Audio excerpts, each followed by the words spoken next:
What is up, movie nerds? Welcome back to the Movie Nerd James YouTube channel. We are back with another podcast episode, and this time we are tackling at the halfway point of the 2020s decade. We're actually tackling our favorite films of the 2020s decade, and I cannot do this alone. I am joined all the way from Florida is my uncle, Chad Eversole, returning to the podcast. Say hello. Hello. It's nice to be back on. I always enjoy chatting about movies with you. One of my favorite things. Yeah, I'm really excited to tackle this. It's kind of insane, and I had to do kind of like a double take because I realized we're at the halfway point of the decade, and that's kind of insane. What have we been through? Pandemics. We've been through writer strikes. We've been through director strikes, actor strikes. All the above. So it's been a crazy halfway point of the decade, and hopefully it gets better and all that stuff. Not just in the movie world, but hopefully in the world and stuff like that. But yeah, it's like I had to do a double take. I'm like, holy crap, it's 2025. So it's just insane. But Unreal.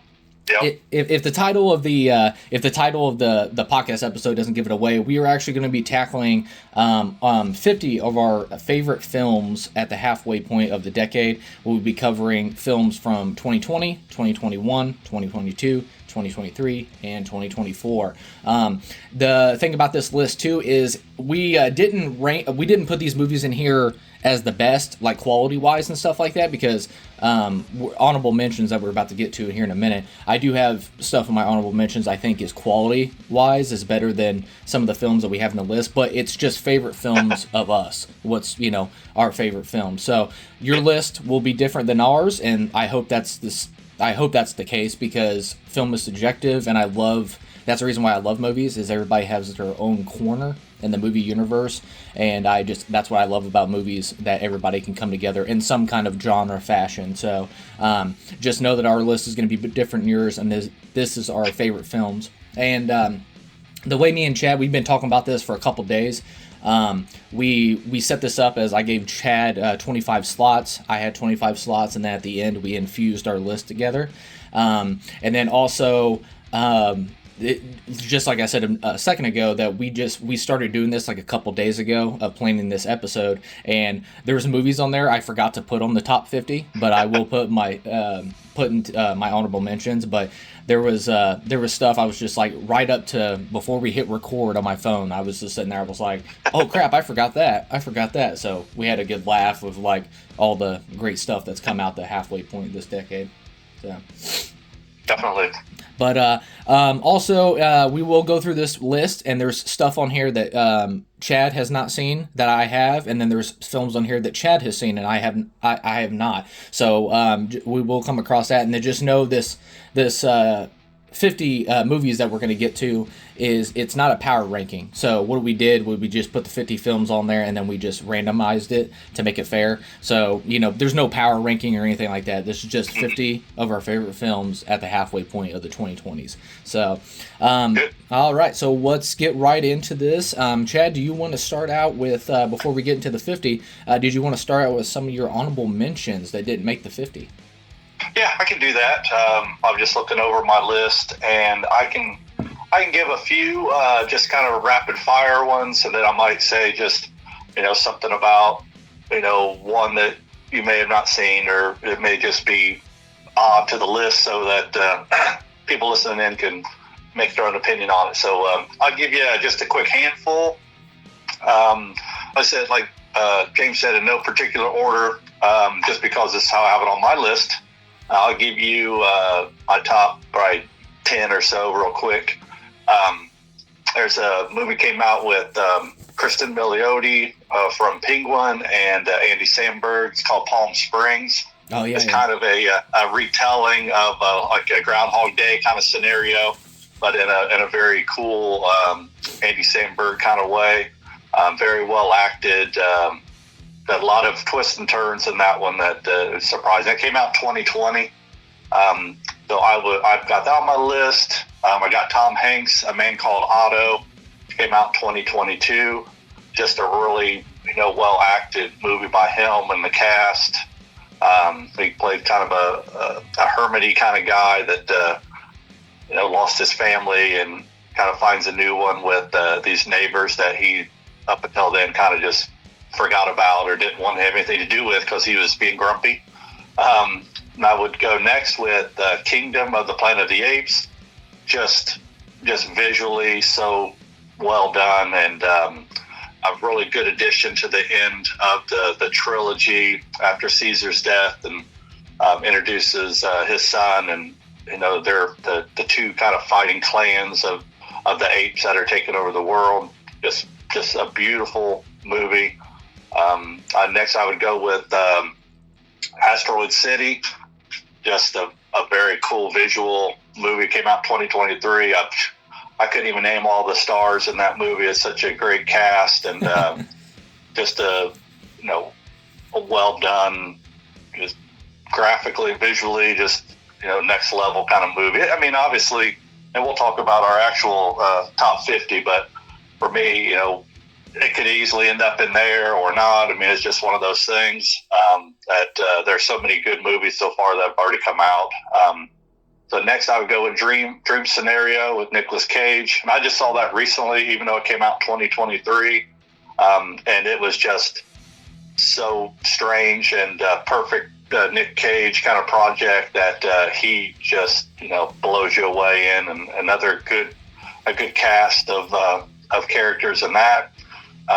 Next would be Adam Sandler's Spaceman, a very strange, trippy kind of sci-fi movie that he did back in 2024 that I know I could not even come close to doing it justice, even with a longer description, but it's just very nicely done. He's in space, obviously, because it's Spaceman, but he just is experiencing some things in space that he isn't sure is real or not, and it just, if you haven't seen it, definitely check it out. And then I'm going to go with The French Dispatch. Came out in 2021, and I've watched that again recently, and it really still holds up well. Just another, just visually very cool movie. I love the kind of over the top, acting in it. Another great cast of characters. And so since we're rapid fire, I'm not going to list off everybody that's in all of these. It would be impossible to do quickly. But French Dispatch 2021, definitely check it out if you haven't. And then a couple more, which is Sebastian Stan's Fresh. Came out 2022. I believe it wasn't in theaters, or it was. I don't think it was, but like a streaming thing, maybe on Hulu only exclusively. I can't remember, but he's a serial killer and does some really cool things through there.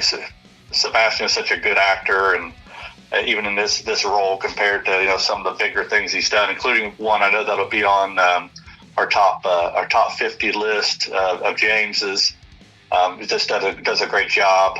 And then just because I have a ton on here and I don't know what else to say, I'm going to go with this one just because it's probably not on a lot of people's list, but it's called #Alive. It came out in 2020. And it is just a zombie genre kind of post-apocalyptic kind of movie, but it's a foreign languages, a Korean-made movie that is just, it's fun and super energetic when it comes to, the zombie genre. It can be a little overplayed, but this is a really neat kind of retelling of that, where between two people that are stuck in apartments, the main character is a gamer and just gamed up until the point where he realized that the world was kind of, going apart. And when he realized by looking out after taking his headphones off that, the zombie apocalypse has happened, and now he's set to deal with it along with the neighbor across the street that they communicate, via looks and glances at first, but then, get a chance to meet. But that is kind of some, haphazard top maybe 10 of honorable mentions for the decade. But so I've got a ton more. There were a lot of movies that came out over the last few years, but that's why I'm going to just pick for now, and then I know we'll talk about other ones as we move forward. As they pop up in our brain. But that's all I got for now. Yeah. Now I was looking at the 50 list. The other Sebastian Stan performance you were talking about, was it A Different Man?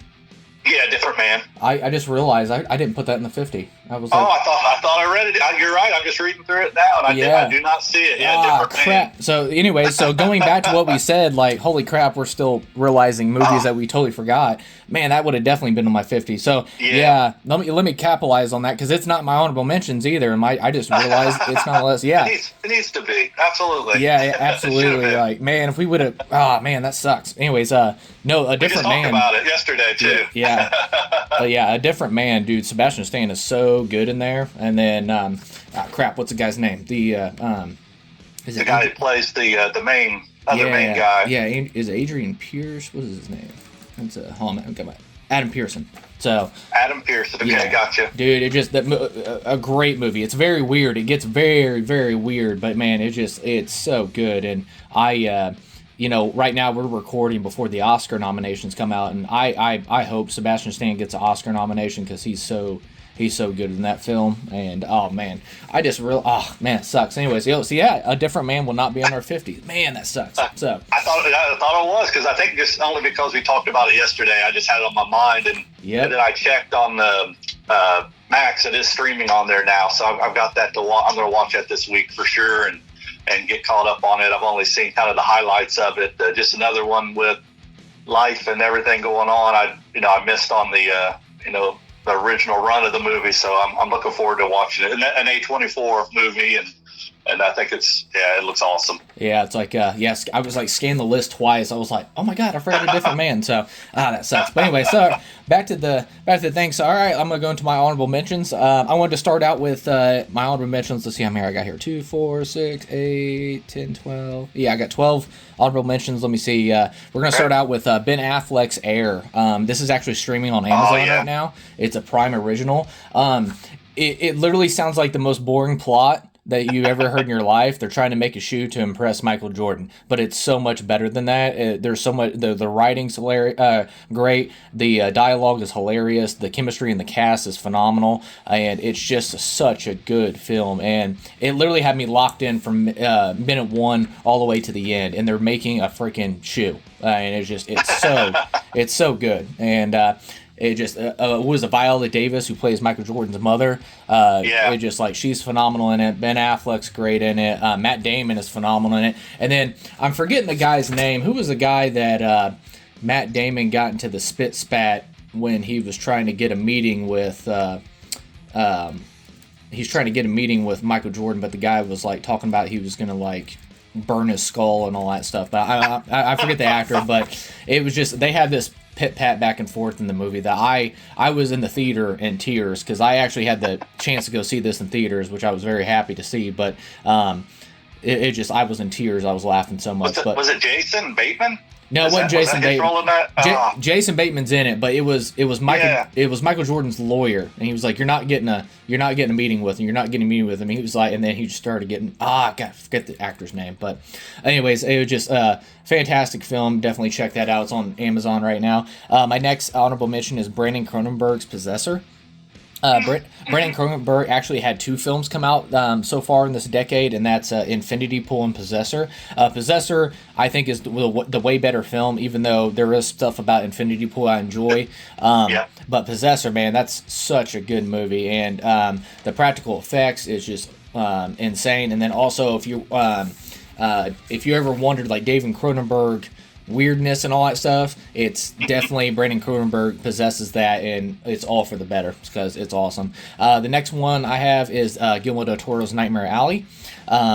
This is the first film where he doesn't use really any monsters, but there is monsters in this film, and that is the humans. So it's very good. Kate Blanchett, she's perfect. So she gives an awesome performance and stuff like that. Was it Rooney Mara is in it? She's fantastic. And then of course I personally think this is Bradley Cooper's best performance. I think he is phenomenal in this film from his accent. And the final scene of the film will give you chills. So I love this film. And then the next honorable mention I have is Scott Derrickson's The Black Phone. I love The Black Phone. I'm actually shocked I didn't put that in the 50 or whatever. But Me too. The Black Phone is a really original story of paranormal mixed in with a like an escape thriller and a coming of an age at the same time, all infused into one. I enjoyed the crap out of this film, and who is Ethan Hawke is phenomenal in this film, and then I'm forgetting the kids' names right now, but they are great. Especially man, I'm sorry I have to get this out because it's gonna bug me for the rest of the day, but. What's the little girl's name? She is phenomenal. Oh my gosh, yeah, she was fantastic. Madeline McGraw, that's her name, but she's so good. And then Mason Thames, who's going to be in the upcoming in 2025 How to Train Your Dragon, the live action and stuff like that. But great film. The next movie I have is this is also on Amazon right now. Is The Sound of Metal. This came out in 2020, so this is during the pandemic and stuff like that. A great film with a phenomenal. It deals with who's Riz Ahmed is the main character in this, and then also supporting actress is Olivia Cook, which I love her. Is about a drummer that actually is going deaf and stuff like that, and it's phenomenal. So I'll leave it with that. And then the next one I have is Rose Glass's Saint Maud. Saint Maud, it's basically a character study, but also with mental illness that deals with religion, and it's a horror movie at the same time, a psychological horror, I should say. A very, very awesome debut by Rose Glass, who's a director I think a lot of people need to keep an eye out for, because she may or may not be in this 50 list as well with another film. The next film I have is Across the Spider-Verse. Into the Spider-Verse was groundbreaking, not just in animation, but also like I think it's one of those animation films that show that just because it's an animation film doesn't excuse it from being a phenomenal movie. And I think they continue that with Across the Spider-Verse, even though I think Into the Spider-Verse is structurally a little bit better than Across the Spider-Verse, but still the creative animation and all that stuff in it, I think they dive a lot more into the Gwen character, which I love. You want to expand these characters, and then there's a twist in this that is crazy. It's crazy, but it's definitely a worthy sequel, and in a lot of people's cases, think they surpass Into the Spider-Verse. So, which in some cases I can't disagree with that. And but me personally, I have Into the Spider-Verse, but Across the Spider-Verse is awesome. Chad, I'm gonna let you take his name away because I always butcher it. The next movie I have is The Boy and the Heron, who was made by Hayao Miyazaki. There you go. Yeah, because I butcher names, so I didn't want to butcher him. He was on mine. He was on mine too. I just didn't get all the way down to it. But the Boy and the Heron, it's a fantastic movie. Yep. So I just it's a great movie. The voice cast, I watched it in English. I haven't watched the foreign language version of it, but I watched the English cast in theaters. The animation stuff and the drawings that he does is still phenomenal to this day. I loved every second of it. It's not, I wouldn't say it's not like, one of his top best films, but it's still original, and I enjoyed it so much, and it's beautiful, and I just love that the man's still alive to tell these stories, and I loved every second of it, especially the voice talents of Robert Pattinson. He blew me away in this. And then the next one we have is Ty West's X. This is part of the X trilogy, which is all the way out now. You had X, you had Pearl, and then you had Maxine. X was the start of it, even though timeline-wise it flip-flops a little bit in the trilogy. It's a great, I call each film in the trilogy has their own tonal tone of their own movie, I guess I'll say.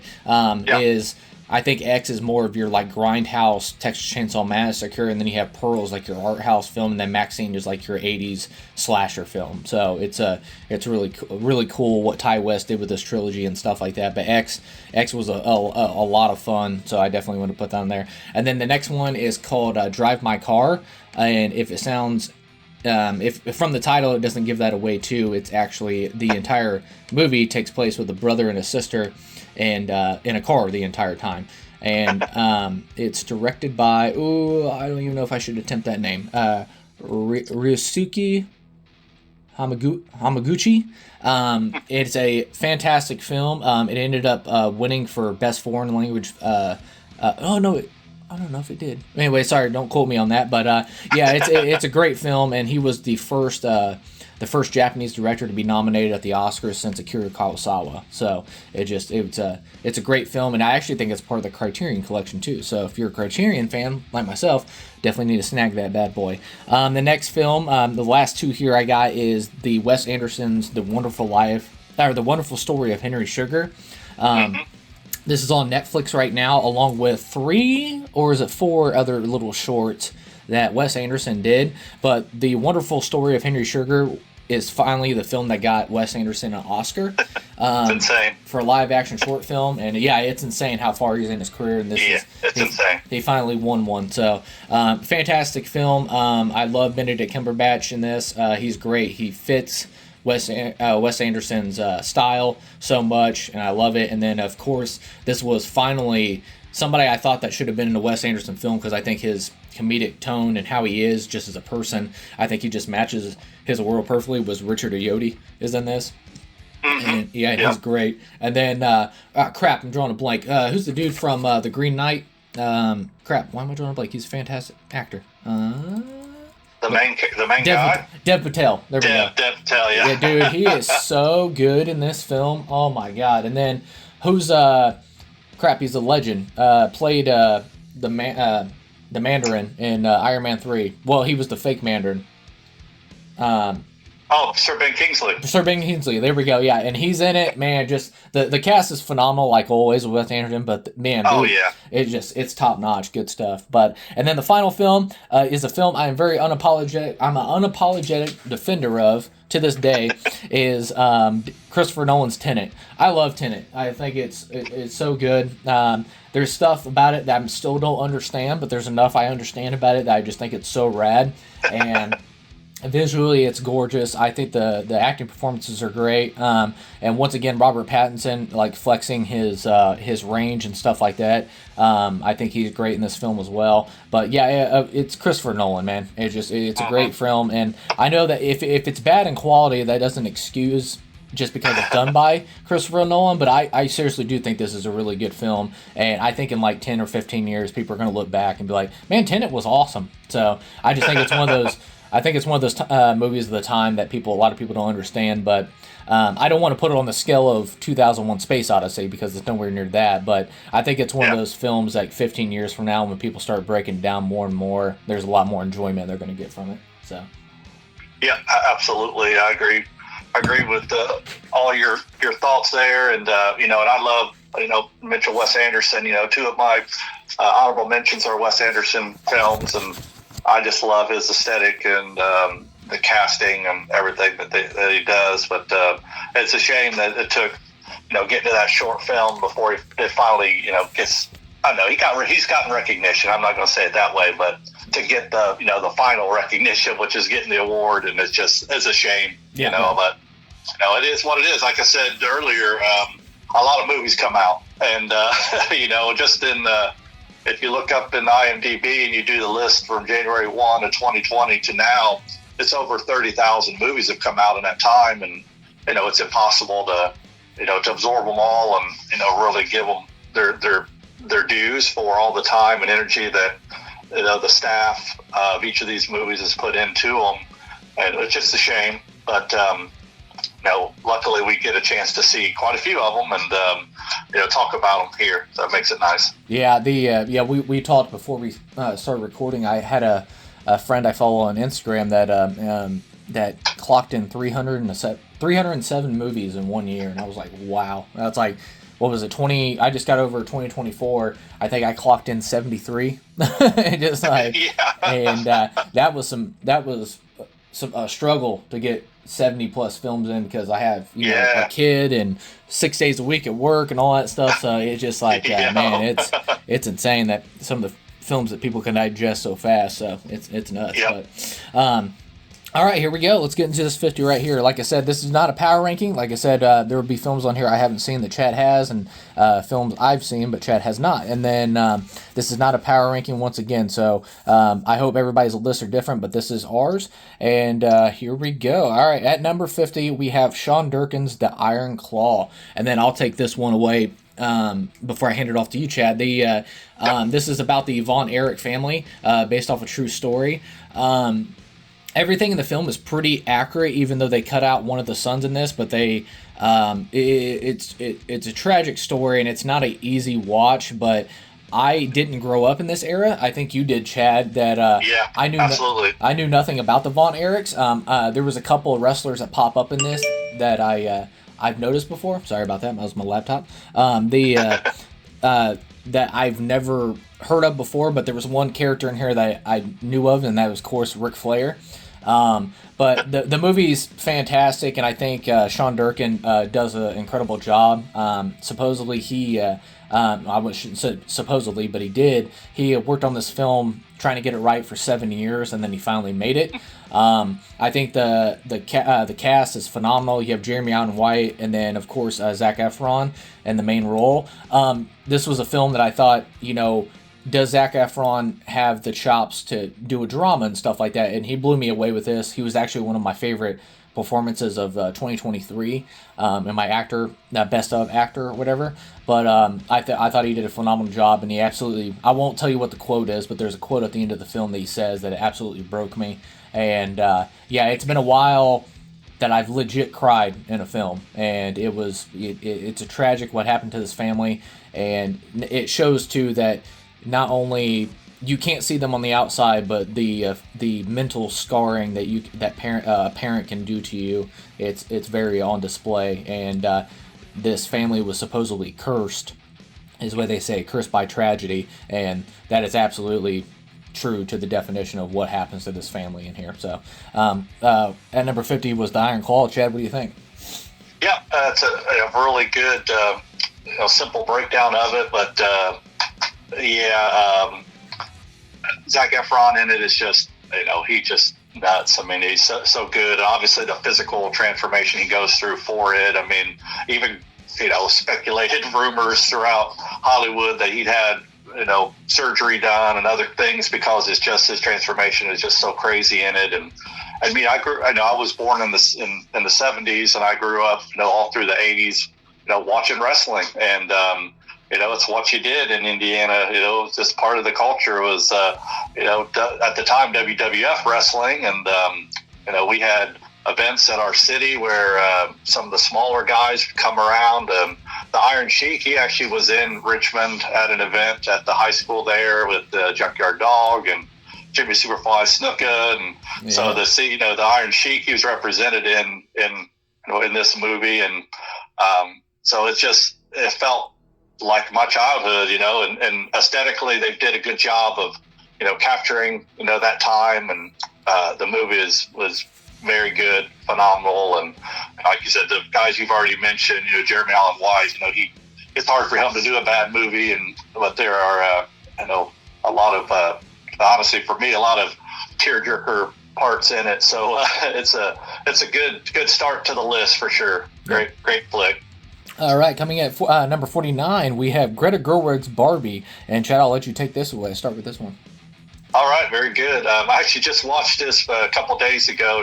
Not really in anticipation of doing the podcast, but I was just flipping around and saw it streaming, and so I really want to watch that again. But Greta, she does a very good job with the aesthetics of any of her movies. But Barbie is just world building, by bringing the world of Barbie to life with the Barbie dream house, and the way they kind of go full on. This is a representation of a toy, but in the real world, and it's so good. Margot Robbie, she just absolutely kills it in this.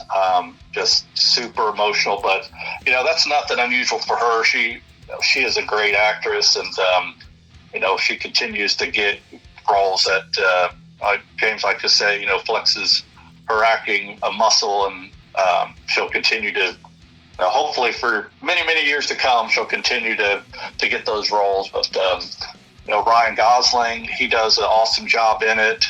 There's some singing and dancing throughout it. I don't know, not everybody's a musical fan, but in this case, the songs are integrated so well into the show, and so well done, and just there's a greater story here than just you're watching Barbie.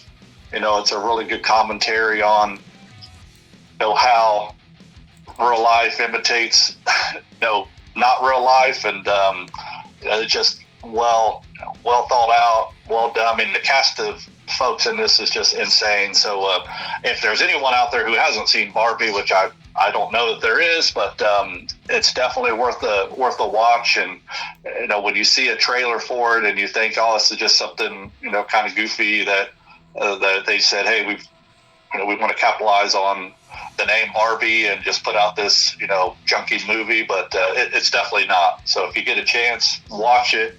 It's fantastic, and you're definitely in for a treat if you haven't seen it. Yeah.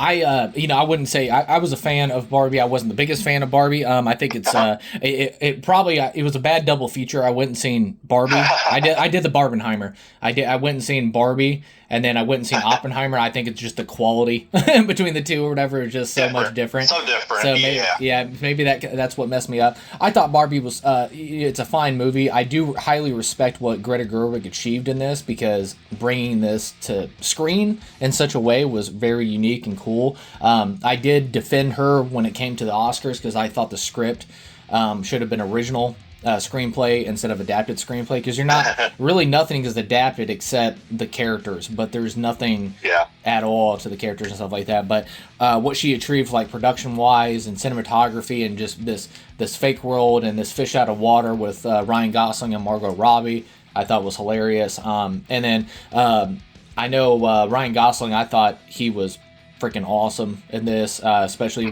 like a dance man. He was a freaking singing man. He was all over the place in this thing. So he ended up getting an Oscar nomination, which I had no disagreements with. And then of course he did the live performance at the Oscars. I think like blew the roof off the place. I'm just Ken. So it's good stuff. But yeah.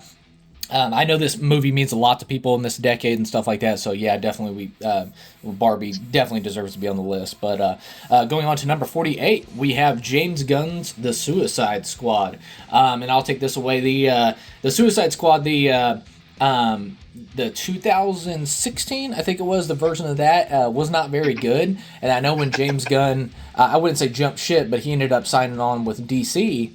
And after the debacle and stuff that happened with Disney and tweets and blah, blah, blah. So he came over to DC, and they offered him, which he is doing a Superman film, but they offered him everything. They were like, you can do a Superman film, you can do a Batman film, you can do whatever you want.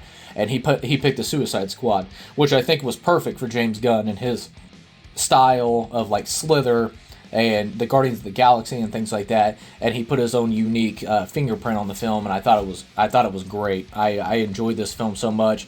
It's ultra violent and everything I think the first film should have been and stuff like that. I know David Ayer didn't have very much range because pushback of ownership at the time at Warner Brothers, so I don't want to, because I feel like they took that movie away from him, which is a shame.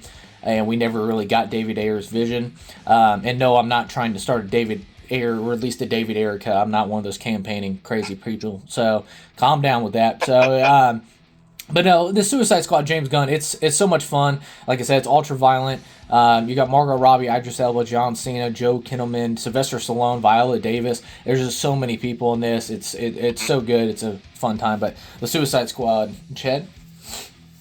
Yeah, it's not one I had on my list originally for sure.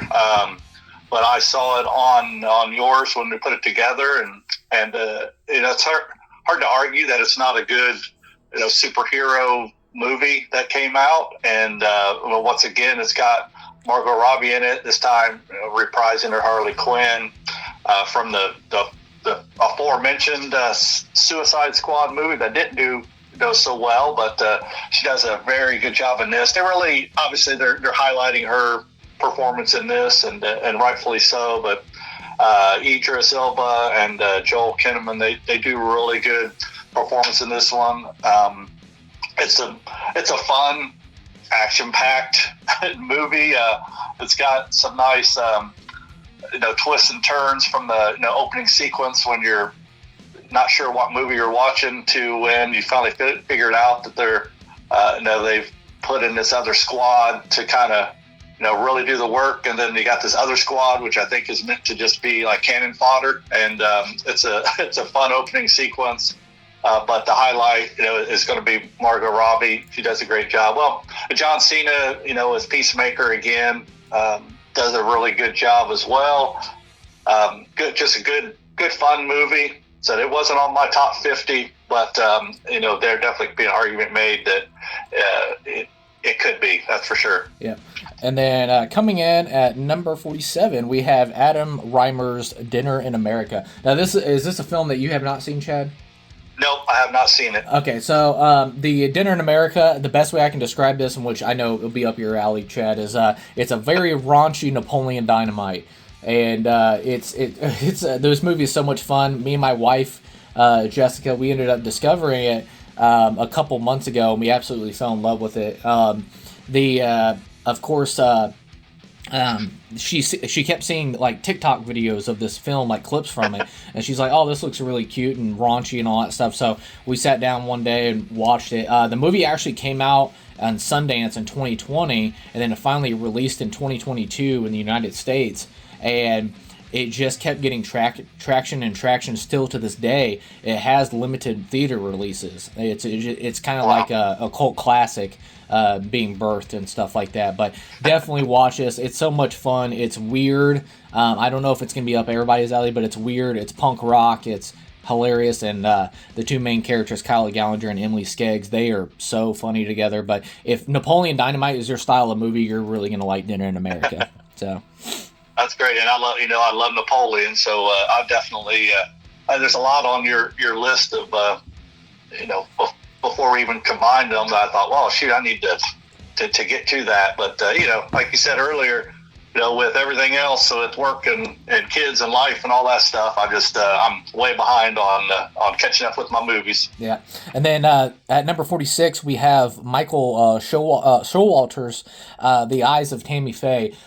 This isn't I haven't seen this film, so I'll let Chad take this away in a second. But I know was it Jessica Chastain and Andrew Garfield in this? Yeah, exactly. I know Jessica Chastain ended up winning the Oscar for this film as well. So, but I'll let you take it from there, Chad.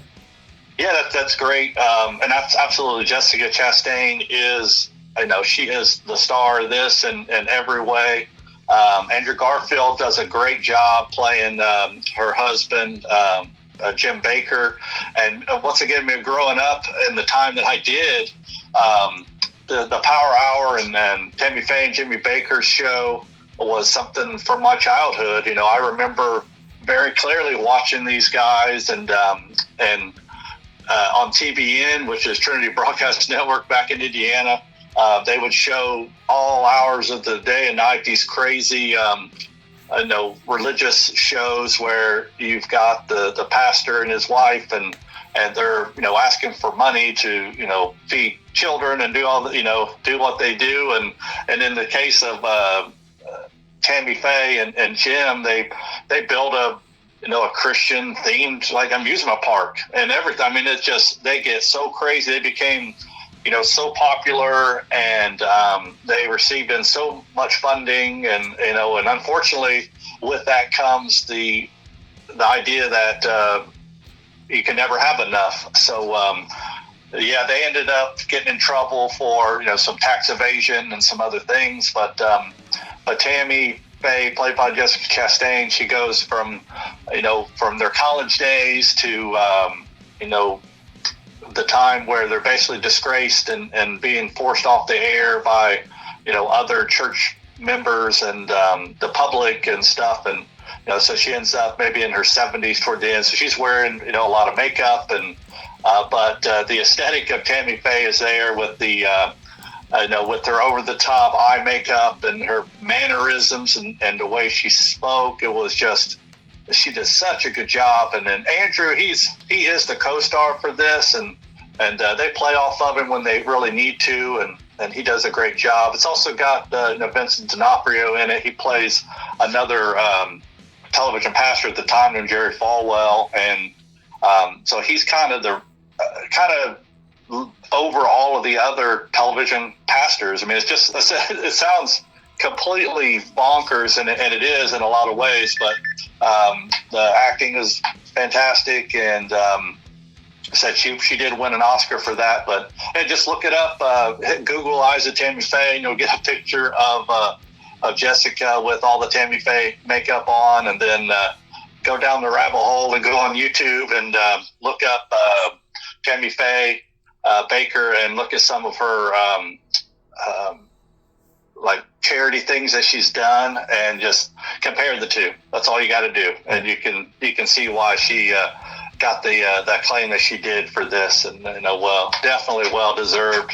But that's the Eyes of Tammy Faye. Yeah. All right, 45. Oh crap, we're only 5 movies in. We gotta get cranking. Let's crank it. Coming in at number 45, we have Jamari Helander, Sisu. This was a movie. You've seen Sisu, right? As well, right? Absolutely. Yeah. Okay. Beautiful. So this was one of my underrated gems of 2022. This movie is so freaking good, and so much fun. It's once again very ultra violent and stuff like that. The lead actor, who is it, Jorma Tomilia, he actually doesn't speak one lick of dialogue until the entire end. So it's very impressive too, because not only as a director but also an actor, to carry a film and have visually to carry stuff without your main actor saying one lick of dialogue. So amazing. Facial expressions, actions, things like that. But it's so much fun. And then, of course, it takes place around the time at the end of the war that Nazis are fleeing, and they run into this miner, this coal miner. Or well, he's a miner, and he's mining for gold, and he ends up finding a big old chunk of gold underground, but comes across Nazis that take it away from him, and then he ends up messing up Nazis. So it's always fun to see Nazis get effed up, and then it's such a fun action film, and that I had no idea that they actually filmed a sequel that's going to come out this year. So I couldn't believe it. So I didn't know that. Yeah, fantastic. me either. So yeah, they finished it production on it a month ago. So there's a sequel coming out for it. Man, you gotta watch Sisu, man. It's so much fun. It's just once again ultra violent, a lot of guts, practical effects, people getting their head blown off, but seeing Nazis get messed up is always fun. So Sisu, number 45. Chad, what do you think? Yeah, just to keep things rolling along. Agreed 100%. Very fun. I love the ultra violence. The aesthetic is really nice, and the fact that you honestly kind of get, maybe half hour or 45 minutes into it, you realize the guy hasn't said a single word, but it's just been kicking butt the whole time. It's fantastic. So Sisu, it's a good action-packed thrill ride for sure. And then coming in at number 44, we have Mike Miranda's, hopefully I'm saying that right, is Mitchell's versus the Machines. This is on Netflix right now, and I'll let you take it away, Chad, first. Okay. It's a very fun animated movie. I'll have a couple animated ones on there. This isn't animated in the vein of the other ones that I have on here, or Studio Ghibli movies. This is just a straight up computer animated movie that my daughter Mallory, she just absolutely loved it when it came out. So it made the list just from sheer the fact that I saw it on the list of movies that came out during the time that we were we're designating here for our list, and it's it's a family favorite. Very funny, obviously. Mitchell versus the Machine, so there's some AI stuff going on in here, and it's just a good fun time.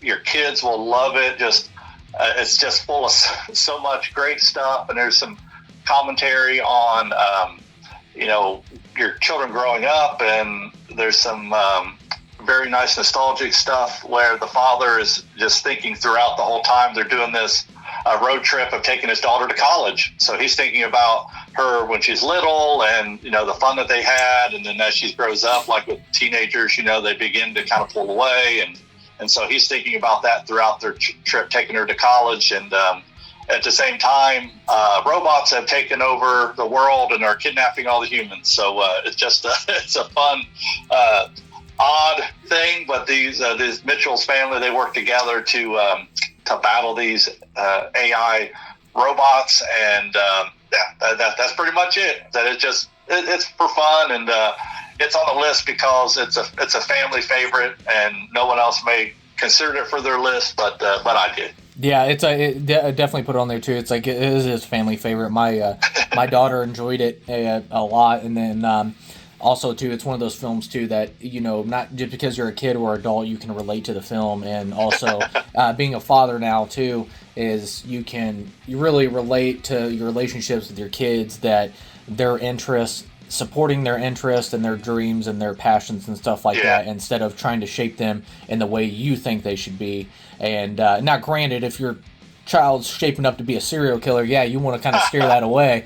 But in this case, she's like into filmmaking and things like that. And I just, you know, you want to support that with your kids, even though maybe in a mental capacity you want them to pursue something else. But if it's their passion and what makes them happy, it's basically a really cool, strong message of like what makes your kids happy and how you support that. So it's a very, very good film. It's on Netflix right now. Definitely check it out.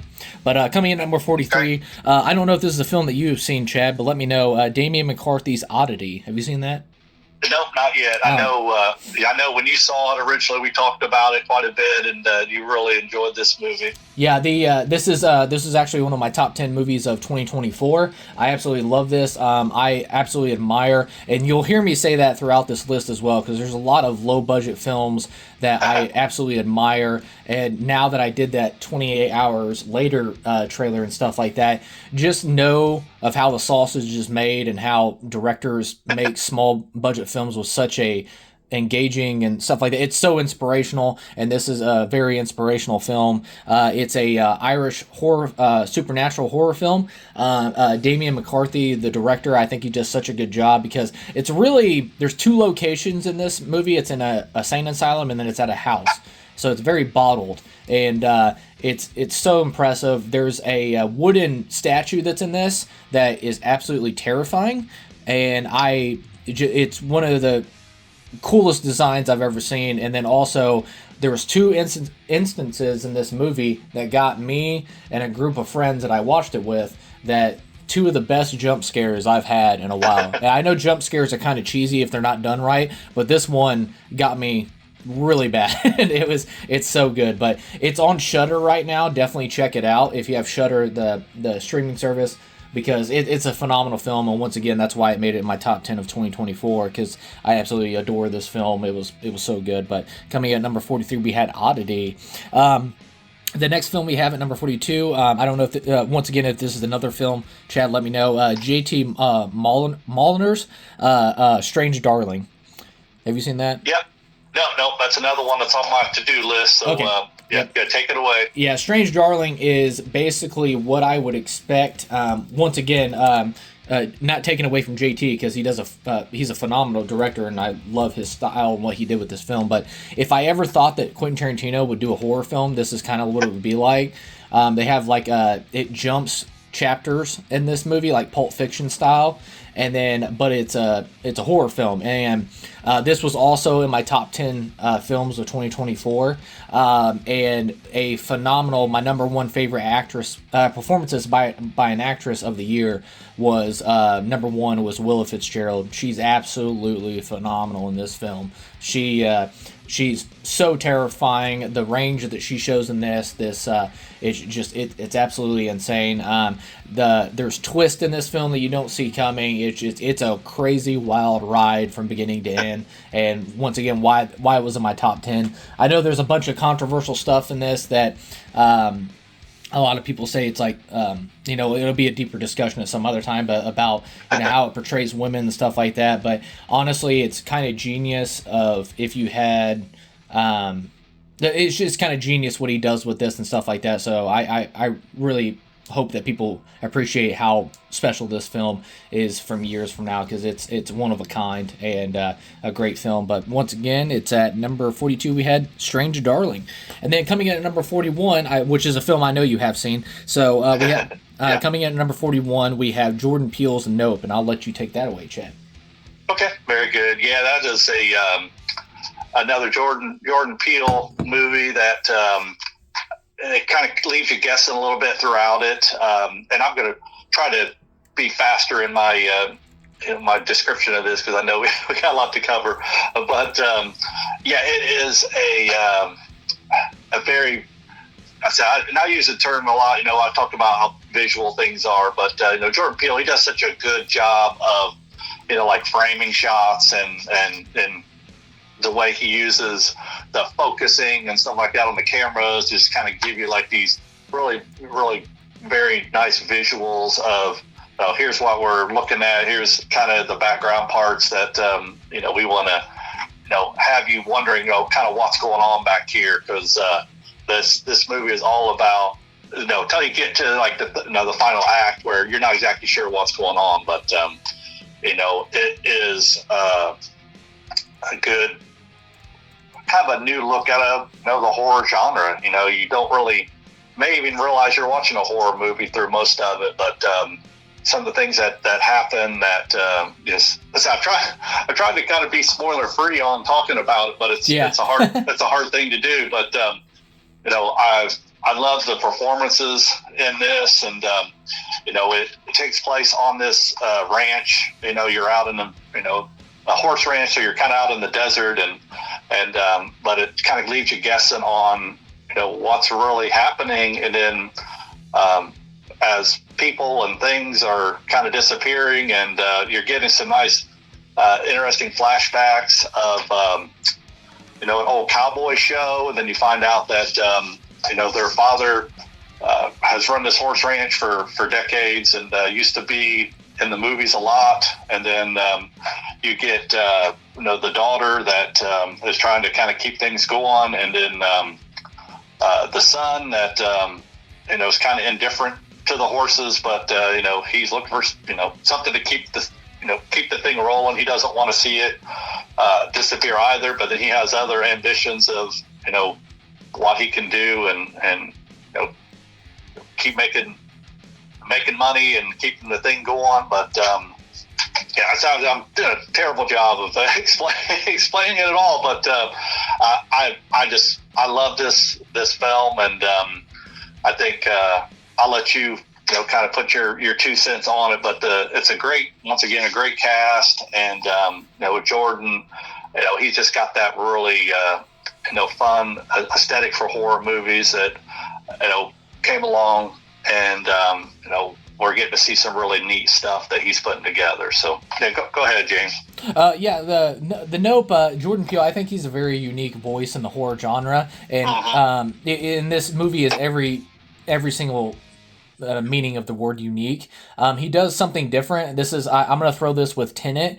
I think this is going to be another movie 10, 15 years from now. A lot of people are going to look back on after they digest it and stuff like that and kind of see the genius of it. I think he came firing out of the gates with Get Out. I think Get Out was phenomenal. Us was fine, but a phenomenal performance by Lupita Nyong'o. And then he does Nope, which is just so unique and just a lot of fun. And, once again, bringing back Daniel Kaluuya, and then he had Keke Palmer in this, Steven Yeun. The cast is great. And then, what was it, Michael Wincott? Dude, I love that dude. They're just like... That's a dude from The Crow, right? Am I making that up?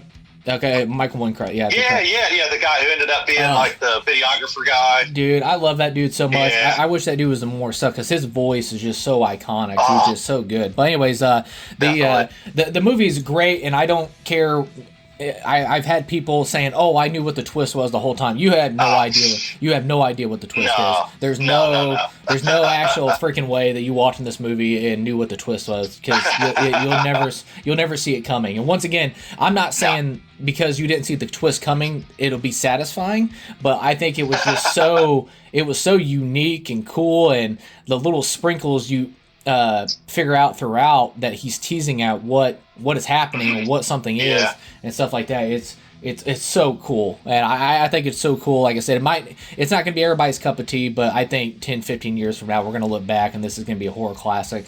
And then I had to give a shout out to that Hoyt Van Hoytema did the cinematography in this. That's the reason why I think this movie is just extra beautiful. Of course, he did the Let the Right One In, which is one of my favorite vampire horror movies of all time, cinematography, all the way to Oppenheimer, which you won an Oscar for. So it just like the guy is phenomenal cinematographer and one of the best living today. But no, coming in at number 41, we had Jordan Peele's Nope. All right, going on to number 40, we have the Racker Brothers, Talk to Me. Have you seen this film, Chad? No, I haven't. I looked into. I've watched some of the clips and stuff from it after I know that you had went and seen it, and it looks very cool. And a lot of I noticed in the ones that I haven't seen that are on here, a lot of them are more of the horror genre, and it's not really my favorite genre. And not that it's not great. I love a lot of horror movies, but for me, I know you definitely are a bigger horror fan than I am. Yeah. And then, so this is an original story done by the Racker Brothers. I keep calling them the Racker Brothers because I followed these guys for years before they even had their director debut, because the Racker YouTube channel, they actually got demonetized on YouTube, a bunch of their videos because they do like ultra violent stuff, and but they're great filmmakers. They're crazy. The two of them are crazy in the best way possible. Danny and Michael Filipino. That's why I just call them the Racker Brothers, because I didn't want to butcher their names. But Danny and Michael, they're twin brothers, and they're crazy in the best way possible. And that it's such a phenomenal debut, and I was so happy to hear that A24 picked this film up.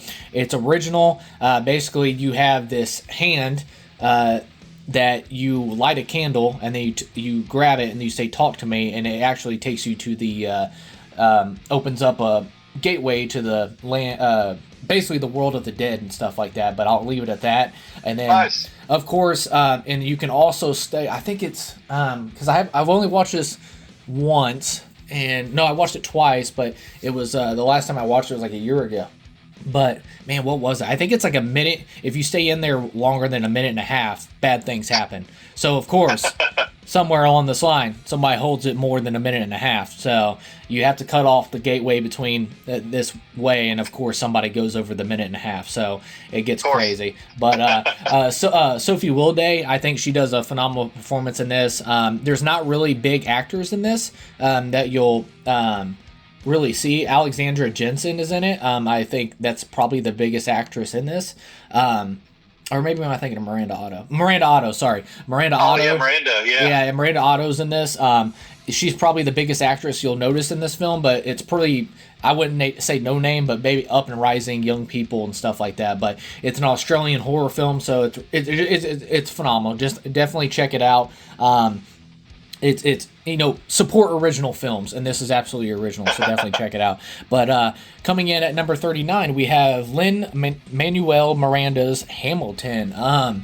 Chad, I will take this away. I know this you weren't a big fan of this musical, but I'll let you take it away on this one first. It was just so crazy because I love a good musical. I mean, we just watched Wicked last night, and I consider myself a musical fan. We go to the theater and we watch them, and so it's so strange to me, but I have tried many times to watch this thing again just to see what I'm missing if I miss something. But I don't know what it is. I cannot get into it. But so I'll just leave it at it's.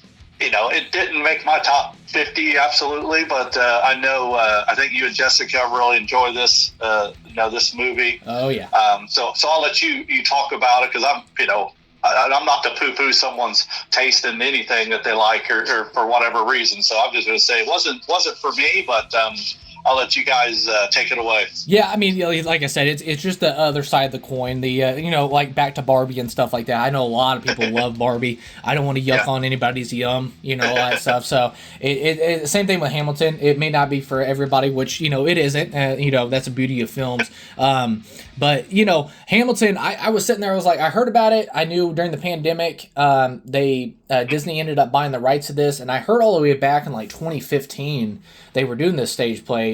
Miranda was, and even to the point where Barack Obama was like, we need to get this out there. And I think it's a genius way of the modern youth to get into American history and stuff like that. Good point. Yeah. Good point.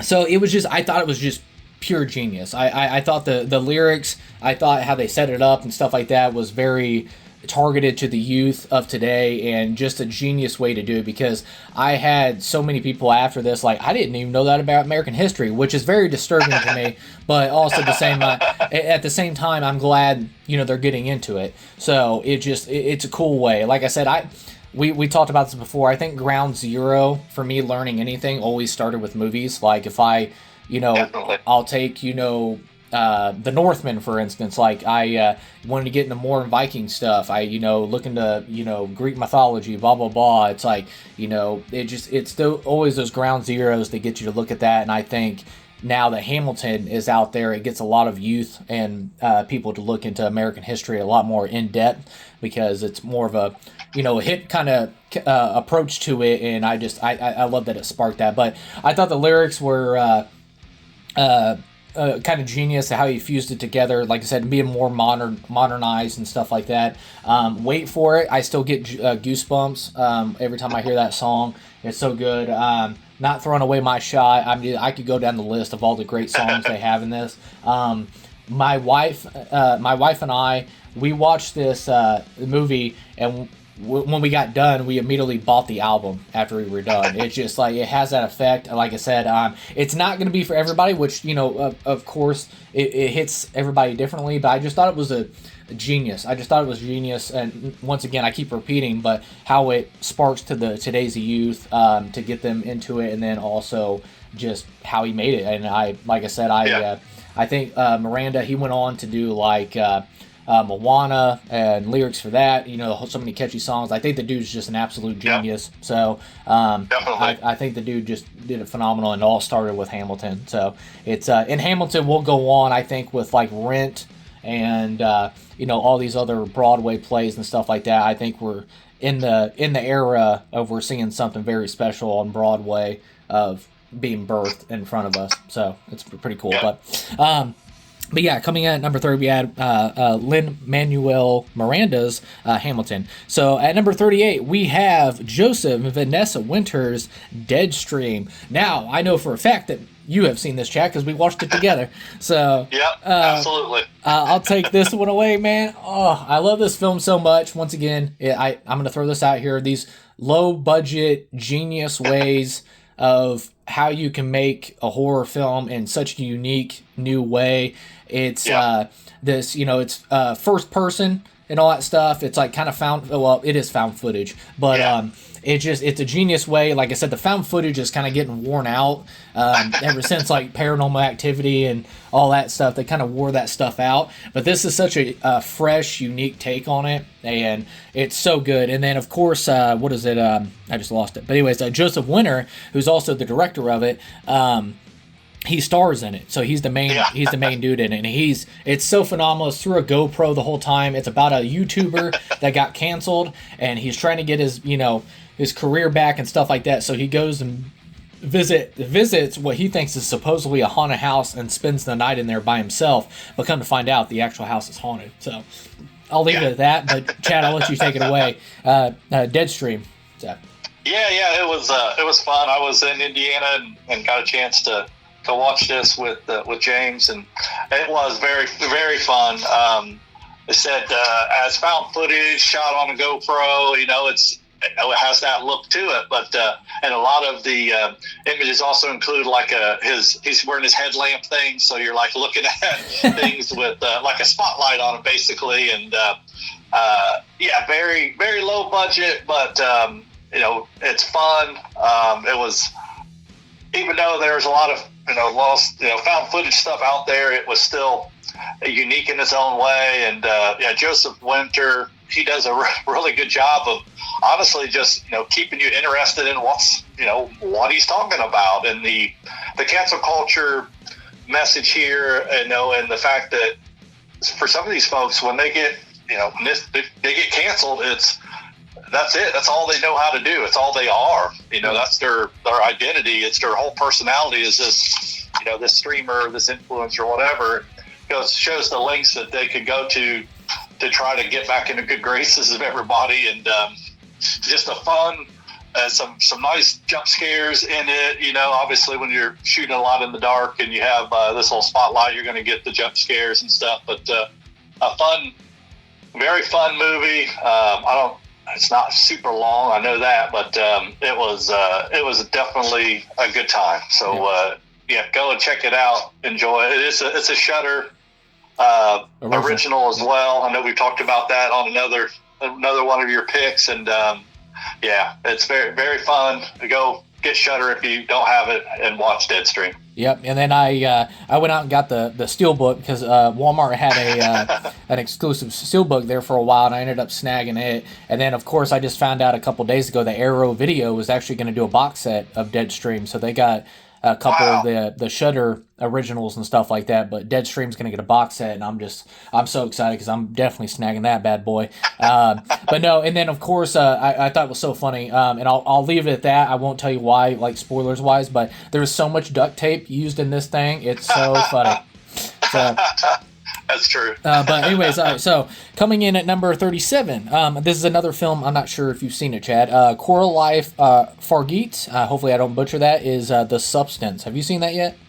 No, not yet. Okay. I'm excited to see that one though, because it looks amazing. I'm, obviously hearing all the buzz of potential Oscar picks and stuff out of it. I'm super excited, but yeah, just haven't got to it yet. Yeah, The Substance is a movie I ended up going to the theater and seeing twice because I seen it the first time and I was just completely blown away. And once again, so unique and original, and also it's a very well, it's not very. It is. It's a body horror film, and very David Cronenberg.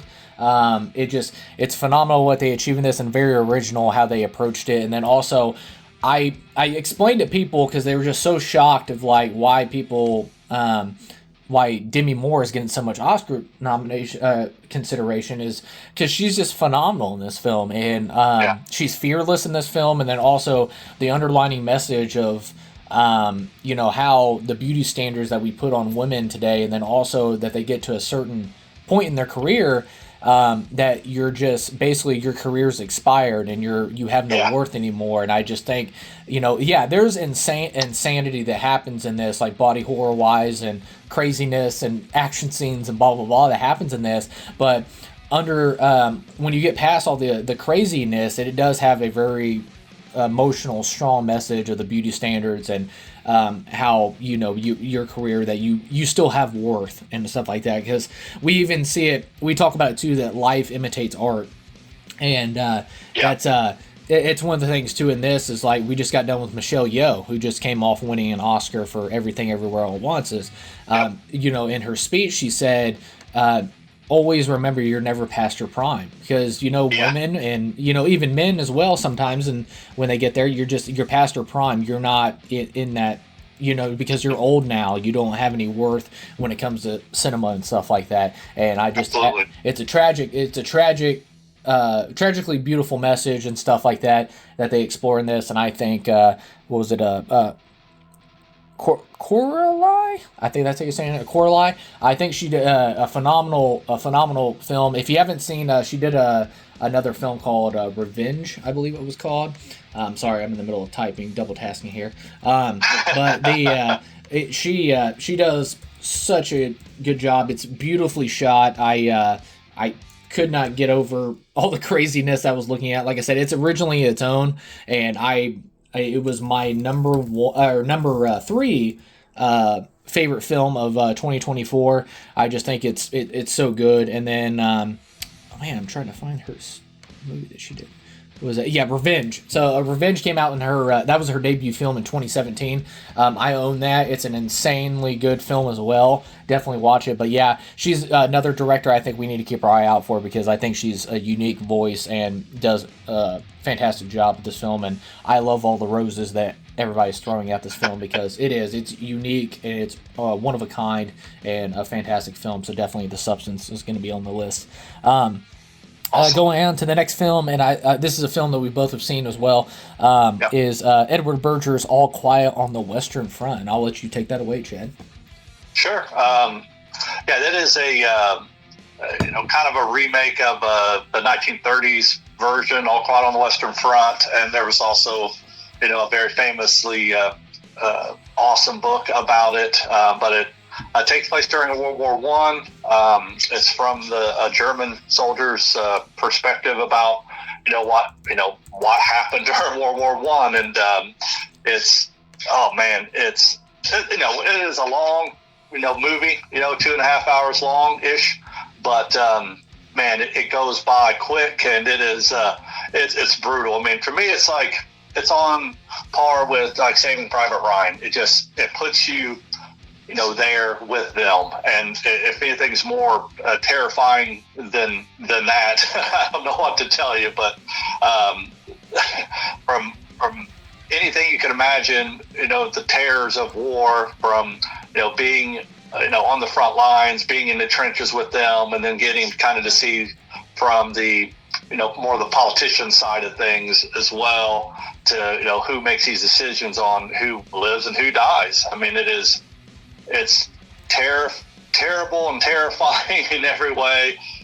People want to get back to their back home, but yet they're not making those ultimate decisions, and this is just kind of the culmination of that, like in a way that you'll never forget. Yeah. I mean, if you've been in the military but hardly anyone left alive today has experienced the scale of what World War One was. I mean, if they are still alive, then you need to talk to these people, because the World War One was unlike anything that anybody now could even imagine. I mean, from the warfare side of things. But man, fantastic, beautiful looking movie. It won the Oscar, for the movie, and rightfully so.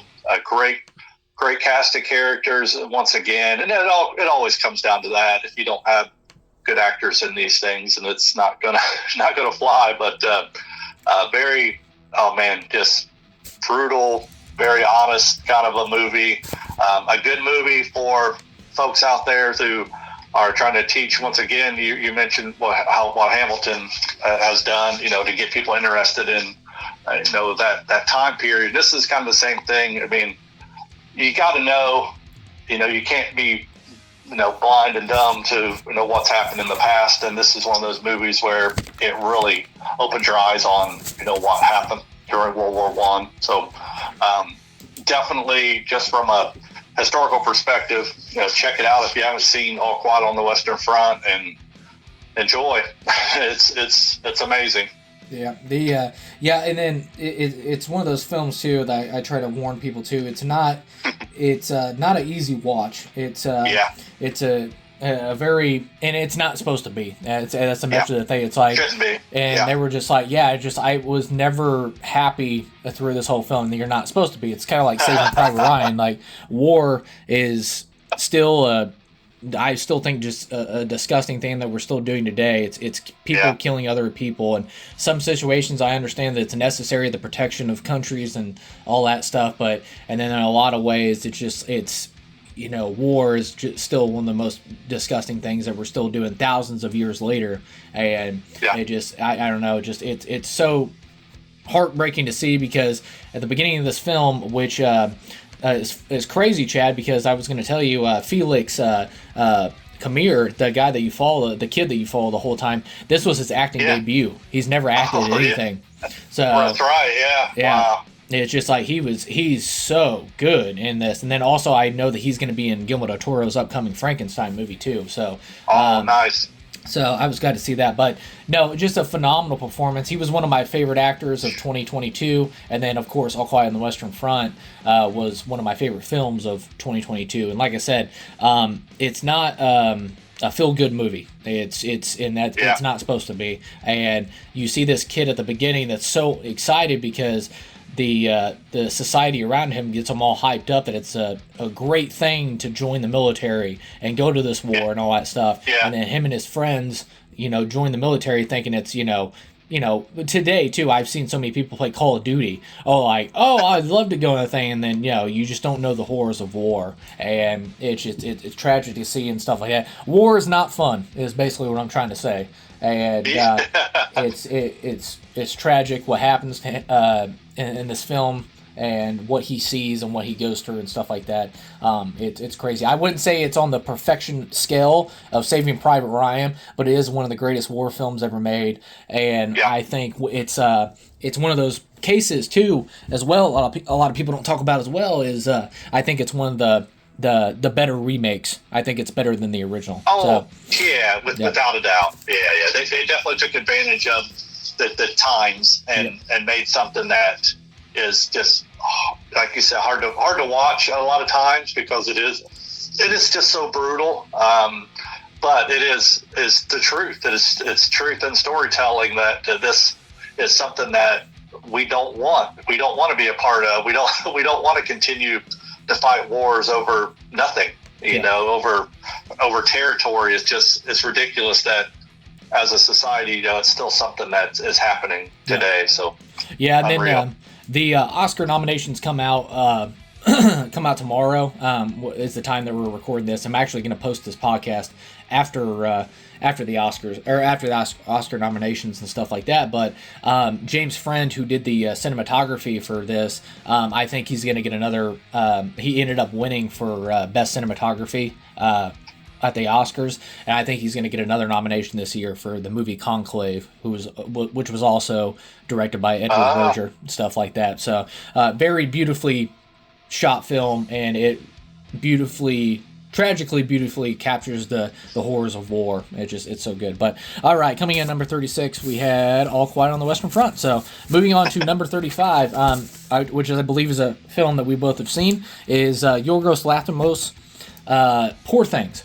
So Poor Things is an adaptation of a book, which is by the same title. It's a novel by Alistair Gray as well. It's Yorgos Lanthimos is a very unique and originally his own kind of voice in filmmaking and stuff like that. He's not for everybody. He's weird. It's weird. He's a weird director, and his weirdness is definitely not for everybody. But it's weird because I feel like a psychopath, because like I'll watch The Lobster and I'll be laughing at the black humor and what was it, Killing of a Sacred Deer and all that stuff.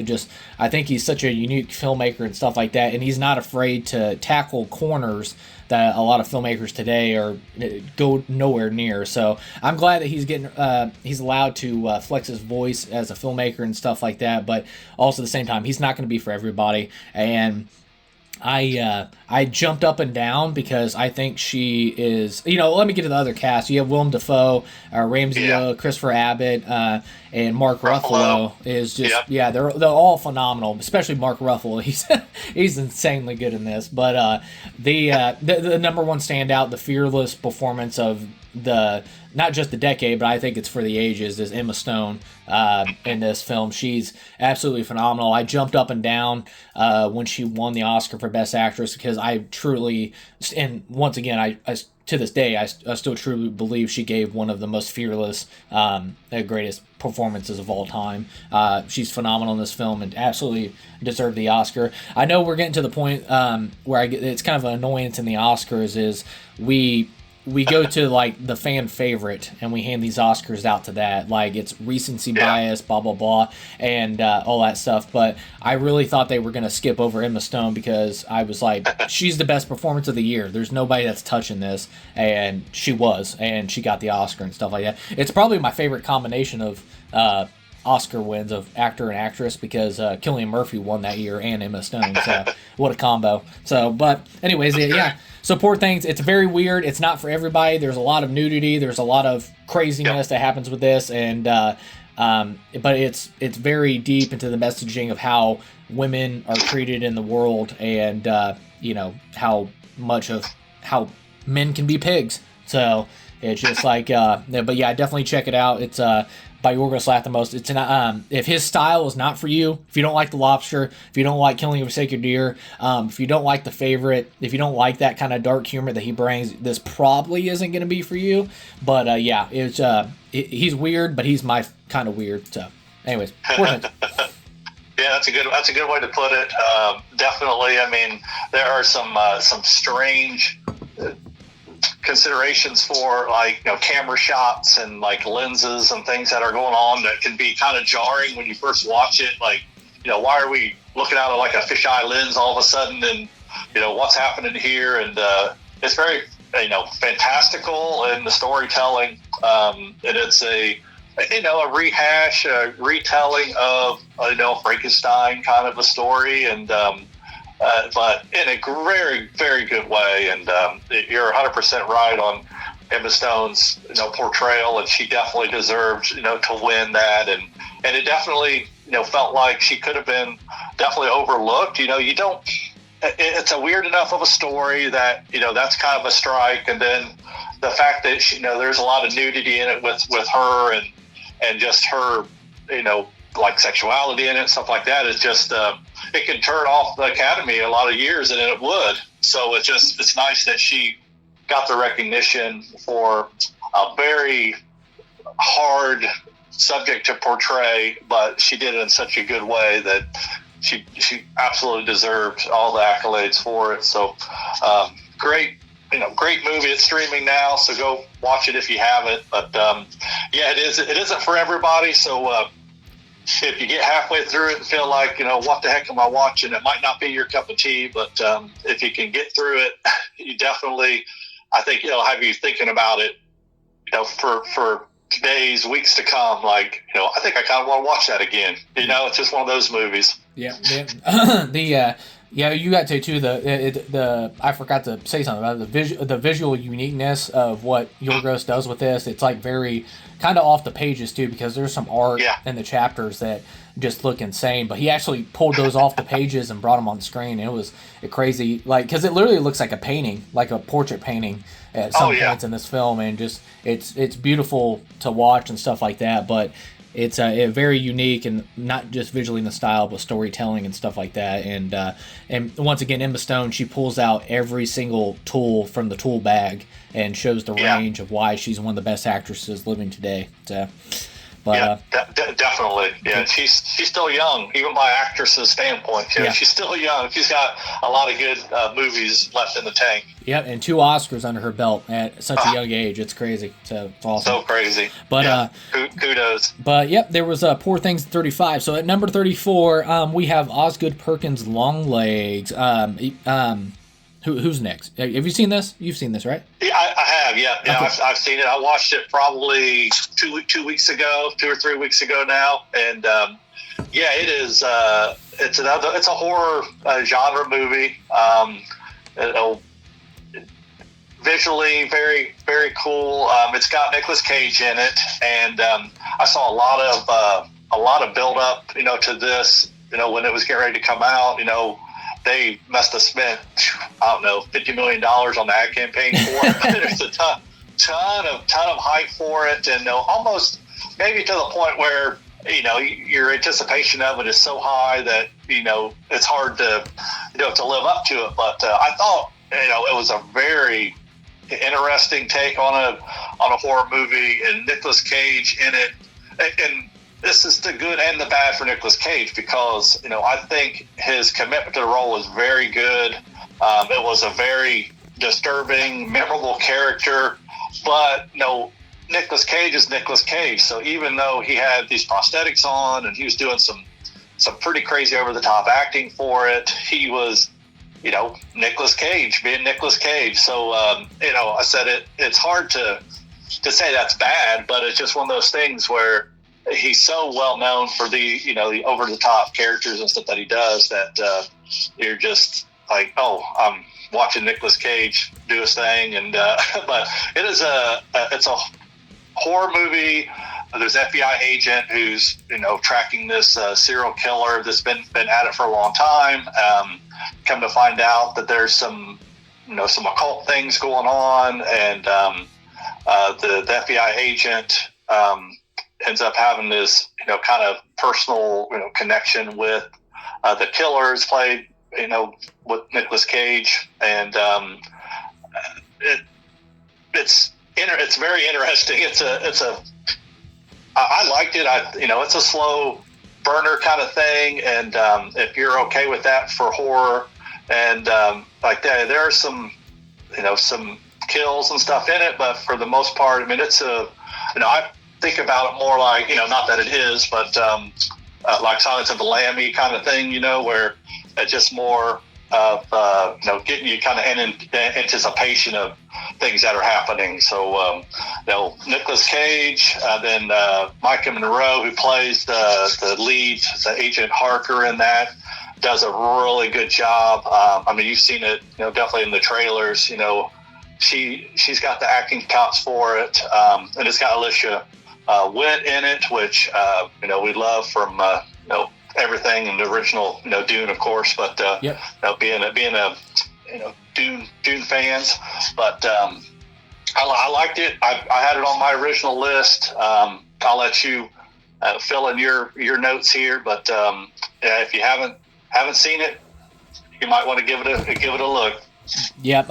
This is another film that not you, but a bunch of people online or anything. But it was so funny because I posted something about this film because my movie page, the movie nerd James Instagram page, I posted something about long legs and stuff like that, my appreciation for it. And of course, it's the internet. I know it comes along with the territory, but somebody was like, if you think this movie's good, then you have no taste at all. I'm like, well, I guess James doesn't have any taste, because I absolutely love this film. I thought it was awesome. I just a lot of people keep saying, well, that it's not better than Silence of the Lambs or Seven or but it doesn't have to be. And I'm like, it's uniquely it's unique, and it's original on its own. It's just like a lot of people call it the $1.99 Silence of the Lambs and stuff like that. I'm like, you guys are like, it cracks me up because everybody goes in thinking like this has to be on the level of The Godfather or it's not good. It's just like, I think it's a uniquely cool film done by Osgood Perkins. I think visually it's stunning. I think the acting performances are fantastic. Yes, I even warn people about that too. If you're not into Nick Cage like style or something like that, it's Nick Cage being Nick Cage. And if you're not to this point where you know that Nick Cage is being Nick Cage, I think it works for the film because, you take Charles Manson, if you ever watch interviews with him, it's just, he's talking very calmly and they're just sporadic and it just kind of just screams out of him and stuff like that. And I think that comes along with the psychopath. And that's what happens in this film is he just, he'll be acting weird and doing weird stuff, and then all of a sudden just burst of like yelling and stuff like that. And I think how they crafted this character, I think it perfectly fit Nicolas Cage. And then of course, underrated is the dude Blair Underwood. I thought he was really good as the chief or whatever. So I thought he was very good. And then of course you got to it as well, Lisa Witt, who played Alia Atreides in the original 1984 Dune and stuff like that. She's fantastic in this, but the standout of the film, and she ended up being one of my top 10 favorite actresses of 2024 was Micah Monroe. I think she's fantastic in this, and there's, without spoilers, there's one little detail in this that she does I think is just genius as an actress, is anytime like there was like a crazy, even though she's an FBI agent, it's so realistic. It was like whenever anything intense is happening and stuff like that, and it's all quiet, there's no music or anything. You just hear her heavy breathing, and the breathing is just so loud and panicky and all that stuff. But it's just so accurate because when you're literally having a panic attack on the inside, you can't control your breathing. It's just sporadic and out there and stuff like that. And of course, from crying and the range and stuff like that, she plays a very disturbed shell character and stuff like that, but in some ways is very funny. But man, it's so good. I unapologetically love this film. It's one of my top 10 films of 2024. I enjoyed this film so much, and as a detective psychological thriller and stuff like that, I'm glad it's in the family and all that stuff. But yeah, it's not better than Silence of the Lambs. It's not better than Seven. It's not better than I Saw the Devil, all that stuff, but it doesn't have to be. I mean, it's still a really great film. So I just so I wanted to put Long Legs on there. Like I said, people don't have to agree with that, but just coming from me, I really enjoy the crap out of Long Legs. So I just and I can't wait to see Osgood Perkins' take on Stephen King's The Monkey, which comes out next month. So I'm very excited. Oh, it'll be nice. Yeah, that's gonna be great. But all right, so going on to number 33. This is a film I have not seen, Chad, but I will let you take it away on this. We have at number 33. I do not know the director. In case you know, is Suzume. Yeah, Suzume. That's a 2022 animated film. The director is Makoto Shinkai, and he's done a ton of awesome animation over the years for sure. And it is a Japanese language movie that we saw in the theater, and then we watched it again recently. We love foreign language movies, and we love listening to them in their native language, whether it's Indian or Japanese or Korean or Chinese, because those actresses, they bring so much more to the performance. But I'll preface that by saying a lot of Studio Ghibli films, I know they bring in some really good English speaking actors to dub them, because they know, I'm just going to say in generalities, they know that in America, most folks don't want to go to a movie theater and read subtitles, but it's a shame, because there are so many good performances that you are missing out on by hearing them as dubs. But anyways, this is a story of the main character, whose name was Suzume. What happens to her is she's 17 years old. She's in Japan, and she is feeling this supernatural draw to these disasters that have been happening around Japan. And so what she finds there in exploring them is a man that is at these doorways. So just magically in the middle of Japan, throughout, you'll find these doorways that just look like a doorway. It's just standing there, a door in the middle of an arena or whatever. What happens is they're opening at different times, and natural disasters are coming through them. So it's from basically another universe that these things are happening. And so she ends up teaming up with this guy who, I know it's strange to say, but at one point gets turned into a chair.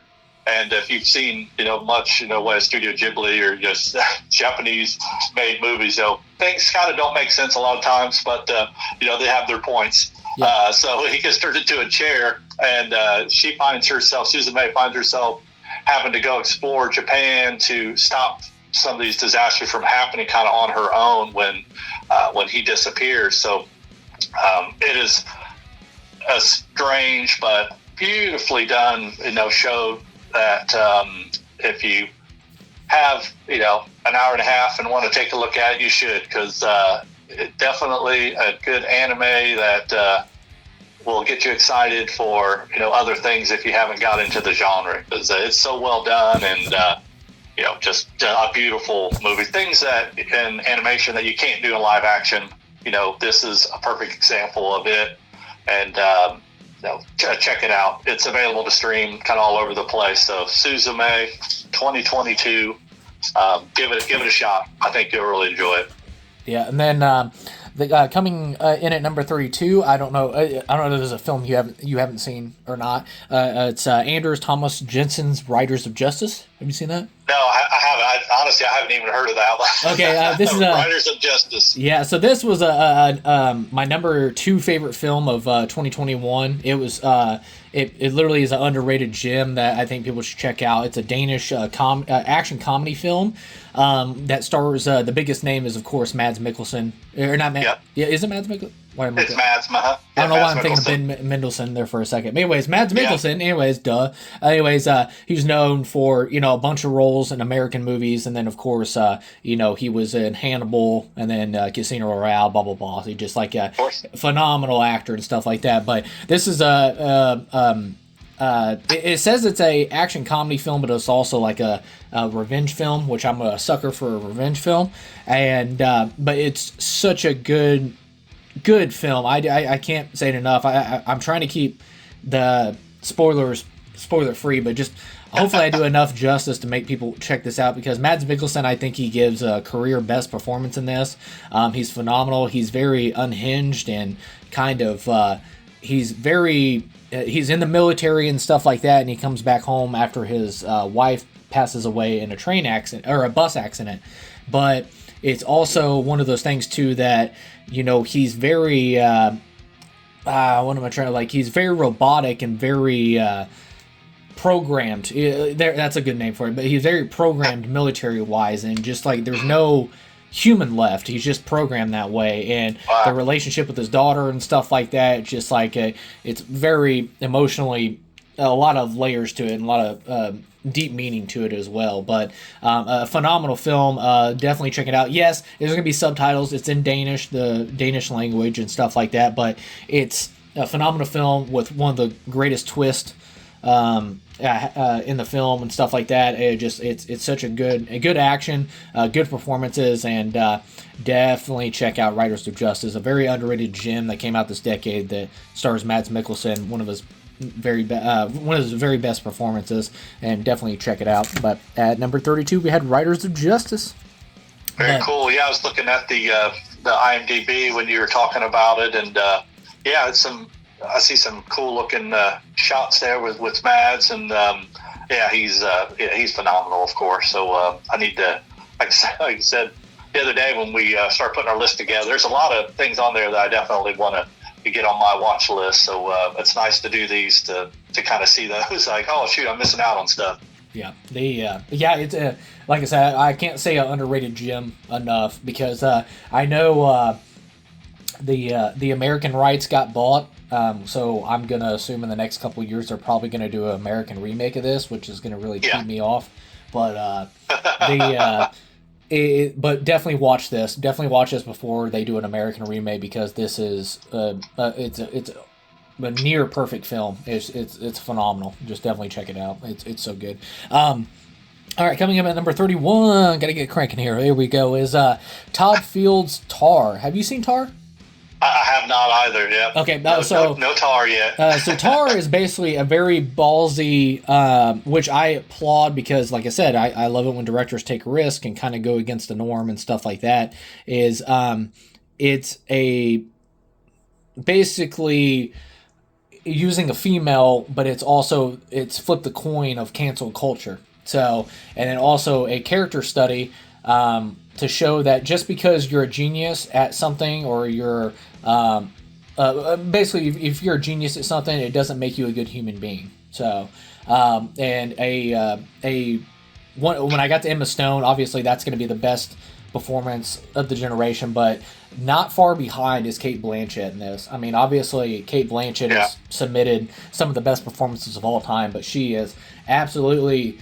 If you ever want to know why she's on GOAT status, then, watch this film. It's just like, she's one of the greatest actresses that ever lived. I think she's my favorite actress of all time, and I think she's the best to ever do it. But if you ever want a reason why, it's definitely Tar. And it was a film, if I'm not getting across how good this film is and stuff like that, and how layered it is you can be obsessed with your work at the same time, but I keep repeating it, is you can be obsessed, you can be a genius, and you can be dedicated to a certain craft, but you can also be a terrible human being at the same time. So, it's just like, so it's a very, really good, very well written. It was written by Todd Field, directed by Todd Field, and then it's phenomenally crafted. But yeah, it just like, definitely check it out. It's what is the runtime on this bad boy? I could have swore it was like close to 3 hours or something like that. Yeah. Oh, or 2 hours. It was like 2 hours and 32 minutes. It looks like, but yeah, it's a great film, a great character study, and just one of the best performances by Cate Blanchett. She's so good. And it was very close when it came around to the performances of the year. She was just the best of the year, and probably the best of the next decade and stuff like that, because Cate Blanchett's awesome. So at number 31, I have Todd Field's Tar. So coming in at number 30, this may be another one. Chad, have you seen at number 30? We have Celine. Past Lives. Yeah, Celine Song's Past Lives. So this was, don't quote me here. Let me look it up real quick. Bear with me here. Did you say this is one you haven't seen, Chad? No, I have not. All right, so this was one that came out in 2023, and I want to make sure it's a romantic drama film written and directed by. Okay, it was okay. So I wanted to make sure before I said it, but this is the director debut by Celine Song, and I tell you what, This is one of the best director debuts I've seen in a long time. It's fantastic, and the writing is so sharp. Basically, the course of a friendship that 24 years ago when she was childhood, and it's so, I'm gonna butcher it, but it's just so emotionally beautiful of like how you have to release basically your past and all that stuff, your past lives. It's in the title and stuff like that, and her being in love with somebody from childhood and how you have to pass on from that because she's moved on to her life over in America and stuff like that. So what could have been, but also sometimes you have to cut that off. And I'm butchering it, but it's the sharpest script, one of the best scripts, and one of the best director debuts and stuff like that, and a phenomenal performance by Greta Lee, who's I thought she should have got a lead actress nomination at the Oscars. I think she got robbed, and then you have T.O.U., which he's phenomenal as well. It's such a beautiful film, and very sad at the same time. So bring the tissues. So Celine Song, Past Lives, we have it number 30. So moving on from number 30, we're going to 29. We have Jane Campion's The Power of the Dog. I know you've seen this, right? Yeah, Power of the Dog. Yep. I've definitely seen that. Very, very good. A Benedict Cumberbatch movie. I mean, I'll say it's a Benedict Cumberbatch movie because he's the main focus of it. But such a good, really gritty performance by him.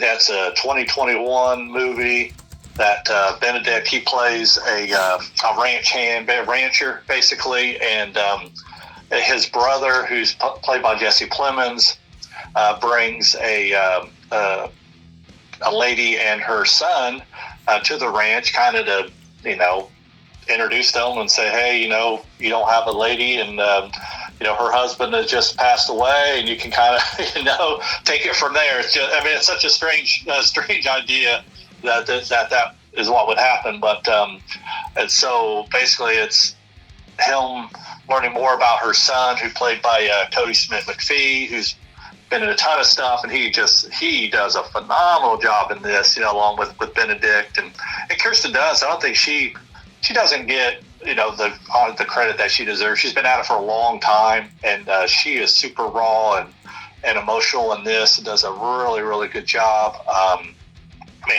Just from the fact that we still have a ton of movies to go, I'm just going to just say, nominated for a ton of awards, and I think, if I'm not mistaken, I think Benedict, I think won Picture of the Year, and I think Benedict probably won. Did Kirsten Dunst, did she win?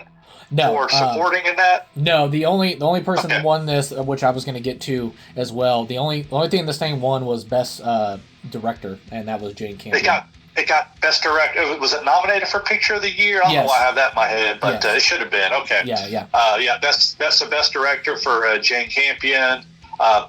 Then Benedict and Kirsten may have been nominated, but obviously didn't win, which just blows my mind. But every year a lot of good movies come out, so I'll let you kind of jump on the rest and kind of put your 2 cents in. But I said it's one of those ones that you can kind of go on for a while about is some of the performances and the themes of it, and nothing that hasn't been done before, but with these particular actors, actresses, it's well done.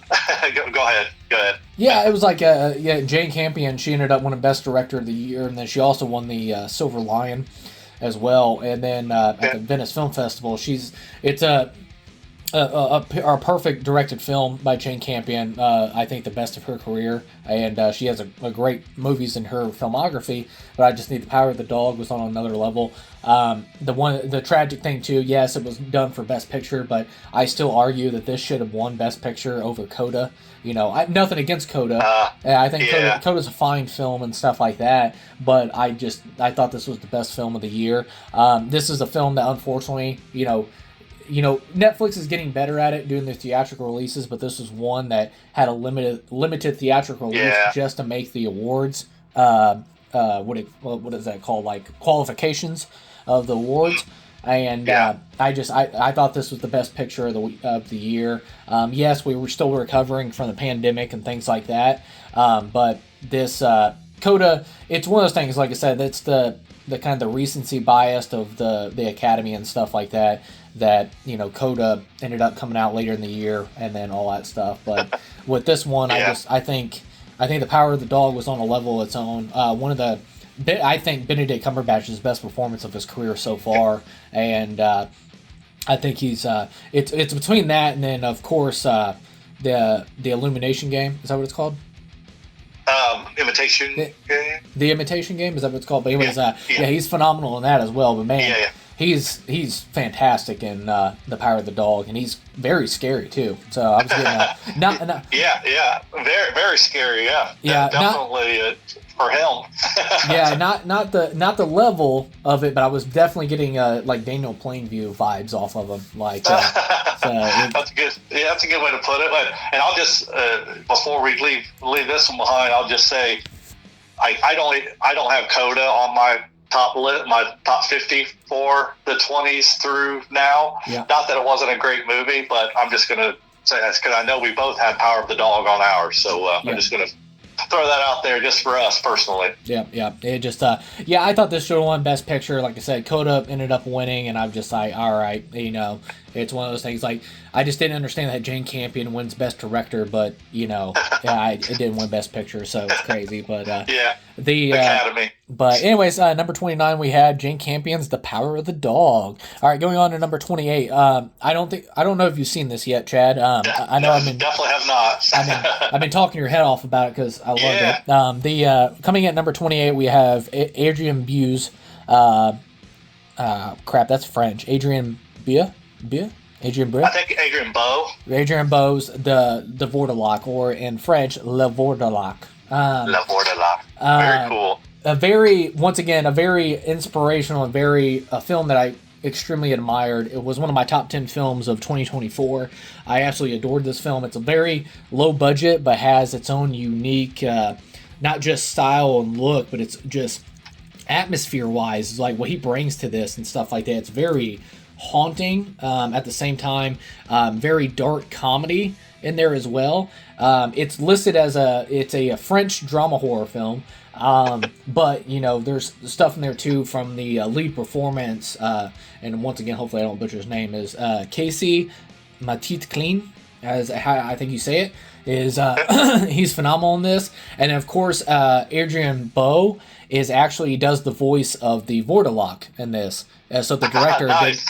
so there's like this puppeteer kind of thing. Now, I admire the crap out of this. I love the practical effect work. I absolutely adore this film. I think it's perfect in every way.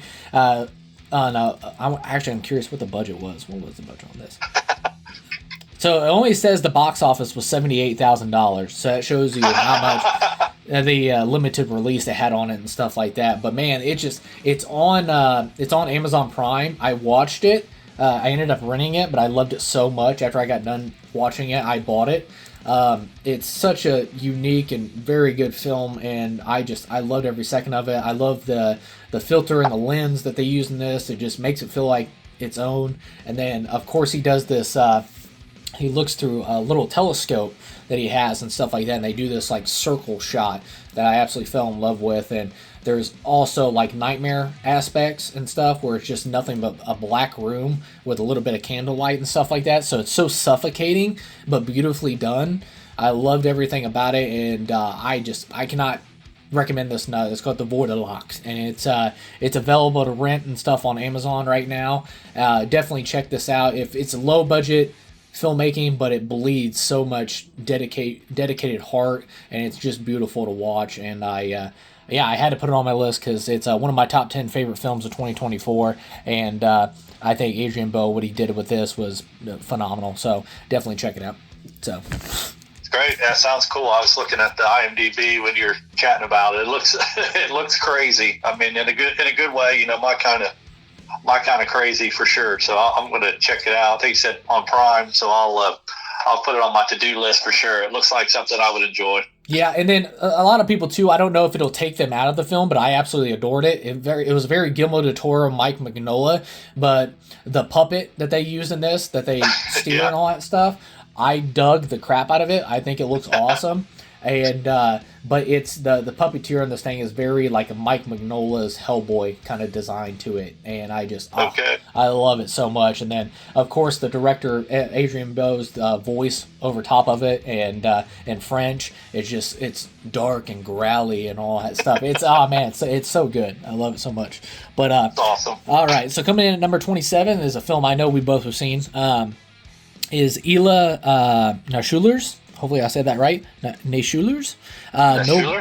Nobody. So, Chad, I'll let you take that away. Okay. This is a very fun kind of, I don't know, John Wickish kind of genre of movie. So Bob Odenkirk, which we all love from Breaking Bad, Better Call Saul, and countless other things.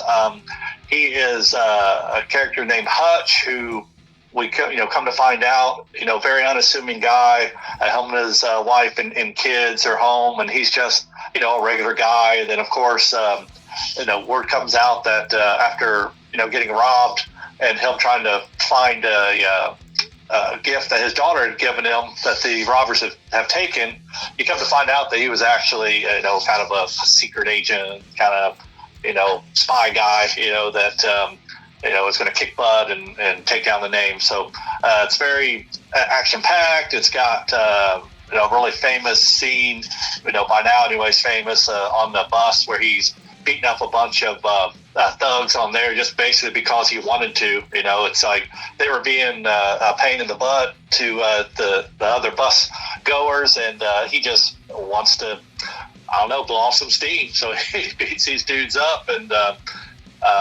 but there's just a ton of great scenes. Christopher Lloyd plays his dad. He ends up popping in at one point. I love Christopher Lloyd, and just a really fun action movie that it doesn't necessarily keep you guessing about what's going on, but it's just kind of like I said, kind of like John Wick, where if you like people getting their butts kicked, and this guy just kind of comes out of nowhere and does this, and Bob, and knowing like some of his behind the scenes, his training to kind of get in this role, you just got to respect the guy, and he does an awesome job in this, and it's just a phenomenal movie for what it was in the end. But can't beat it. It's fun. Watch it if you haven't already. But you'll definitely not be disappointed in any of the performances in there. It's not it's not Oscar worthy stuff, but it is definitely fun. And Bob, he's got a lot of great one-liners, and as you'd expect, and he's just there to take care of his family. So he'll go back and watch it again and again, I think, because I sure have. Yeah, it's such a like a fun little like ultra violent kind of movie to sit down and watch. Of course it's in the vein of John Wick, because the 87 North Productions is the stunt team that does all the John Wick films, and ran by David Leitch and Chad Stahelski and stuff like that. But it's such a fun film, and also to see. I have to admit, a lot of people are like, "Would you ever watch this film if it didn't have Bob Odenkirk?" Because people know how much of a big fan I am of Bob Odenkirk. I think eventually I would have got around to this film because I like good crafted action choreography and stuff like that, which 87 North does a phenomenal job with. But having Bob Odenkirk definitely was the grabbing must-see factor, because I just love Odenkirk so much from Better Call Saul and Breaking Bad, and of course like that. So to see him in a film like this, and he he does awesome, and of course he's a phenomenal actor, so he's great. And then Connie Nielsen's in it, you guys who Christopher Lloyd and all that stuff. But the one dude that's in this is the Russian guy, Alexei Surikov. Which I'm butchering his name, but who plays Yulian in the film. The dude's great. Like I say, he's a very mustache, over the top, twirly villain or whatever. But the guy's great. But definitely, like gets on stage and takes a bunch of coke and starts dancing and singing and stuff like that. So it's crazy. And then of course you have RZA is in this, and then Michael Ironside. So it's a fun little film. It's a fun little film, and of course the action choreography is very, very smooth and crafted which you would expect with 87 North Productions, but it's very smooth and crafted very well. And they're even coming out with Nobody 2 this year, which I'm very excited to see. So yeah, it's gonna be great. And then because right after this, when Odenkirk went back to Better Call Saul, he had a heart attack. So I was like, oh no, it just like. So, but I'm so glad to see that, he came back for Nobody 2, and they made it through production and stuff like that, and Odenkirk's, doing great, man, because I love that dude so much, so it's great to see this, and I can't wait to see it. Like I said, it's a fun action film. It's not, it's not breaking, like, Godfather script or nothing like that. It's pretty straightforward, and it's a fun film. It's a very fun film, and which I really enjoyed, and it was one of my favorite films of 2021. So, but yeah, we had Nobody.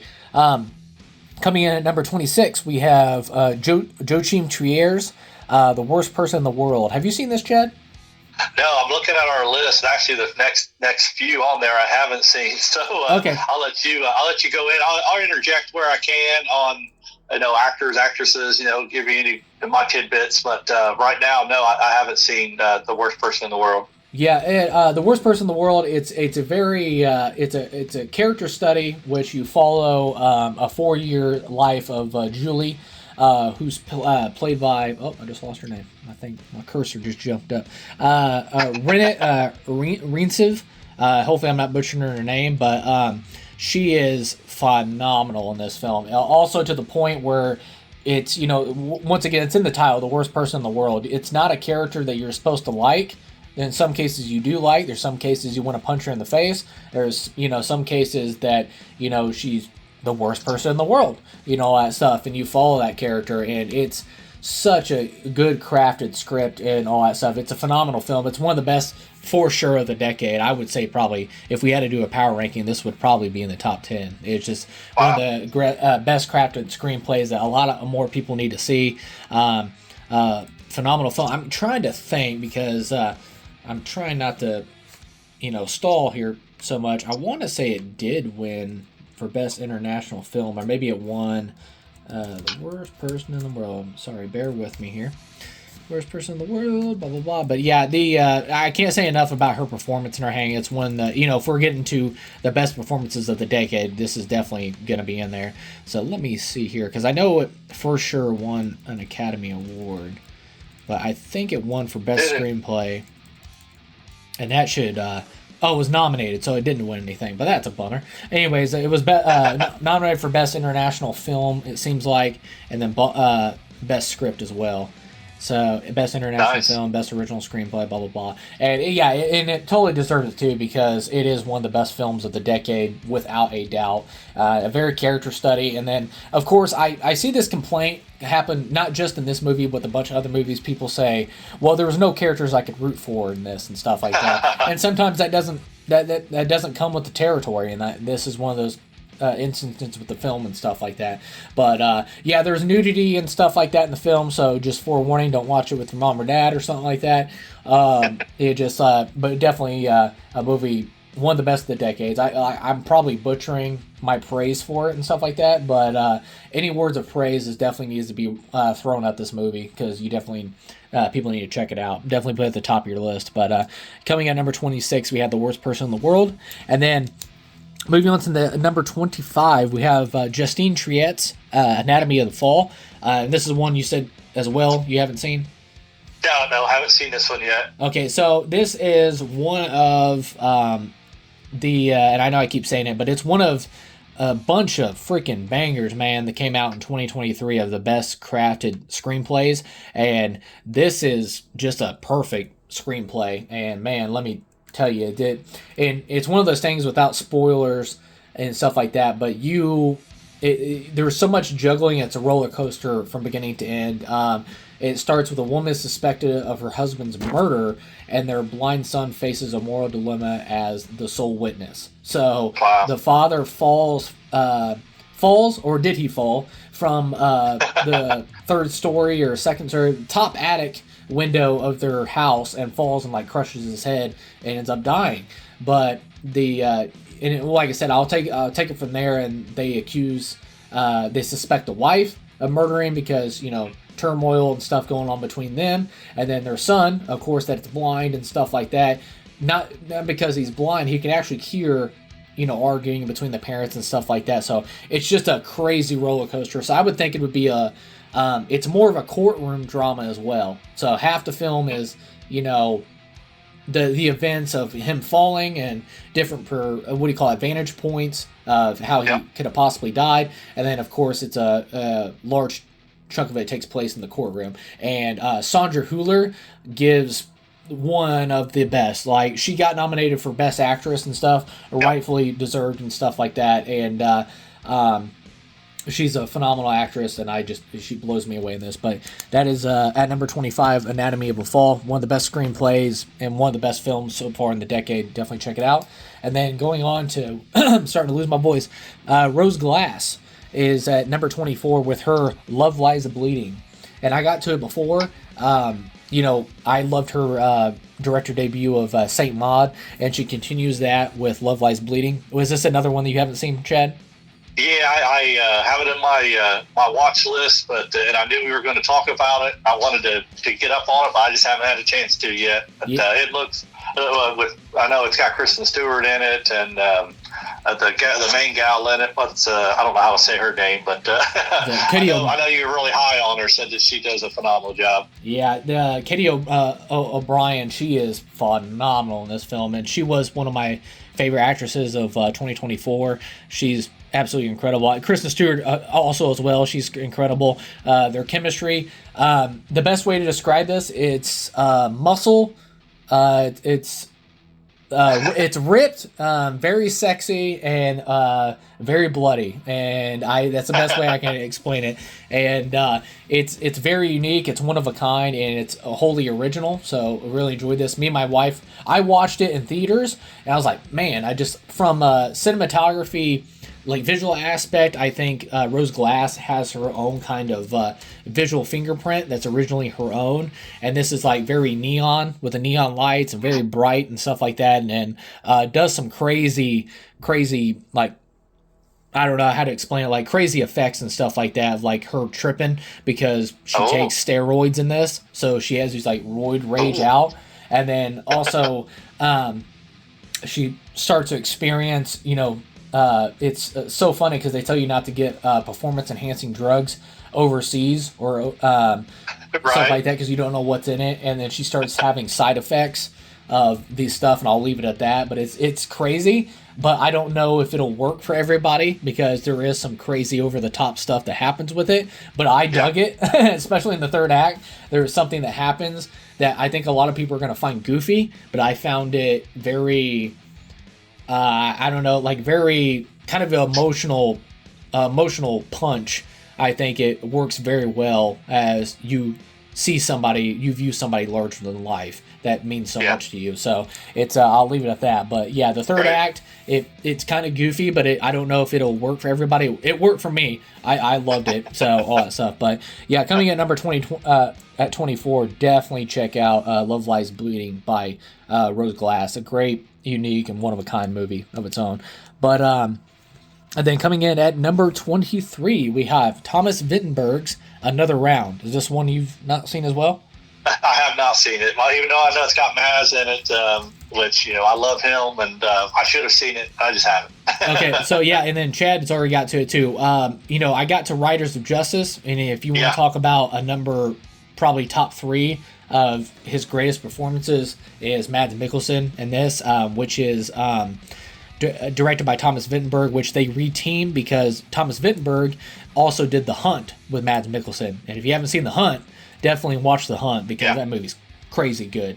But this was the winner at the Academy Awards for Best International Film, and well deserved because it was my favorite film of 2020.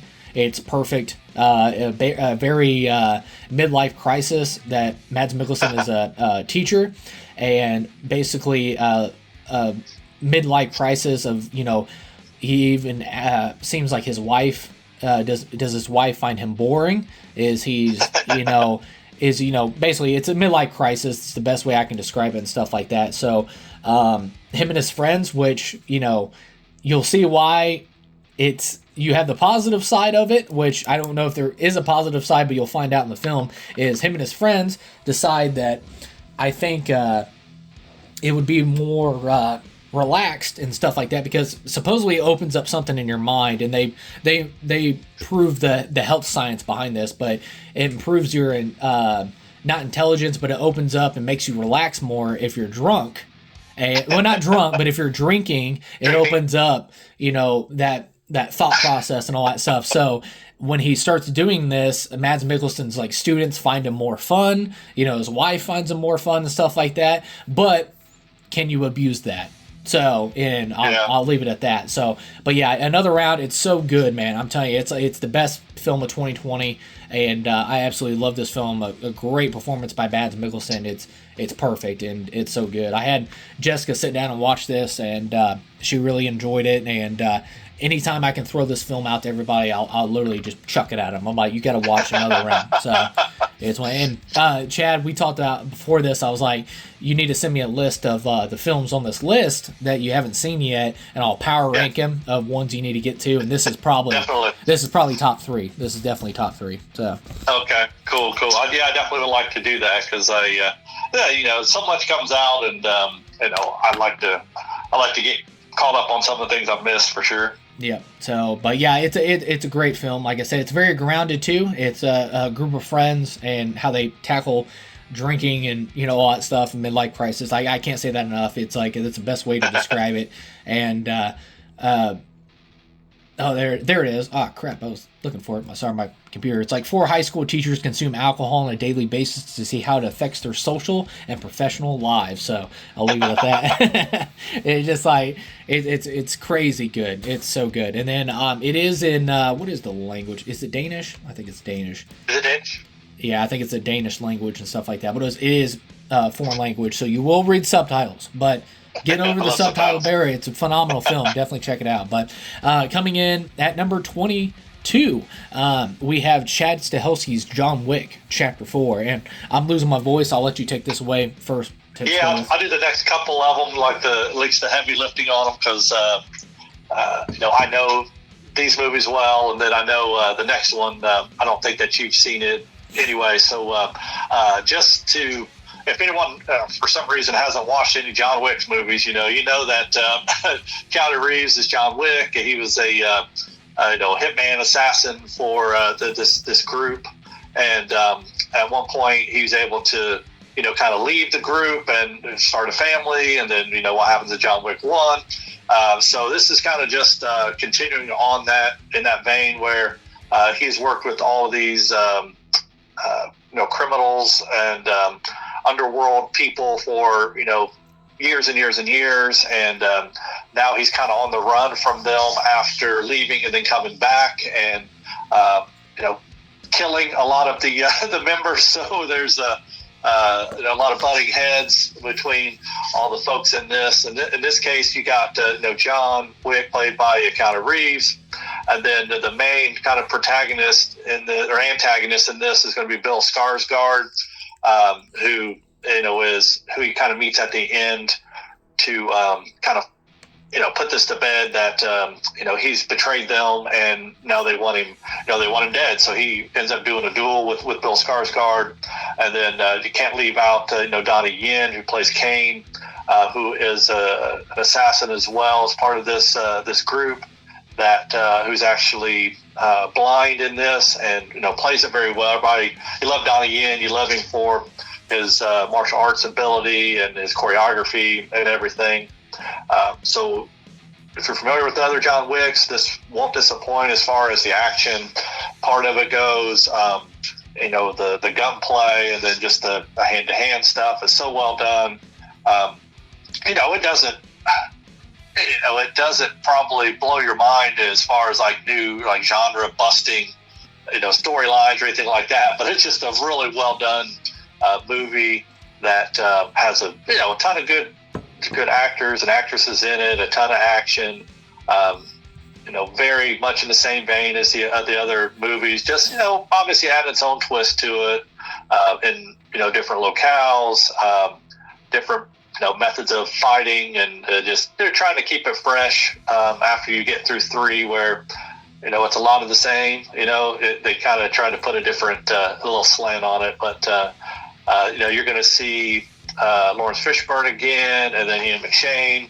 And I believe, if I'm not mistaken, it might be the last movie that Lance Reddick did before he passed away. Yeah, he will be. Yeah, he'll be making his final appearance in the John Wick universe. I don't know if he's done any other movies, but his final appearance in the John Wick franchise will be in the ballerina. So.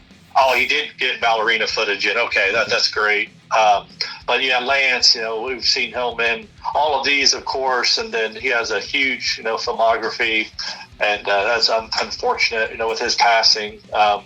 And then also, Clancy Brown, he pops up in this as well. But always a huge cast. Hiroyuki Sanada. I always say that bad. Yep. He's in it as well, and he's in a ton of stuff that everyone's familiar with. The Wolverine, and probably every really well done Japanese language Shogun movie. Yeah, Shogun. Exactly. You know him from a lot of stuff, but so John Wick Chapter 4. Don't know where they're going to go from here, but there's some new John Wicky stuff in it. If you've enjoyed the other movies, definitely check it out. I did not have it on my top 50. James did.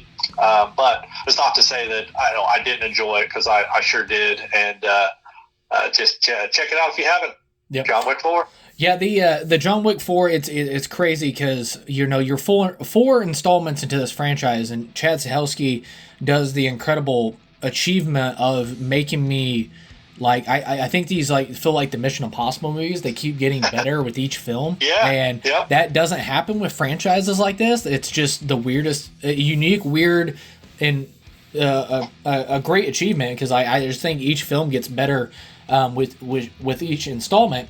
And that's the case with John Wick Chapter 4. I know they during the pandemic, it delayed the film and all that stuff, and man, it was well worth the wait, and it was phenomenally done. Of course, Keanu Reeves, the definition of blood, sweat, and tears, how much he puts into those films cannot be understated, because he does. I mean, if you watch the behind the scenes and stuff like that, when he's chucking himself down concrete stairs and all the gun action and how accurate and how dedicated he is to the craft, and Chad Stahelski, it's like, I say to this day too, is the John Wick franchise, and it's not up for debate. It's actually absolutely revolutionized how people have done action films in Hollywood now.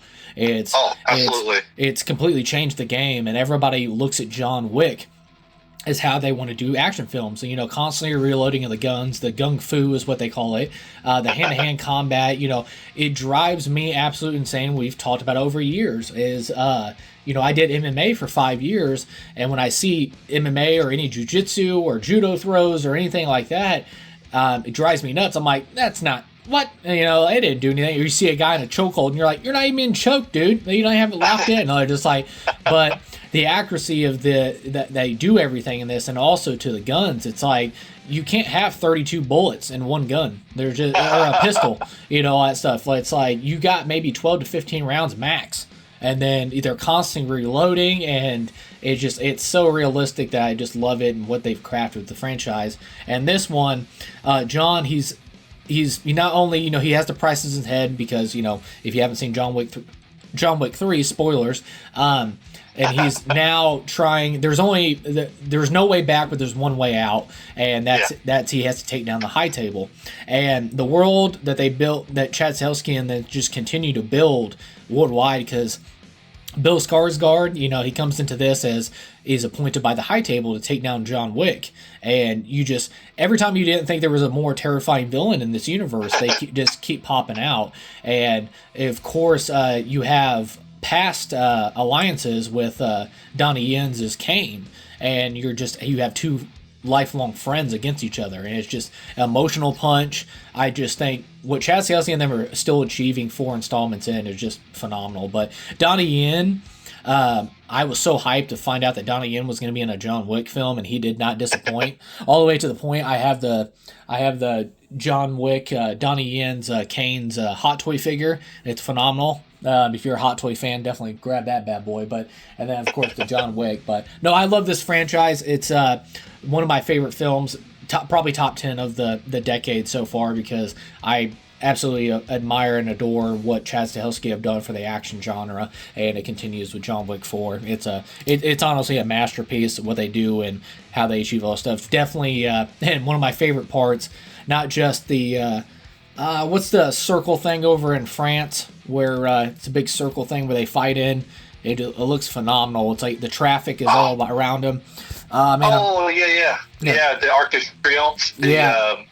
Where the traffic goes in a circle and it's got the arc in the middle of it. Yeah. It's just it's phenomenally done. And then of course you have the dragon breath round scene, and he does that is cool. Yeah, it's insane. So, but yeah, number 22 we had Chad Stahelski's John Wick Chapter 4. Now going on to number 22, we have Demon Slayer: The Mugen Train. Did I say that right? Yep. Yep, that's good. And I have not seen this, so I will let you take that away, Chad. All right, yeah, this is a movie release of an arc from the Demon Slayer Kimetsu no Yaiba series that has been out for a long time. It started out as a manga and eventually went into the anime, and this is just a extension of that.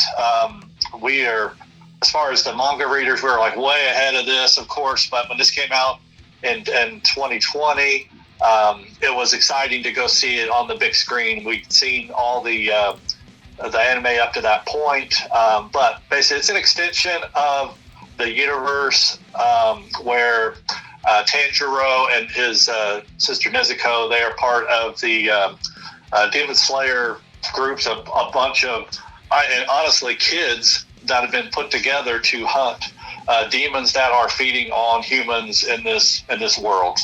And Tanjiro, his whole family was wiped out by the main demon, and then his sister, who was also bitten and became a demon, he's been able to, kind of, without her actually feeding on a human, she is still a demon, but they've been able to keep her from basically turning like full demon, and in the hopes that they will find a cure for her, because rumor has it that you can cure this person as long as they never like feed on another human.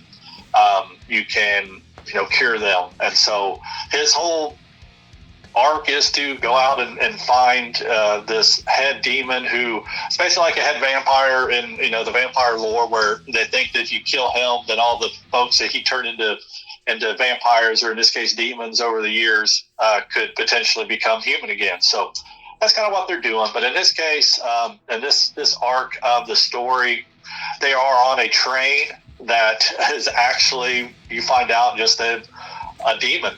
So there's a main character that is controlling everything that's happening throughout these trains, and he's using this demon is using the train as an opportunity to get humans on board, and then he's able to put them to sleep and feed on them, and becomes more powerful. So the more humans you consume as a demon in this world of Demon Slayer, the more powerful you become. So the point of this one is they're going to go and they're going to feed on these, and in this case, Tanjiro and his partners basically Zenitsu and Inosuke, and then one of the Hashira, which is like as far as the Demon Slayers go, there's a group of higher ranked Demon Slayers that didn't train the other ones, and they're called Hashira. And this guy is Rengoku, and he is basically the big brother to these guys. And so he's on the train with them when they realize that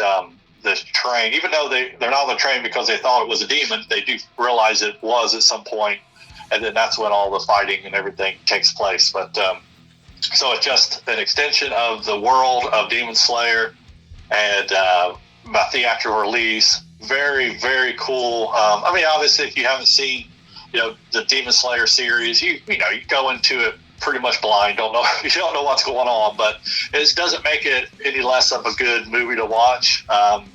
You may be a little bit confused, but just from the action standpoint and the way they introduce the characters, throughout it, you're not going to be 100% lost. But definitely watch the foreign language version of it with subtitles, because man, these voice actors for Demon Slayer, they are phenomenal. So Yeah. I'd always hype that up. If you're going to watch a movie in its original language, like a lot of the ones that James has talked about, whether it's, Dutch or Russian or Korean or Japanese in this case, try to watch it in the original version. You're going to get a much different experience than just getting the, I would say, dumbed down English dub version of it. But Demon Slayer, the Mugen Train, is a phenomenal watch. You like anime in general, but the action, definitely, check it out, and it might introduce you to the manga and then maybe the anime and get you into those. But it definitely, it's a nice rabbit hole to go down. Very, very fun, enjoyable series. Yeah. Awesome storytelling and voice work. Yep. All right, and then coming in at number 20, we have John M. Chu's Wicked. This is a film I have not seen, Chad. Before I hand it off to you, I know my wife, Jessica, she's seen it. She's seen it twice. She's seen it once, and she said it was all right. And then she went and seen it in the theater, and she's like, I actually enjoyed it a lot more the second time around. So I'm not a musical guy. I know that's why the Hamilton is such a rarity for me, because I'm not really a big musical guy. So, all that stuff. I do want to check this out because I like John M. Chu. I think he did his previous film, Crazy Rich Asians. I thought he did a great job with that. Oh, yeah. And I have seen a little bit of the behind the scenes in the making of this, how they used 3 million natural flowers on set that they all that stuff. So the production design and things like that, I'm sure I'll find the appreciation for and stuff like that. But I will eventually get to it. But go ahead with Wicked. All right, John Chu, he does a phenomenal job. And the scene that James is talking about is when they first come into Munchkin Land. It looks like you're maybe in Holland. There's just all of these, the flowers are just everywhere. And when you come to find out that they grew these flowers for this scene and then harvested them and used them throughout the movie in other shots, as in Munchkin Land, the houses have flowers on them, so they use those to kind of colorize everything, and just visually, because of the colors and the full sets, because they did a lot of giant set pieces. So definitely check out the behind the scenes on the making of when you get a chance. If you haven't seen it, of course, watch it first, but then watch the making of, and you'll get a better appreciation for it, because there are a lot of scenes. In particular, there's a dance sequence number when they're in the library of the school. Is called Shiz, which is very weird. I don't know why Shiz, SHIZ, but there's a sequence where you think watching it, it's like, oh, this has got to be some CGI, and you find out that it's a full, legit, practical set. It's just amazing. But and getting back to the actual point of the whole story is Wicked. It's based on a book that's based on the long-running Broadway play, which was based on a previous book. It's just a long, convoluted way to say that they've changed it over the years to kind of tailor it into the musical that we see today. And I said earlier, we watched it yesterday, so it's really fresh in my memory. But the cast is awesome. Ariana Grande, she plays Glinda or Galinda, depending on which version of it you're watching. And then Cynthia Erivo, she is Elphaba. And then Elphaba, famously played by Idina Menzel on Broadway, and then Galinda is played by Kristen Chenoweth on Broadway.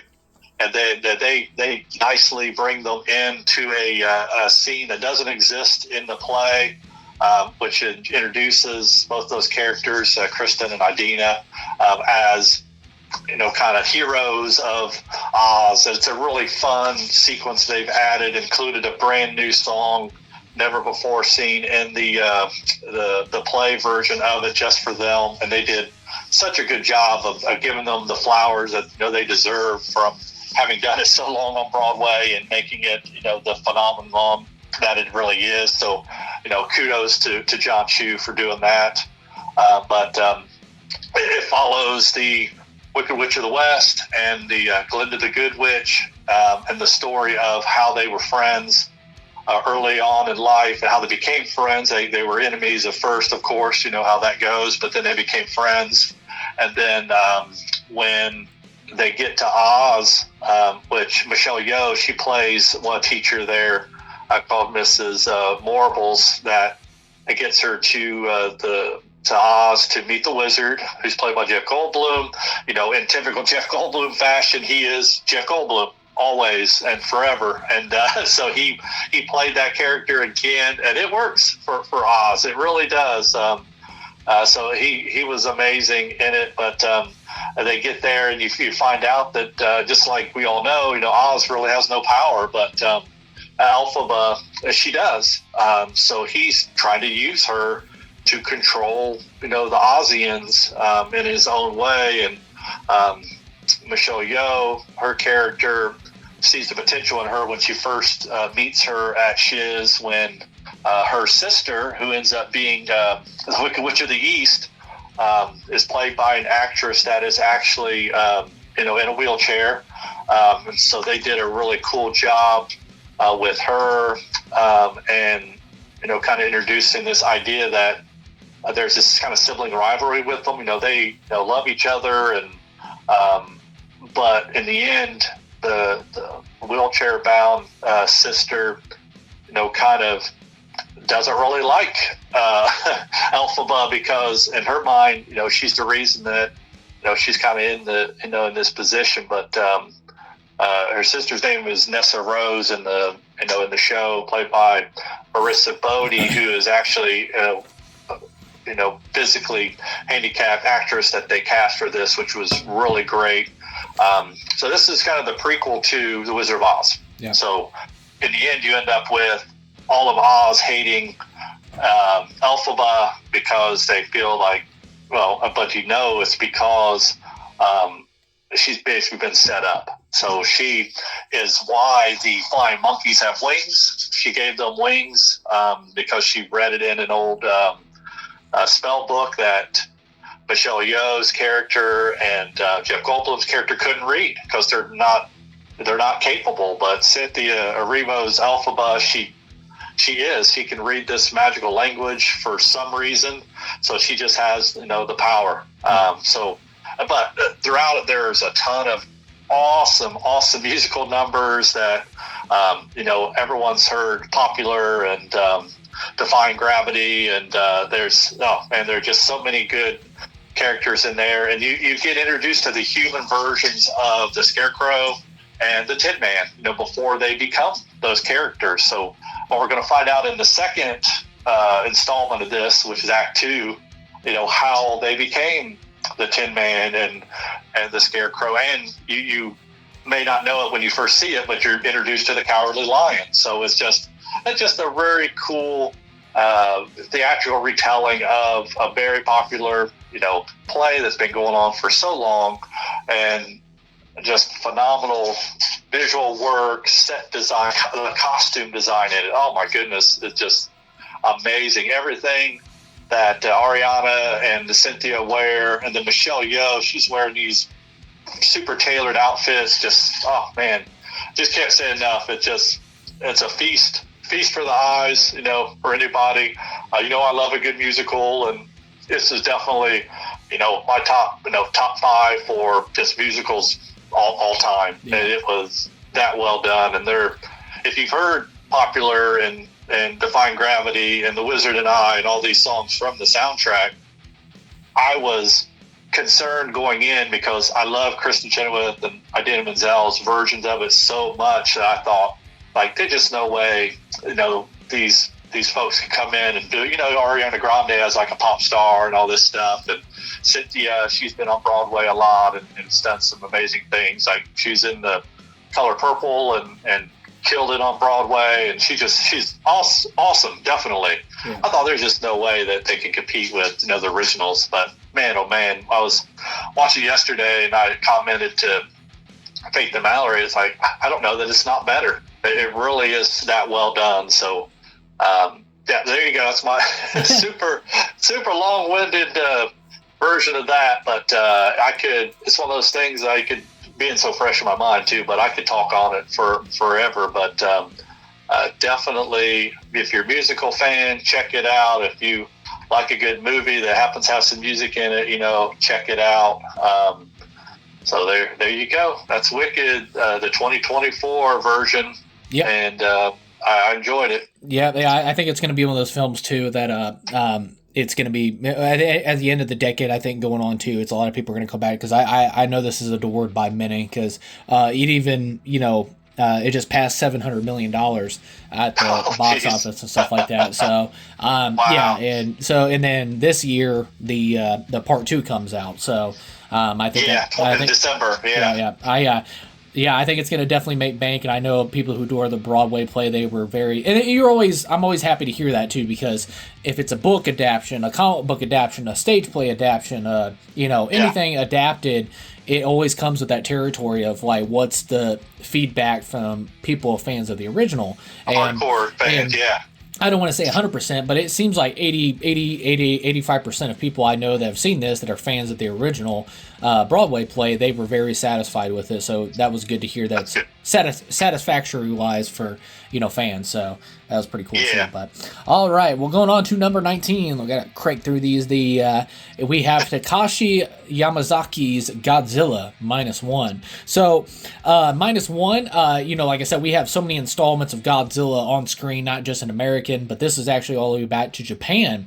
So this is like back to its roots, its old school style of like miniature sets, and you can see like miniature trains and all that stuff. And it literally got back to the heart of what makes Godzilla so special, but also at the same time putting a very heavy emotional storyline into it of not dealing with post-traumatic stress from war.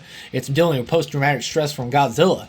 So it was such a unique character study and very well done. And then also I love the design of Godzilla, of course, and then from a practical from special effects wise too, I don't think the atomic beam that Godzilla shoots out has ever been more terrifying than it is in here, because it's literally replicated of like going off like a nuclear bomb. So it's crazy. So, but I'll let you take it away on that Godzilla -1. Phenomenal film on my part. It was in my top 10 of 2023, and I cannot wait to see what Takeshi Yamazaki does next, because you can tell the fan, not just the dedicated heart of a bleeding filmmaker is poured into every scene, but also you can tell he's a fan, and he treated this property with so much care and love. So it was cool. Oh yeah, definitely. I've seen it a couple times. Faith and I was watching it, then she saw like bits and pieces of it, ended up wanting to watch it again like the next day. So we watched it again, and oh man, it is just it's a perfect explanation that you just gave of how they went back to these practical miniatures and things like that, and it was shot on a very low budget for a good blockbuster looking movie. I mean, so props to them on taking what they had and doing something just different and amazing with Godzilla. Godzilla's been around for a long time, so the idea that they could really put something out that just surprises and amazes you is just phenomenal. Like how do you do it? So they did it, and they added in another little almost love story-esque to it, where you develop these characters that with other Godzillas that you didn't really get. I mean, not for me. So just great storytelling on a budget with a big budget feel and look that, if you're a fan of Godzilla or have never watched Godzilla, watch this, because it will make you a fan. Or if you haven't seen it and you're a Godzilla fan, you're missing out, because they really did something different with it that just needs to be seen by everybody, because it's a masterclass in low budget, high value movie making. So get that into your get it into your to-do list if you haven't. All right. Coming in at number 18, we have David Fincher's The Killer. David Fincher's The Killer, that's going to be another film that I unapologetically absolutely adored and loved. Once again, it's going to fall under that thing that I don't think it's obviously the best of his films and stuff like that, but one I think I just absolutely adored, and from a crafting standpoint and all that stuff that he did with this. At the lead, you have, of course, Michael Fassbender, and the best way I can explain this is it was you're seeing a perfect assassin be imperfect. So, and it's basically it's about like a job that goes wrong, and then once again, the best way to explain it is you're seeing a perfect assassin be imperfect, and I just absolutely adored this. A phenomenal performance by Michael Fassbender in the leading role. I think this is the closest, with a different, obviously a different approach and a different style of the being an assassin and stuff like that. But I think this is the closest thing we've ever got to a modernized American Psycho that we'll get with the voiceover monologues, and then of course the heavy. And I loved every second of it. Don't think I'm disservicing it. I absolutely loved it, but very heavy on the Smiths. So it just plays the Smiths throughout, and it's so awesome, and it's visually cool. The sound design is off the hook. Once again, to the cinematography done by Eric. I hope I don't ruin his name. Mr. Schmidt and everything. I think he did a phenomenal job with this. He also did Gone Girl, and he also did Mank or whatever. That's on Netflix right now. Oh, yeah. With David Fincher. But a beautifully shot movie. Sound design is off the hook. I can't say enough. I absolutely adore this film. It's a character study that takes twist that you don't expect. And I know the ending can sometimes be unsatisfying to people and stuff like that. But I also think it goes into the the greatness about this film of being unpredictable. So all that stuff. So it may not be the result that you wanted, but I still think at the end of the day it's unpredictable. So I just I really adored it. So but yeah, number 18 we had David Fincher's The Killer. You've seen this, Chad, haven't you? Yep, I've seen it. It was a Netflix original movie, I believe. Yep. But Michael Fassbender is great in it. And I loved your thoughts on there as like, the imperfect assassin concept. That the problem is, you can see it from the opening sequence of this, is that he is very methodical. He is executing this perfectly is just his core being. It's like what he does. I mean, he is so like prepared for everything. It seems, like in sequences where you're like, why is this there? How do you think of this? It's just because he's so OCD about this stuff that with one little thing just slightly off, you see a sequence where he doesn't, take a shot, because even though he probably could, because things aren't just exactly like they're supposed to be. It's not perfect. So that's why he's made his living on, just being so well prepared for every scenario. And then when something goes wrong, that's when it goes off the rails. So it covers a lot of area.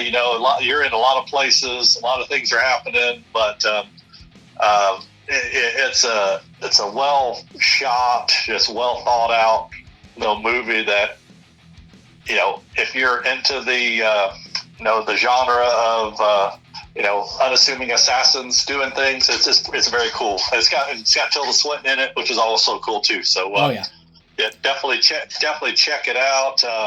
Michael, and one of his best, like, just visceral kind of a performance. So give it a shot for sure. Yeah, and then I don't know if he's fired as manager or whatever, because he went on because I think he stepped away from acting like 3 to 4 years, because Alicia Vikander is his wife, that they had a child and stuff like that. So they they wanted to focus on their careers, but also be in their child's life. So they wanted to support each other's careers. So before Michael Fassbender stepped away, it was just heartbreaking, because I think Michael Fassbender, I still think to this day, he's one of the best actors living today. And Definitely. But he was like he went into a rut where he was getting, there was like X-Men Apocalypse, and then there was the Snowman and all that stuff. It was like a big rut that I just think his talents were wasted. And the Killer Man, he's phenomenal. I can't say enough. I think the guy's phenomenal, and I want to see more from him and all that stuff, because I seriously do. I think he's one of the great top actors working today, and it's just so funny because like one of my favorite quotes is where he talks about, he's like, I fly no flag, you can't win me to any calls. He's like, if I'm effective, it is because of one thing. He's like, I don't give a and then I just like it's so good because like he's a psychopath, and like I said, but he's also you want to say a businessman at the end of the day. And he's like, throughout this stuff, even with the people like that he's working for, he's like, you got 3 days and then I'm stepping away from the job. He's everything is scheduled, has to be perfect. There's a moment, without spoilers, that he literally has his watch set to where he doesn't sleep on one side too long because he doesn't want something to go to sleep. Like he's a psychopath. He's a perfect psychopath, and he's the perfect weapon. But like I said, this is the one time that you see the perfect weapon be imperfect. So it's such a good film. It's bound to happen. I mean, he's done countless missions, and everything's gone perfect in these, and then something. It's Murphy's Law. Anything can happen, and it will. So that's what you get. It's a case study of that. Yeah, I know. Very good. I know a lot of people think it's like David Fincher's like low movies. I absolutely adore it. I could sit there and talk about that film all day and break down the little stuff. So, but yeah, and then I forgot to say too, I was very fortunate to see that in theaters as well. And like I said, the sound design, doesn't get really on full display if you're watching it at home, but man, watching that in a theater, the sound design was off the hook, which I thought should have got nominated at the Oscars, and then also cinematography. It was phenomenal. But moving on from that, David Fincher's The Killer, we go into number 17, and we have at number 17 is Robert Eggers' Nosferatu. And we both seen this film, so I'll let you take it away first. All right, sounds good. I saw it just a couple of weeks ago. Somewhere around Christmas time. Time flies, but I guess it's almost been a month now. But I've been thinking about it a lot, and a lot of more info has come out about it, more reviews and stuff. But so this is a new telling of an old story. In Nosferatu, there's a 1933 film version of it where it first introduces the idea of this being that is basically death itself. So you have this character that has been awakened from its slumber. It feeds on people, but in this case, you got Lily Rose Depp, who, in her despair of her lonely life, she is, asking on the wind, for, some kind of reprieve. And then what it's done is it awakens this entity that is death itself, Nosferatu, the idea of Nosferatu, which ends up coming up from Willem Dafoe, the professor that they go to discuss what's kind of happening with Lily Rose Depp's character, who is suddenly acting like she's possessed, and she has these very dark dreams where she's seeing all these terrible things that are happening, and come to find out she's just being influenced by Count Orlok, who's played by Bill Skarsgård, and he's being drawn to her. If you've seen Bram Stoker's Dracula, you kind of get the same thing there, where that main character there, Winona Ryder's character, is influenced, mentally by, the vampire in this case, and then it's kind of this, same storyline, but a very, very cool retelling of it visually. Nicholas Hoult, who plays Lily Rose Depp's husband, goes to Count Orlok in order to close a real estate deal. He's a up-and-coming business person. He's got this opportunity through the place that he works to go and kind of finalize his deal. But it's 6 weeks travel away, so he has to be away from his wife, and on the trek, lots of terrible things keep happening to her. She is being inundated with these visions and these terrible dreams from Count Orlok, and so he gets there. Nicholas Hoult does. He gets his transaction made, which includes Orlok's character buying real estate near where they live, and he ends up moving there. So it's the retelling of the same story, but in a way that is just visually just super stunning. And like I said, you got Willem Dafoe, and you've got a lot of characters that are played to a T, by these guys that you just can't get enough of them. It's a pretty long running movie, but it goes by super quick. If you like supernatural, and of course if you're into like vampires, stuff like that, of course you'll enjoy it. But just a very stunning movie that you got Aaron Taylor Johnson. He's in it as well, and he is a friend of this family. So when Nicholas Holt's character's out for weeks away, kind of helps take care of his wife, and it's just well acted. I love the visuals of it. There's so many times seeing it in the theater where I just said to myself, wow, that just is amazing. It just looks so beautiful. And I think I said to James after I saw it that it's probably like the most beautiful movie I'd seen, in years. Because it just is seeing it on the screen, and the sound design, once again comes into play where it's disturbing in the best way possible, that you just blown away. And the folks in the theater that saw it with me after the curtains rise and everybody's getting up and starting to leave, I remember the folks right next to me, after I'm thinking about like what a beautiful movie I just saw, and how crazy it is, and they were just like, I didn't like that. Like, I just sat through that whole thing and just like, I didn't like that. It's like, oh man, you really missed out. But needless to say, like, everyone has their opinion. In their case, it wasn't for them. But I have to also say that a lot of times the gal was kind of like peeking at her phone during the movie and stuff too. So that's that age of people that try to go to movies and also want to make sure they're not missing anything on Instagram. But if you would have taken time to really watch and enjoy it, you missed out, because it was well done and deserves all the acclaim that it's getting right now. Because if find a better looking movie for 2024, I don't think you can. It was my second favorite film of 2024. I think Robert Eggers was a passion project of his, because he actually did a stage play back in was it college or high school? I think he did a stage play of Nosferatu. So this has been a passion project for him for years, and he finally got to tackle it, because he was going to make it after The Witch, which I think would have been he's only done one film, but he even admits to this day, he's like, thank God it didn't happen, because that would have been a crazy undertaking for my second film. And he was like, I'm glad that I've evolved as a filmmaker more, and all that stuff. And it just seemed like the perfect time. And like I said, I think it was a perfect adaptation, which is an adaptation of the 1922 Nosferatu film that just celebrated its 100-year anniversary 2 years ago. Yeah. So it just like F.W.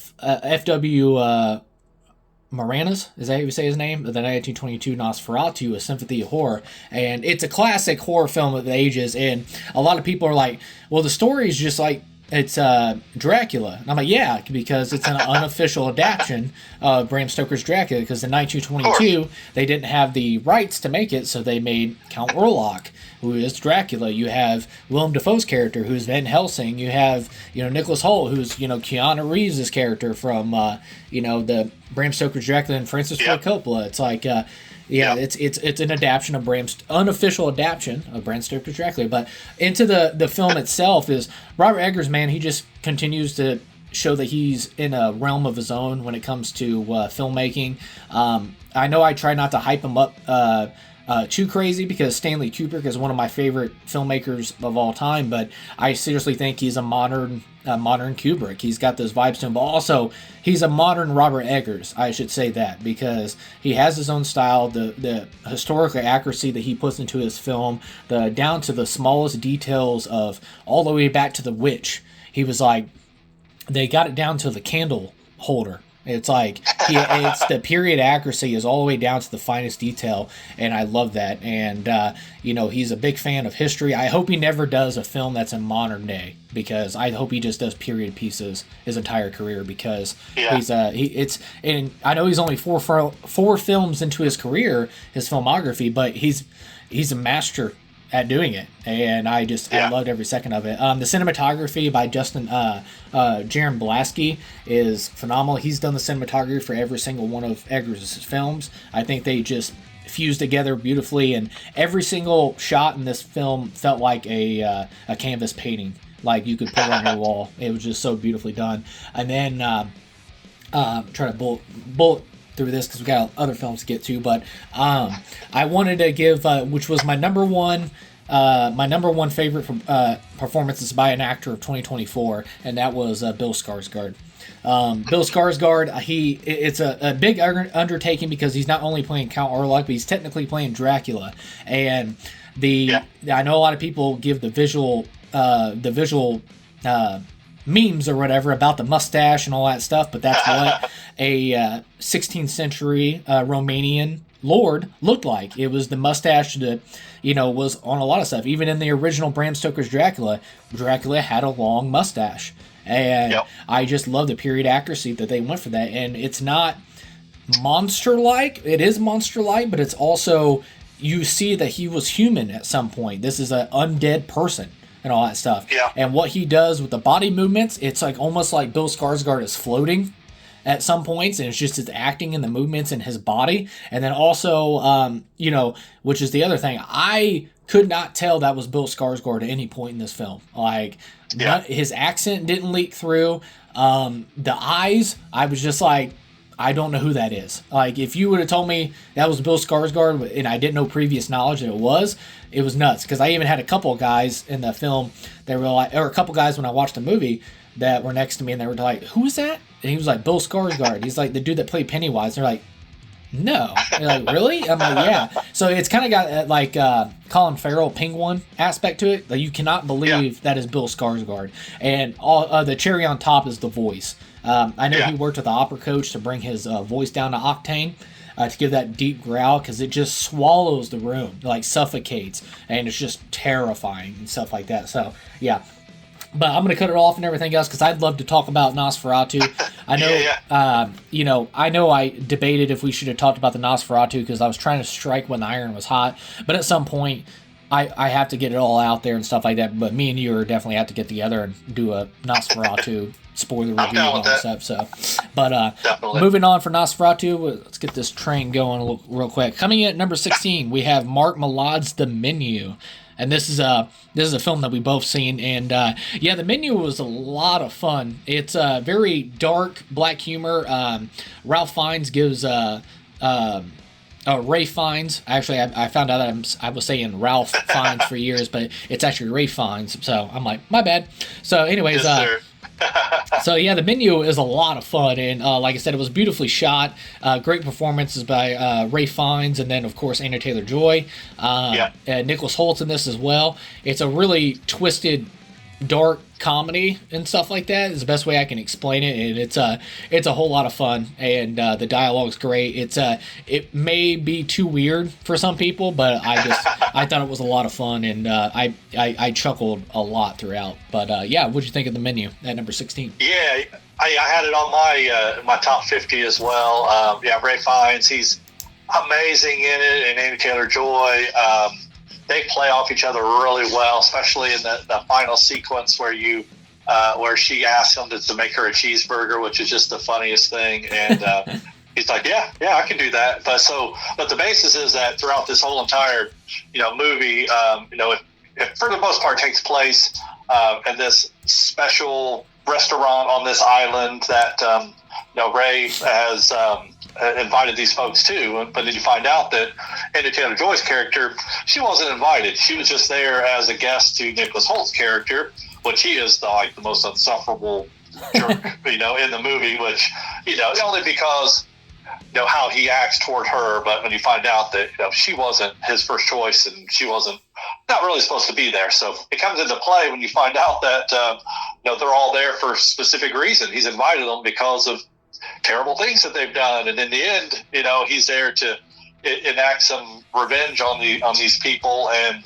she just got kind of caught in the blast. So just to keep it, short and sweet, I know we still have, lots to cover, but, she is a highlight in it.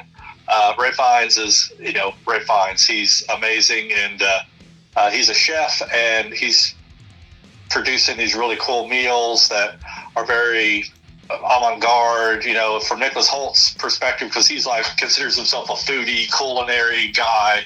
And so they're doing these really cool things that you're just like, oh, that's neat. And then you start to see that there's method to Ray's madness on this. So it's a very interesting movie. Definitely not for everybody. You'd watch it and think, what the heck am I seeing a lot of times? But I really enjoyed it. I love, kind of this horror telling of this story. And it kind of is a horror movie. But in disguise, as a well-meaning, interesting tale here. So just the Menu, definitely check it out. There's just a lot happening. And you'll everyone will find something that they like about it for sure. So definitely give it a go. Yep. All right. Well, coming in at number 15, we have. Oh yeah, I was gonna say too in the menu too.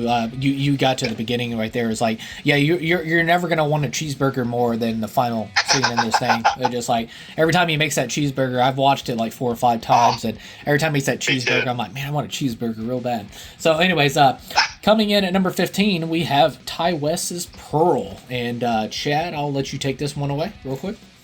Alrighty, yeah, and I'm going to try to keep them a little more short and sweet because I know we're deep dive in here. But Pearl is a 2022 movie. I said James said from Ty West, who also did X and Maxine, and many other movies. But basically, Pearl, she is a country girl who wants to be a star. She wants to be more than what she is. So she gets opportunity to go and do a tryout to possibly be in a movie, and that doesn't quite work out well for her initially.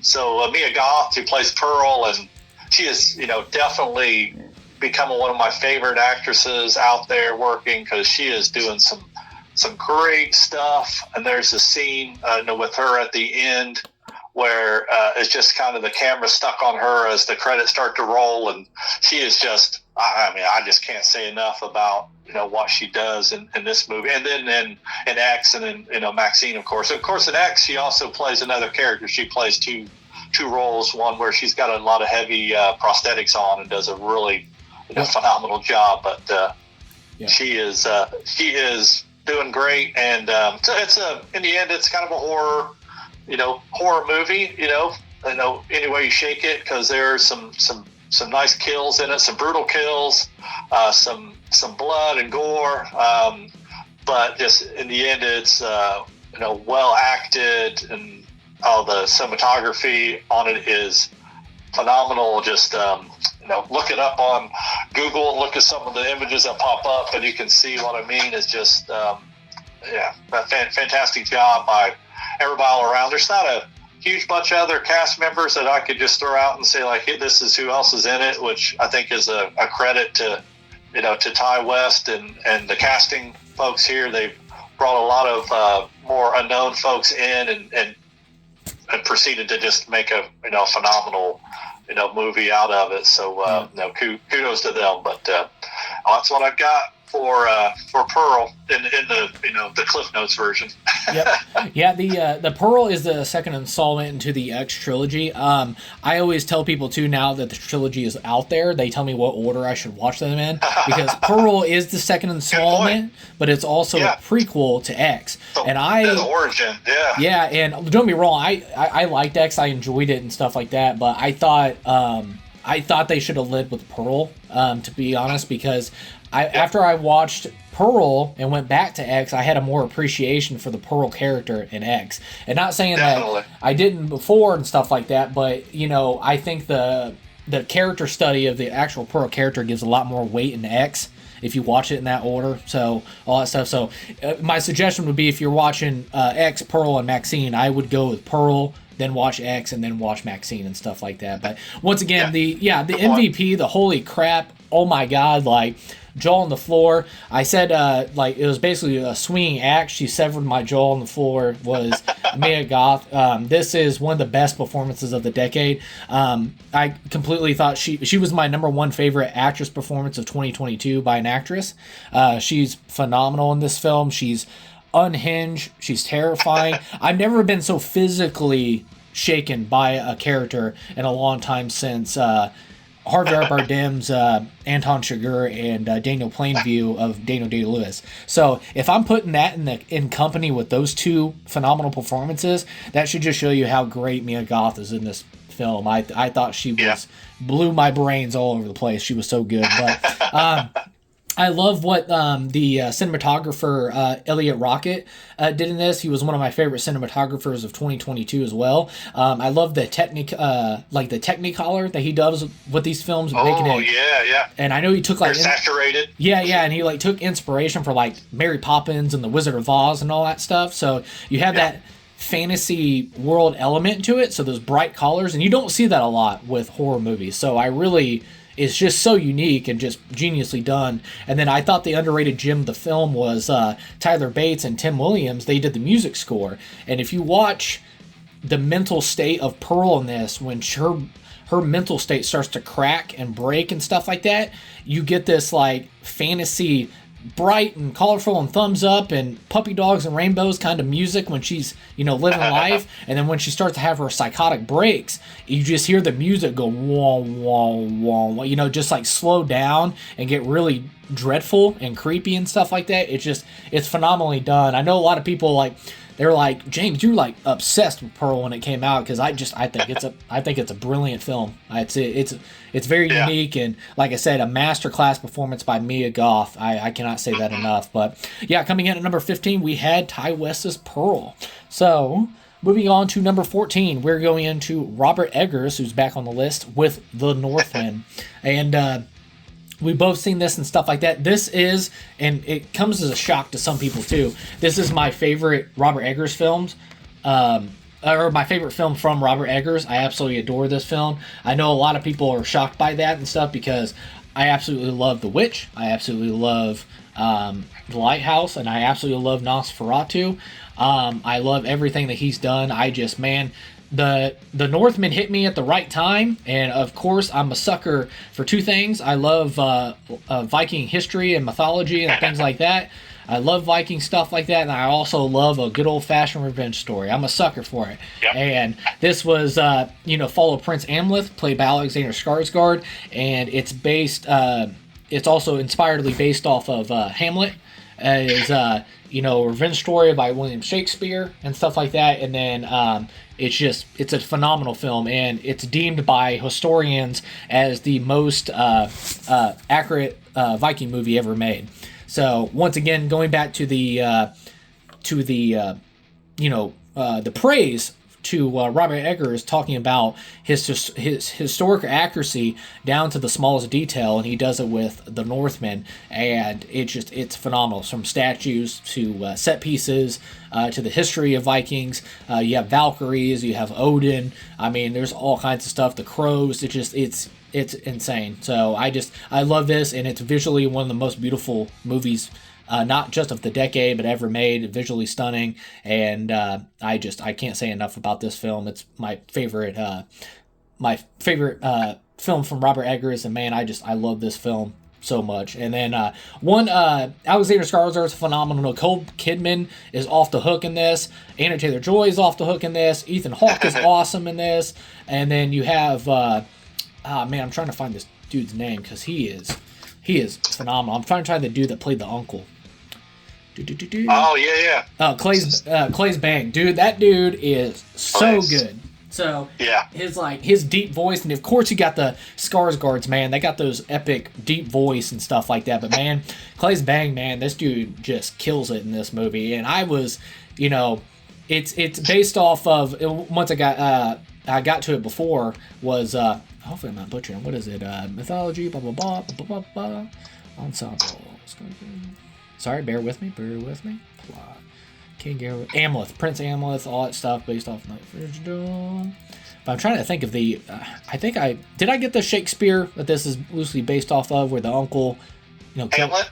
Is it Hamlet? Okay.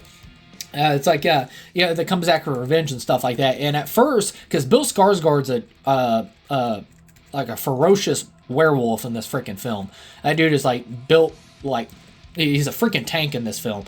And then I was like, man, I don't know if the uncle, at some point they're going to go at it. And I'm like, I don't know if the uncle is. And then, dude, that Clay's, Clay's Bang, dude, that dude took his shirt off and that dude was just cut up, ripped. I'm like, all right, never mind.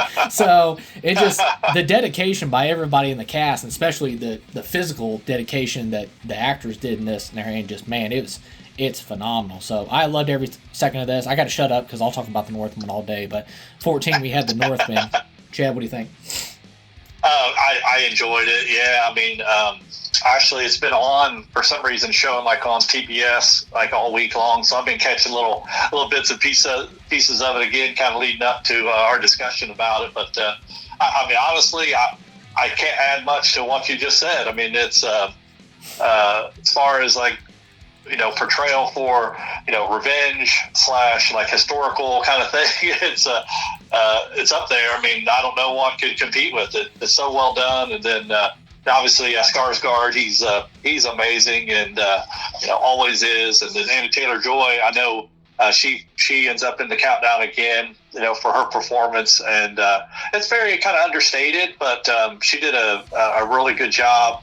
And then, Nicole Kidman, I thought, especially in a couple scenes that just come to mind, she was kind of unhinged as well. And, when you find out that she kind of was behind everything that happened, with Skarsgård, with his father getting killed, by the brother and everything. And she's he thought he was rescuing her. And in the end, she's, his queen, essentially. So, it's just a gut punch, right there. And then you just feel for him. And he goes on and he does what he's got to do. So very good.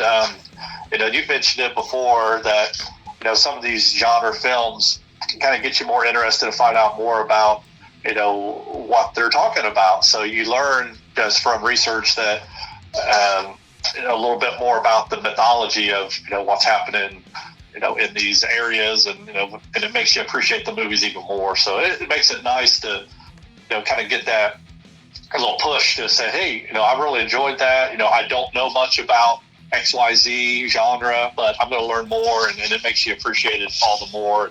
And I think that's good filmmaking. So there's nothing wrong with that. You may not know all about this when you go into it, but by the end you know more. But it also gets you the appreciation to kind of learn more about it. You mentioned buying a book on things or getting a soundtrack for something after seeing a movie because you just want to know more and help you deepen that appreciation for it. And I think that's good storytelling. Yeah, and then I wanted to say the music score by Robin Corlin and Sebastian Gainsborough. It's still my favorite, one of my favorite soundtrack scores of the decade so far. I own the CD, I own the vinyl record, I own everything in that. Just like the Valkyrie track gets me so amped up. I love it. And then I want to say what I always go back to the quote because it's one of the talking about Amleth, which Alexander Skarsgård that scene where he talks about, I am the son of the war raven, and I am his vengeance, and all that stuff. I get goosebumps every time. It's just like, it's so good. It's good. His accent for it is really well done too. He does a good job of capturing that. That's good. Yeah, and then the final act, and he's like, without spoilers, he's like, I'll meet you at the gates of hell. And when they, it's so good. It's just like, I can't say enough. But, all right, moving on from number 14, we go into number 13, which we have, at number 13, we have Alexander Payne's The Holdovers. And who goes first? Is it you? Go ahead. Yeah, I'll go first on it. This is a nice departure from some of the things that we've kind of talked about. We've done a lot of historical stuff. We've done a lot of horror stuff, and this is just a good old fashioned Paul Giamatti masterclass on acting. Period. So Paul Giamatti, he's a teacher at this boarding school, and so he's got these students that he interacts with. They don't like him. He obviously doesn't seem to like them very much, at least from the get-go. But over the holidays, he finds that since he's there with them, he's kind of been tasked by his bosses to kind of keep an eye on a couple of the kids that are there because they don't have anywhere to go for the holidays. So he is just phenomenal. And for some reason, I don't know what the emphasis was behind it was, but he wears like this prosthetic eye or like a contact to make his eyes look a little bit wonky. And it's such a cool idea, such a small, acting choice to do this but man, it just really, when he tries to, look at the camera, or he's looking at these other characters, it's just so great that, what a neat choice for him. And, the main guy that's in there that he, works with, one of the students, is played by Dominic Sessa. Yep. And apparently, because from conversations with James, he wasn't like the choice for this actor. He just happened to be actually at the school they were shooting at. Am I correct in saying that? Yep. He wasn't an actor at all, and they were shooting, and he was just like, he's like, hey, they took interest in this guy and gave him an opportunity to read for this part, and he just, he killed it. Just a sad, lonely guy, and he does such a phenomenal job with this. It's it's about families, and everyone can relate to that. You got this kid at this boarding school who's there because he doesn't have anywhere else to go. He's in between family stuff. So on the holidays, especially when it becomes so hard, to deal with. And, I've been away at school and dealt with not being home for the holidays, for certain things. And, it's tough. And, you deal with it how you deal with it. But it's a lot more, it's more of a human story than a lot of the ones that we've talked about. So it's not action-packed. It's just really good acting, great storytelling. I love the aesthetic of the movie. They did it in a way that makes it feel like it was maybe like the 70s, the aesthetic with the clothes, and then even like how they colored it. It was just very, very cool. I said, Paul Giamatti, he kills it. And you had Divine, she's in it, who's one of the other employees at the school where they're at, and she becomes a really key part in it. And I know she was nominated for some awards for it. And did she end up winning? Oh, she won. She won. Best Supporting? Yeah, she won everything. She won. Yeah. I thought she ended up getting like Best Supporting Actress Oscar, not just she got the Critics' Choice and stuff like that. She Golden got Globe. She got freaking BAFTA. She got everything. It's like every single thing you could think of. And she was a cook at the school. Yep. And her interaction with Paul, and she sees in Paul just a guy who's alone and sad, and using kind of this interaction with these students to just give him a little bit of life. And I'm looking at some of the awards I saw pop up, but she did. She won the Academy Award for that, which is awesome. And then Paul, obviously, he was nominated for an actor in leading role for it. I I don't know who won for 2024. I can't remember off the top of my head, but it was Killian. Oh, Killian. Never mind. Yeah, it would have been a close, 1-2 for them between Paul and Killian. So, I think Killian in the end, he definitely deserved that. So no knock on him. But Paul, I thought he had a amazing performance in 2024. So kudos to him. Yeah. Alexander Payne, I think he did a phenomenal job of capturing. He had that like grainy fizzle to the filter of the movie, and capturing that like 1970s like old school film, so you kind of like suck back in this time. Of course, Paul Giamatti. Actually, let me get Dominique Sessa. You got to before the amazing story that he ended up getting it and just absolutely crushed it. I think he's got a bright future ahead of him, because I was hoping he would pursue acting more after he did this, and he is. So that's really awesome to see. Divine Joy Randolph. She absolutely, the understatement of saying swept the awards. She won everything because she is phenomenal and absolutely crushes it in this. And then Paul Giamatti, Cillian Murphy was my number one, like, oh my God, I hope he wins, all that stuff. But Paul Giamatti winning would have been absolutely a happy upset. I would have been had no quarrels because he is absolutely phenomenal. And he's a legend in the business and stuff like that. So, he gives a masterclass performance in this and everything else. But I think the comedy's great. I think it'll be a Christmas classic for the ages. Like, I think a lot of people, I want to say Amazon, either it was Amazon or somebody else bought the rights to this film, or bought this at Sundance, because it didn't make that much money, because I'm trying to see here. It didn't make, was it $45 million at the box office on a $13 million budget, which, that's actually profitable. So, so that's awesome. But anyways, they bought it for $13 million at Sundance. But I think in the long run, it's going to be satisfactory, because I think it's going to be a Christmas classic for the ages that a lot of people are going to go back and visit, because when Christmas rolled around this year, I had so many people say, time to pop in the holdovers and all that stuff. So I think it's that's interesting. Yeah, so I think it's going to be a Christmas classic for the ages. So I think it'll be a timeless classic. So, phenomenal film. Phenomenal film, phenomenal performance by Paul Giamatti, and it's just such a great Christmas film and just a great movie in general. So definitely check out the holdovers. All right, so moving on to number 12, we have Park Chan-wook's Decisions to Leave. Is this one that you have not seen?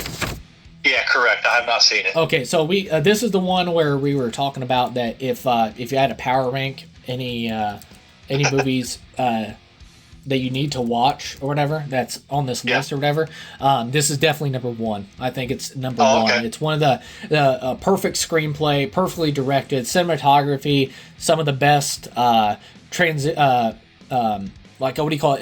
fusing transition shots I've ever seen in a long time. Okay. Probably since Bram Stoker's Dracula, I haven't seen transitioning shots so beautifully done in this, and it's phenomenal. A master class directing by Park Chan-wook, who's known for the popularity of Old Boy, but also we talked about before we record this. I think this is The Handmaiden is definitely.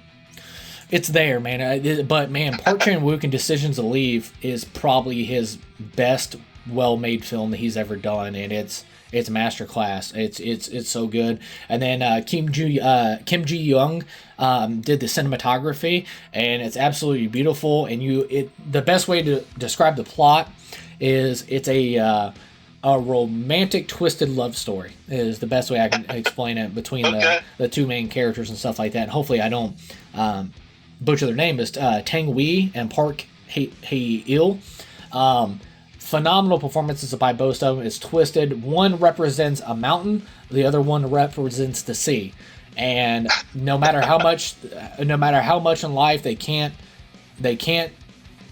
help but be out of each other's reach. So even though they're in love, they're always out of each other's reach. And I'll leave it at that. But it's so beautifully done in a crime thriller kind of way. And like I said, it's twisted. It's twisted and just a messed up love story, but it's so good. It's so good. If any of the movies from your list that you have not seen, I would definitely, put at number one, Chad, because it's a phenomenal film, and it's in Korean, so once again subtitles and all that stuff. But I love it. Phenomenal film.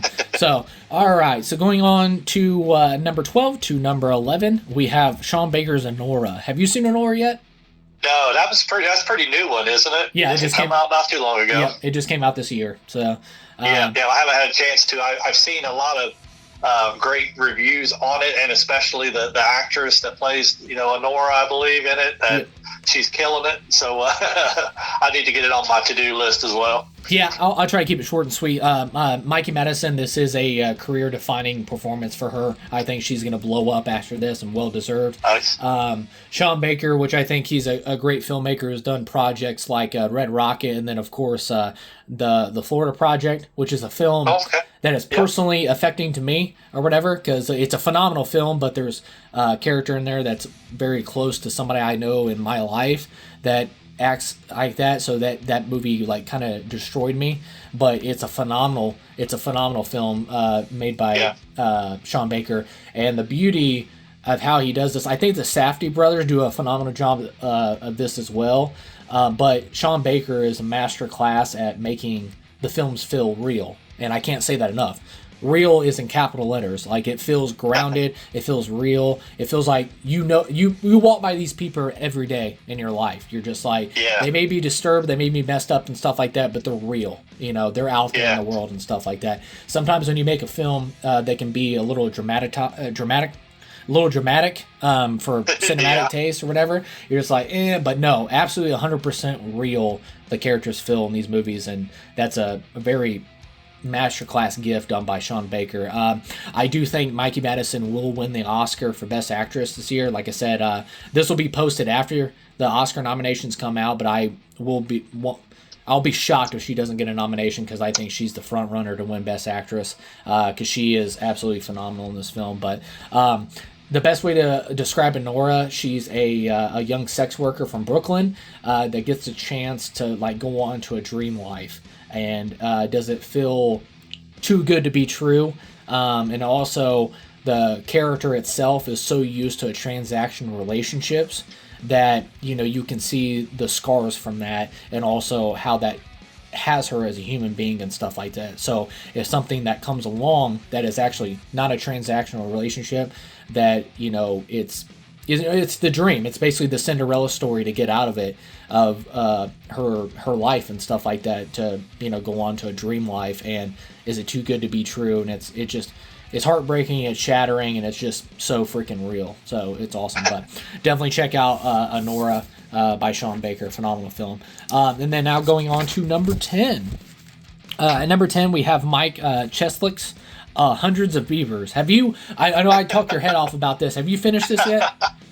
No, I still need to, but so I'll let you give your thoughts on it. Me being only like 30 minutes into it, I'll wait till I get it finished up to give you my final thoughts on it. But it is, out of everything on our list, it is the most unusual movie to make the list. So I'll just put it at that, and you can give it a little synopsis of what you think about it. Yep.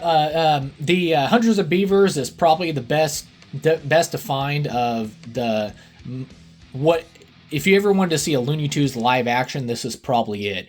And it's phenomenally done. It follows you're in the 19th century. A drunken Applejack salesman must go from zero to hero to become the North American's greatest fur trapper by defeating hundreds of beavers. And where do I start and make this quick? Man, what? Oh man, it's just what was it? Mike Cheslick. What they do with this, it's creative, bleeding heart from the opening second all the way to the end. And when you start watching, you're just like, does this, Looney Tunes shtick get like kind of overwhelming or like burn out its welcome? I think it's flawlessly done and just cranks it and puts the pedal to the metal all the way from beginning to end. It's just phenomenal what they achieve with this. And then Riley Bricks and Cole Tews is the main guy in this, and he was one of my favorite actors of 2024.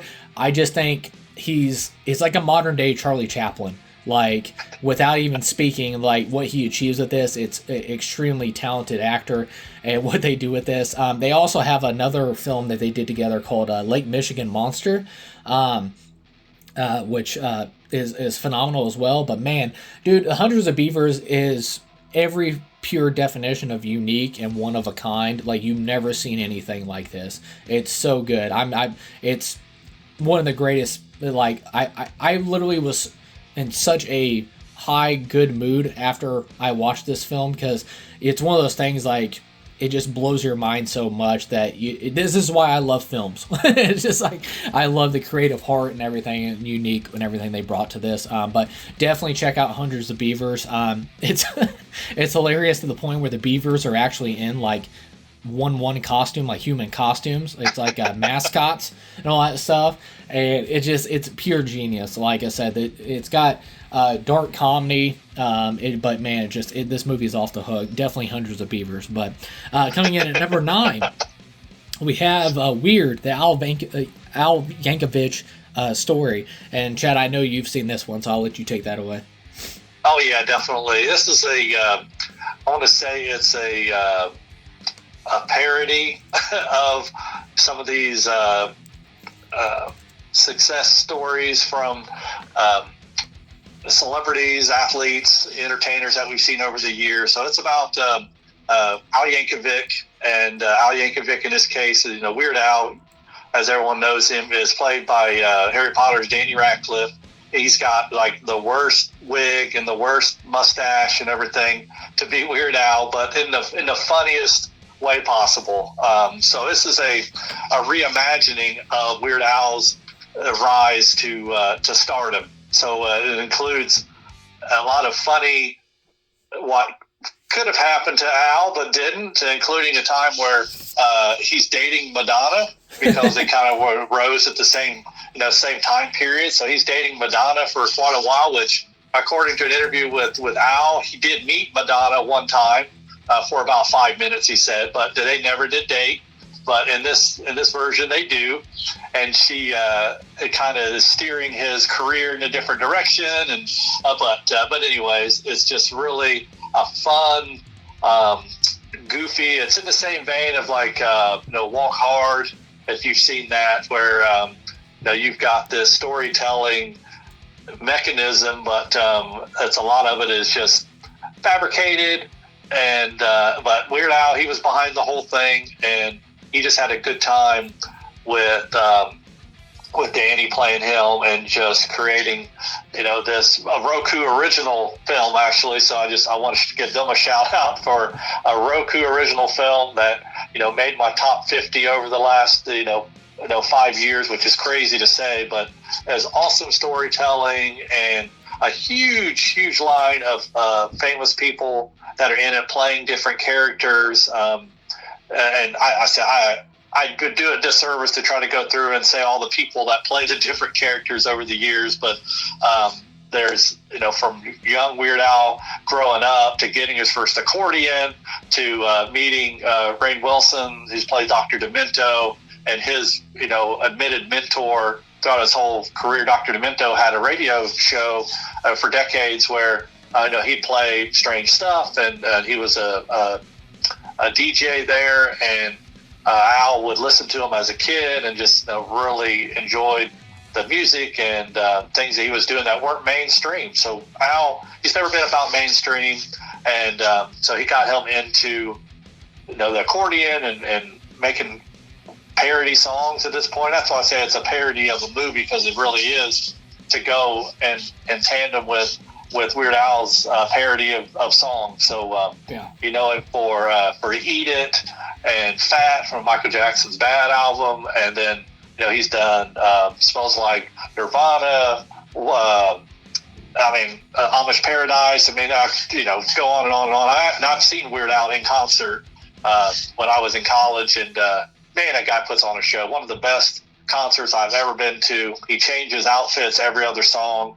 And Weird Al's band, actually, they do a lot of original songs too. So they pepper those in with the parody songs, and they're just phenomenal musicians. Imagine changing from genre to genre to genre throughout a concert, which you don't ever get. They'll do a rap song, then they'll do heavy rock, then the heavy metal, and then into like a pop song. It's just a phenomenal. And they cover that throughout this movie as well. So definitely one of my guilty pleasure movies, and Danny Radcliffe, I can't say enough about him. He just kills it in this. He's shirtless throughout a lot of it. He's just so funny, and just goes to continue to show that he is just such a phenomenal actor, and he's going to be around for a long time doing great things. But Weird, the Al Yankovic story. Watch it on the Roku and enjoy it, because it is it's worth a watch. Oh yeah, I was absolutely blown away by like I said, I always suggest to people too, if you don't know Weird Al's style, this may not work for you if you're not into like the spoof comedies and stuff like that, but it literally is a spoof comedy of his life, and I thought it was genius, and I thought it was just so Weird Al. I can't say that enough. It was just like, this is so him. And like I said, Weird Al was one of my biggest, inspirations growing up, because the guy is just himself. It's just him. There's no parading, there's no act, there's no like that. Just like everybody you talk to, that's just Weird Al. That's just who he is as a person. Yeah. And I love that so much. And to see how he did this story of just being a spoof of his life to the point where Madonna gets kidnapped by Pablo Escobar and he's fighting assassins and all that stuff. It just like it's so Weird Al, and I can't say that enough. And then before I get to the big standout, obviously, but Evan Rachel Wood that she did, she played as Madonna. She was phenomenal. I thought she was so good. And then of course, you you have that classic making fun of these, pretty tonight, like pretty straightforward of like music biopics today. It's literally, there's nothing new.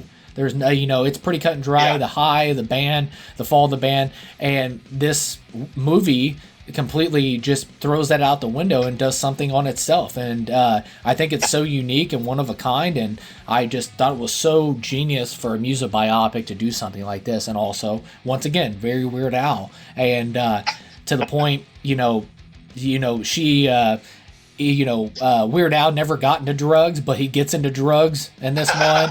And that's good, yeah. And it's just like, he has a drinking problem and all that stuff, just stuff that never happened, but you see it in so many music biopics, and he's making a spoof comedy of that. And I thought it was just so genius and so well done. But Daniel Radcliffe, he is phenomenal in this film. I thought, I just couldn't believe everything that came from it. And even when the little spoof stuff where he's making the bologna sandwiches and the freaking radio. Writes the song. He's like, my bologna, my, and then the friends are like, I think there's something wrong with the radio. And it's just so funny, man. But it's so good. He ended up winning, which I was like fist pumping and jumping up and down. He ended up winning the Emmy for playing this role, and it's just so well deserved. Like I said, definitely. This may not be everybody's style, but I think if you like, what was it, UHF, and if you like spoof comedies and stuff like that, this is Spinal Tap, stuff like that. Yeah, and it just if you understand the style and the great comedy of Weird Al, it's I think you're going to be blown away by this film. But yeah, coming in at number 9, we had Weird, the Al Yankovic story. So going on to number 8, we have Michael Sarnowski's Pig. You've seen this, right, Chad? I have. It's been a little while, and I was trying to recap in my brain, a little bit more about it. So I probably would have you take the lead on Pig, just because it's not super fresh in my brain, but I'm trying to remember.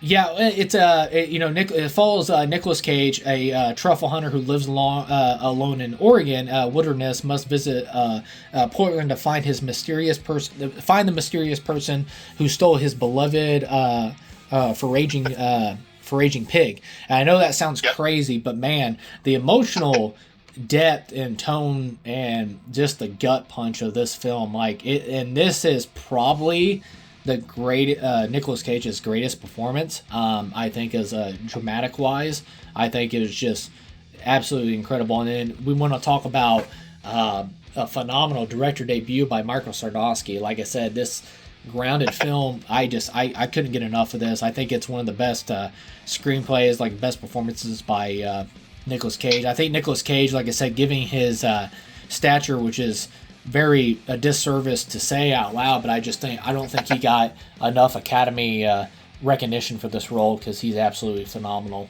in this, and it makes you take a step back and understand that Nicolas Cage, he's wild, he overacts. People say he overreacts and thing, but that's just who Nicolas Cage is. He's like, he's expressed so many times, he's like, I don't care how low budget the film is. He's like, I always bring 110%, no matter how big or low the film is. He was like, I always give it my all, and that's what I love about Nicolas Cage. If I was ever casting somebody in if I made a film and I had to cast somebody, it's like, and I'm gonna get 110% no matter what out of an actor, it's like, it's definitely Nicolas Cage. I think he's freaking awesome. I love the dude. So, but no, a phenomenal film. Like I said, to track down who stole his pig. It has so much more emotional layers to the film and in depth and all that stuff. So definitely check it out. I think the best performance by Nicolas Cage of his career, which is crazy to say given how much his filmography, his legendary filmography. So,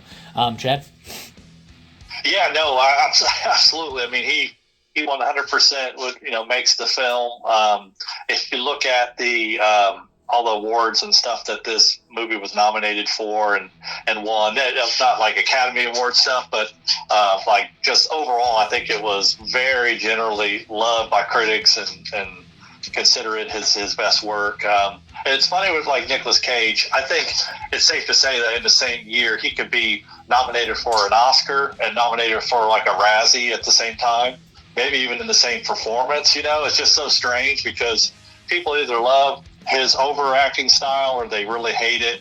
But you got to say, like you said before, that he's gonna bring it no matter what the role is. But in this case, he has so much meat to work with and such a nice script and storytelling that he blew it away on this. It is a phenomenal job by him with a lot of just him on the screen. So you got to give him props, for that and carrying this movie. Yeah. For as you described that kind of the synopsis of it, what could potentially be kind of like a goofy premise, but in the end, the way it's shot and the storytelling, and the director did such an awesome job, and it's ended up being our top 50 of the last 5 years for sure, for a reason. And cinematography wise, it's very cool. The pig that they actually ended up using there, I love just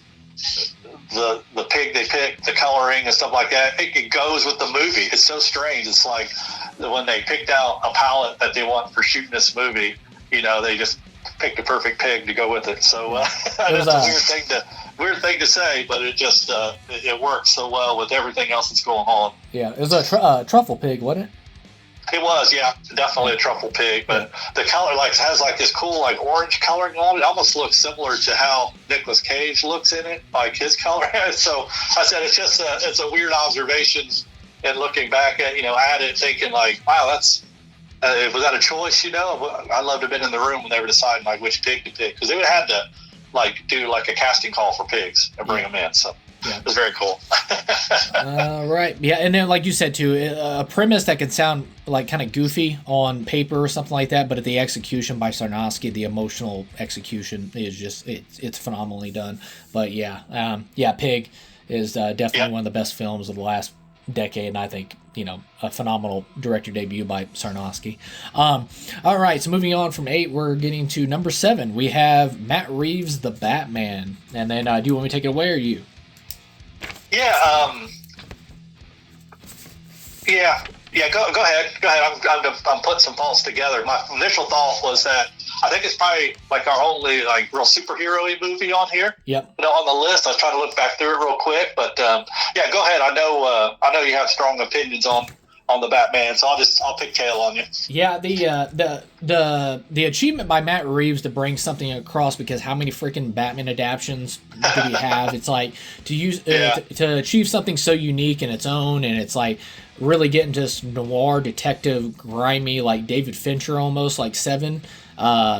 Film is like definitely what Matt Reeves brings to the Batman. I think I love his design of Gotham being more grounded and stuff like that. I love the character of Batman is more consumed by vengeance and stuff like that, instead of like we see a Batman that's disturbed, and also only been Batman for 2 years as well. So it's one of those things like it's such a unique take on it, and then also you skip past the origin story as well, and then you also bring in, which was inspired by the Zodiac Killer, you bring in Paul Dano as the Riddler. It's just so phenomenally done. I can't say enough. I loved. I know in some cases a lot of people weren't a big fan of the design of the Batman suit. I absolutely loved it to feel grounded. That somebody could make this suit in real life. So it was so well done. And then of course the beautiful that got robbed for a nomination at the Oscars or the Academy Awards was Greg Fraser's cinematography in this film is absolutely beautiful. And I do think this is the most beautiful, well shot superhero film I've ever seen, and or comic book film, whatever realm you want to throw that into. And then I love the score, the music score by Michael Giacchino. I thought he did a phenomenal job of this, especially bringing such a I don't want to say speak too soon of saying like such a legendary theme for the Batman character. It's like dun dun dun dun and all that stuff, but you can make that very high and sporadic and very loud. You can also make it like a slow melody. You can make it romantic. You can just use that tone in so many different ways, and I just thought that was beautifully achieved by Michael Giacchino, and nobody's ever going to be able to hear that theme now without thinking of the Batman. So I just thought that was cool. And then of course you have Zoe Kravitz, who plays Catwoman. I think she does great. The best chemistry I think I've ever seen between Gordon and Batman with Jeffrey Wright and Robert Pattinson. I thought was phenomenal. Peter Skarsgård's in this. Of course, you have the great Colin Farrell, who gives a phenomenal performance as the Penguin. So much that it's gone on to create a series that's now on Max right now, getting a bunch of love and stuff like that, because Colin Farrell is unrecognizable as this character. And then finally, is Robert Pattinson. I know a lot of people have not still moved on from his, they call him the Twilight Boy and all that stuff, but that was over, 10 years ago that he played that role. I think Robert Pattinson has crafted himself into one of the top actors working today, and he's done that, and he's proved it. The Lighthouse, Good Times, you have Tenet. It's like you have so many directors reaching out to work with him, and given this year we're going to see him team with Bong Joon-ho to do Mickey 17. It's just like there's a reason why these directors want to reach out and work with this actor, because he's great. Like I said, I think he's pushed away. He's got himself out of the shadow of the Twilight and just crafted himself into a fine actor, and I think he proves that as well with Robert playing Bruce Wayne, the Batman.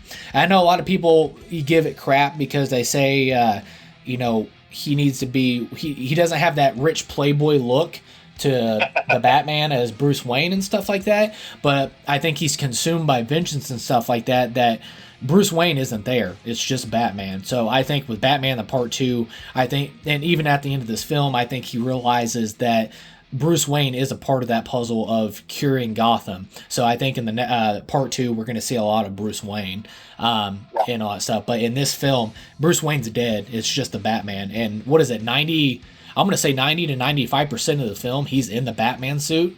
It's like you hardly see any Bruce Wayne. So that's right. Yeah, absolutely. But all right, I'll let you take it away on that, because I'll talk about this movie all day. Yeah, sure. And we see our first introduction of Andy Serkis as Alfred for some reason, but he lends a lot to the character. He just has gravitas, anyways, as far as being a phenomenal actor goes. And I thought Paul Dano's Riddler was very well done. Super, like an understated, version of that character versus some of the ones that we've seen, in years past. And then obviously, Colin Farrell, his Oz is phenomenal, and you hit the nail on the head. I mean, we wouldn't have the Penguin series on Max without him, and him in the makeup and and everything, and the changing his accent and becoming that character. It's one of my favorite series that's come out for a long time. The Penguin. So kudos to him. And Colin's always been a great actor, but sometimes he comes off to me as like kind of like phoning it in acting wise sometimes, just because he's such a big name. But we've got Banshees of Inisherin coming up on here, and he does great in that. But he is he's something. And I like the Batman. I enjoyed seeing it in the theater. I saw it in the theater a couple times and really enjoyed it. I would hope they would have the next one out by now, and they haven't. But I'm looking forward to whenever it comes out. Yeah, and then that's one of the things too. I give the kudos to Matt Reeves, what he achieved. This thing is, I think this is the best Batman film. If that makes, and what I mean by that is, you had what was it, '89 Tim Burton's Batman. You had Michael Keaton as Batman and stuff like that, and all that stuff. But a lot of people talk about Jack Nicholson's Joker stealing the show in that. And then if you get to The Dark Knight, you have Christian Bale, there we go, as Bruce Wayne's Batman, but Heath Ledger's Joker is the most talked about thing from that. But I think with The Batman, I think it's the most grounded and best Batman film. It's Batman-centric, and I think he absolutely dominates and steals the show in this. So I thought it was really phenomenally done. So that's why at number 7 we have Matt Reeves' The Batman. All right, now coming in at number 6, we have the Daniels, Everything Everywhere All at Once.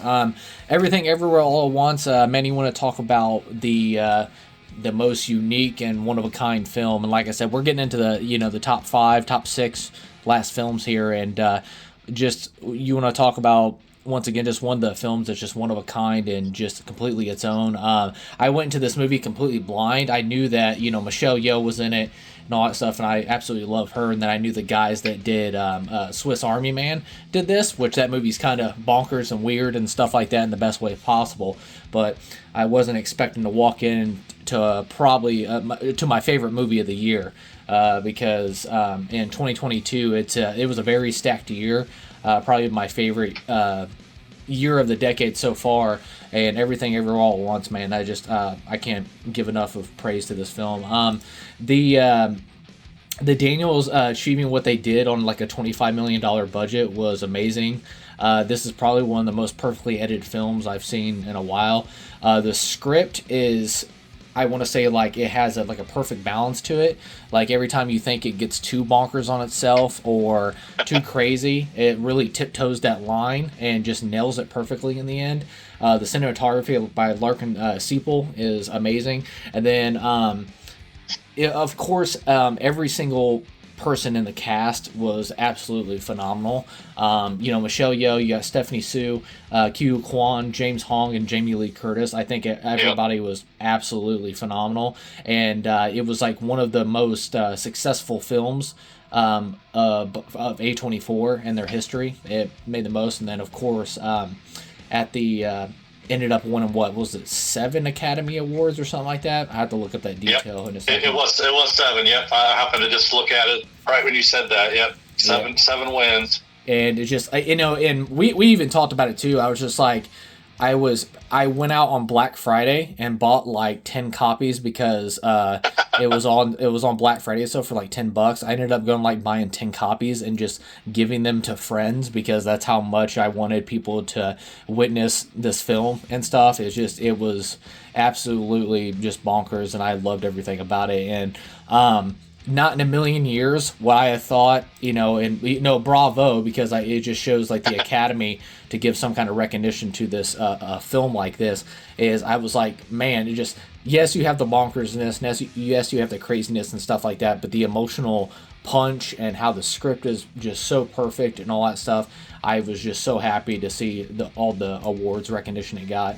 And going back to the Academy as well, as this movie came out in March, and then it lasted to the entire year and still went into the Oscars and ended up walking away with the 7 Academy Awards. So it was amazing. But it was my number one film of 2022, and definitely one of the greatest films of the decade. I know there's a lot of people in the the film community that I follow. They think the movie's overrated, but I just think it's perfect. Like I said, there's a cliche thing they talk about sucked into a bagel and stuff like that.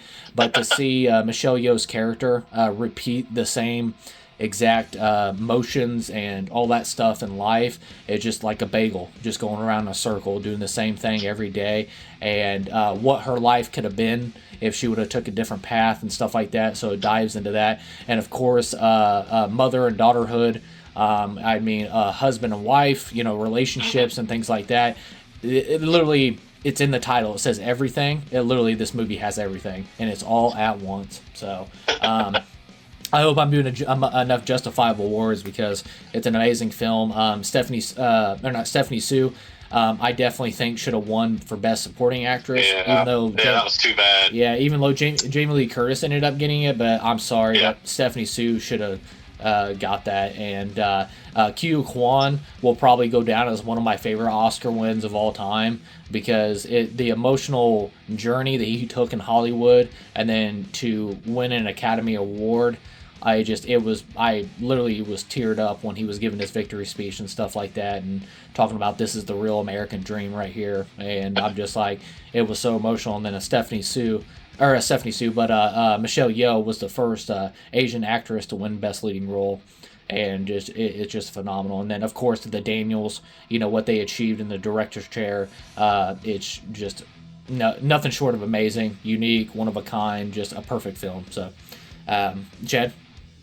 Yeah, all that definitely. The whole idea that Everything Everywhere All at Once is, this multi-universal kind of thing where you were saying that each character is in their own universe, and this gives Michelle Yeoh's character an opportunity to kind of peek in on those lives and see what could have been and then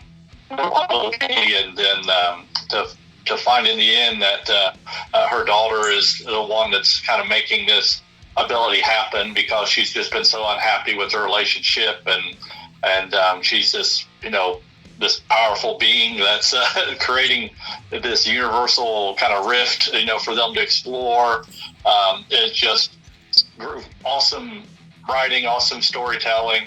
The effects are unbelievable, and especially that budget that you just mentioned, it just doesn't make any sense, because there's so much going on in this thing that you just are in awe of what they were able to achieve visually with the bucks at hand, because we see a lot less for a lot more in modern movies, and it's just sad that you could get this kind of storytelling on a budget and create such a nice movie that it was like 2022 was my favorite movie of the year.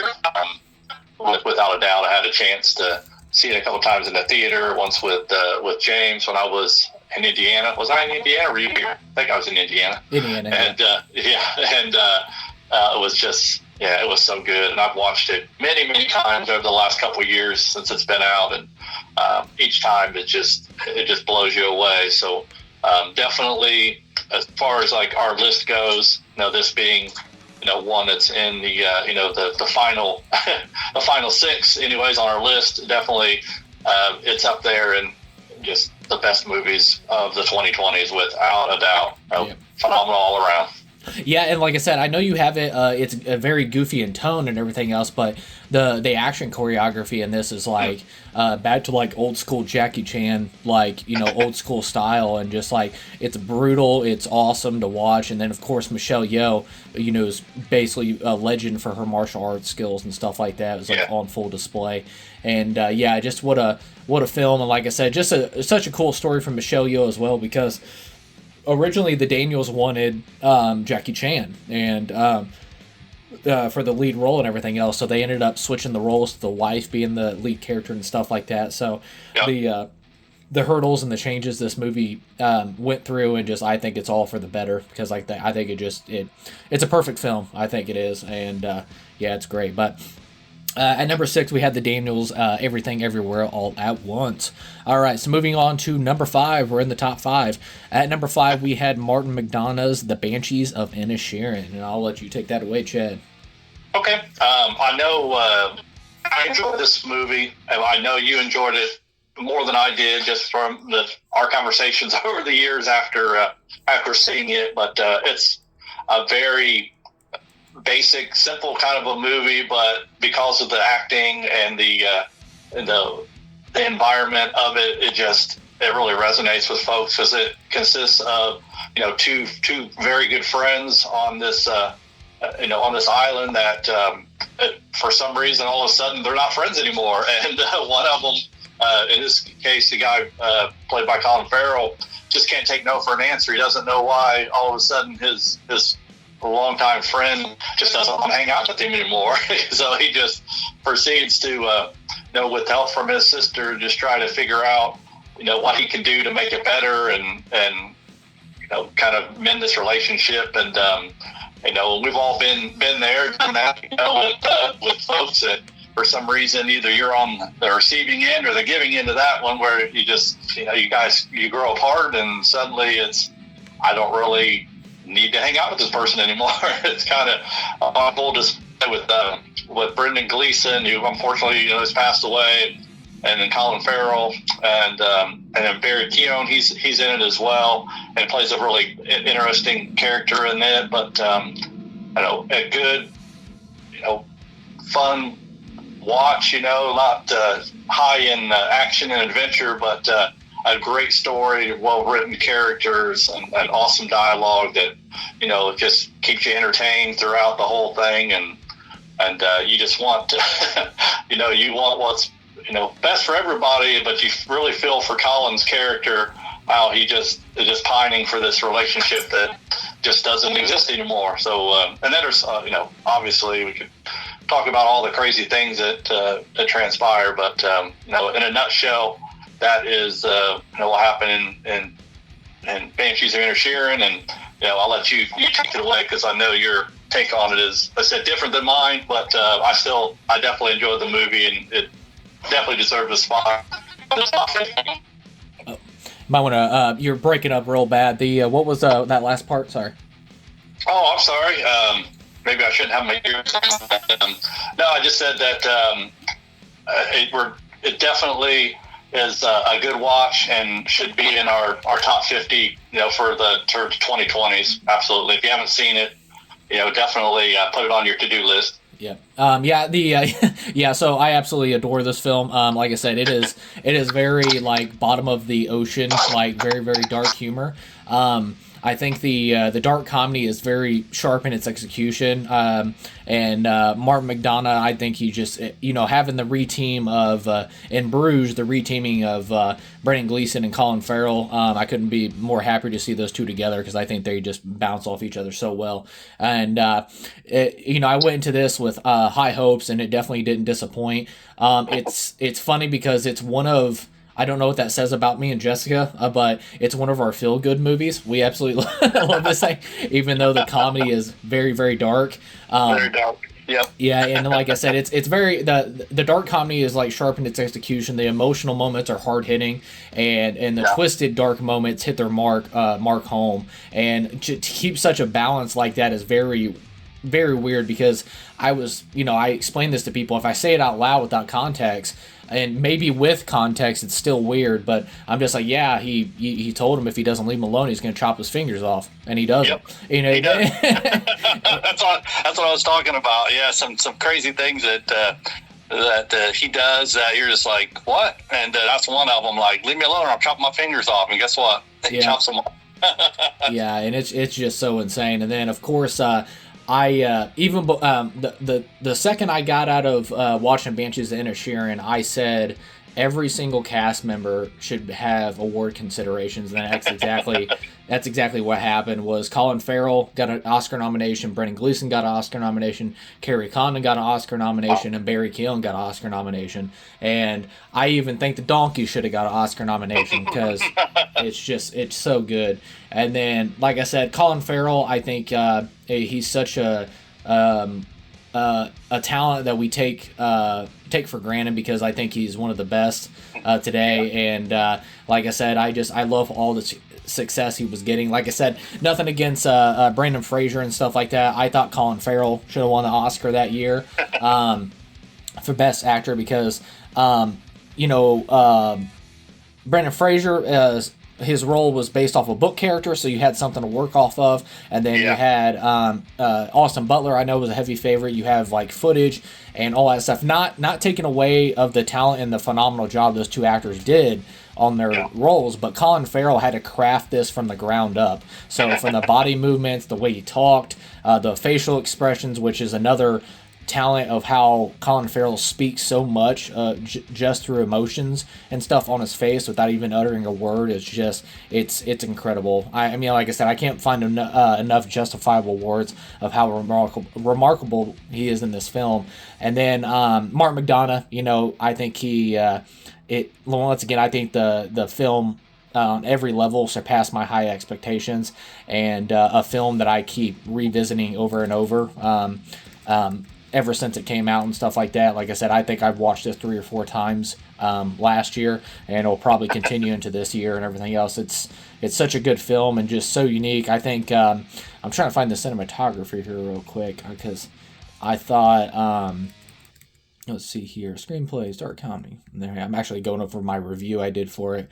And then I can't find my cinematographer here, so bear with me one moment. But no, I just I can't say enough good things. Like I said, it's very weird, and like I said, I have a bunch of weird films on this list and everything else. So and then it was funny because I told somebody at work that how good this film was and stuff like that, and then the lady came back to me and she was like, "That was the most depressing film I've ever seen in my life." And I was like, "Oh, my bad." So like I said, it's not going to be for everybody, and it's a very dark comedy that just is James's cup of tea. And Ben Davis was the cinematographer. I thought he did such a good job of finding and capturing the beautiful cinematography in this film, of the beauty of Inisherin and also the darkness of Inisherin at the same time. It's just it's a very unique film, a very cherished gift of a film that I absolutely love, and this was one of those things with no doubt will go down as one of my favorite films of not just 2020s, but of all time, because I think it's just beautifully crafted by Martin McDonagh. But at number 5, we had The Banshees of Inisherin. All right, so going on to number 4, we have, and hopefully I don't butcher the director's name, I just call him SSR, is S.S. Rajamouli, I think is how you say it. Yeah, Rajamouli, maybe? Yep, that's Rajamouli. And that is the director for RRR. I'll take it away. I don't know really where I could start with the I epic. thought the same thing. Yeah. I was thinking the same thing. Like, how can you describe RRR to anybody without it sounding like you are insane? So take it away. Yeah, it's okay. So we did throw out the word of like unique and one of a kind and something that you've ever seen, and sometimes that can be blown out of proportion.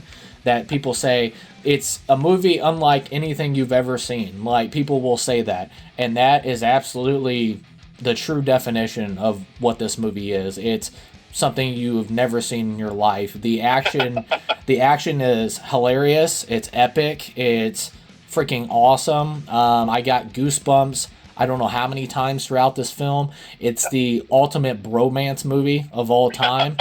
I don't know, like, oh my god, just like the action. I don't have much experience with Bollywood films and stuff like that, but I know people that have, and they've said it's the best Bollywood film ever made. And like I said, and I think it's the most expensive film that India's ever made.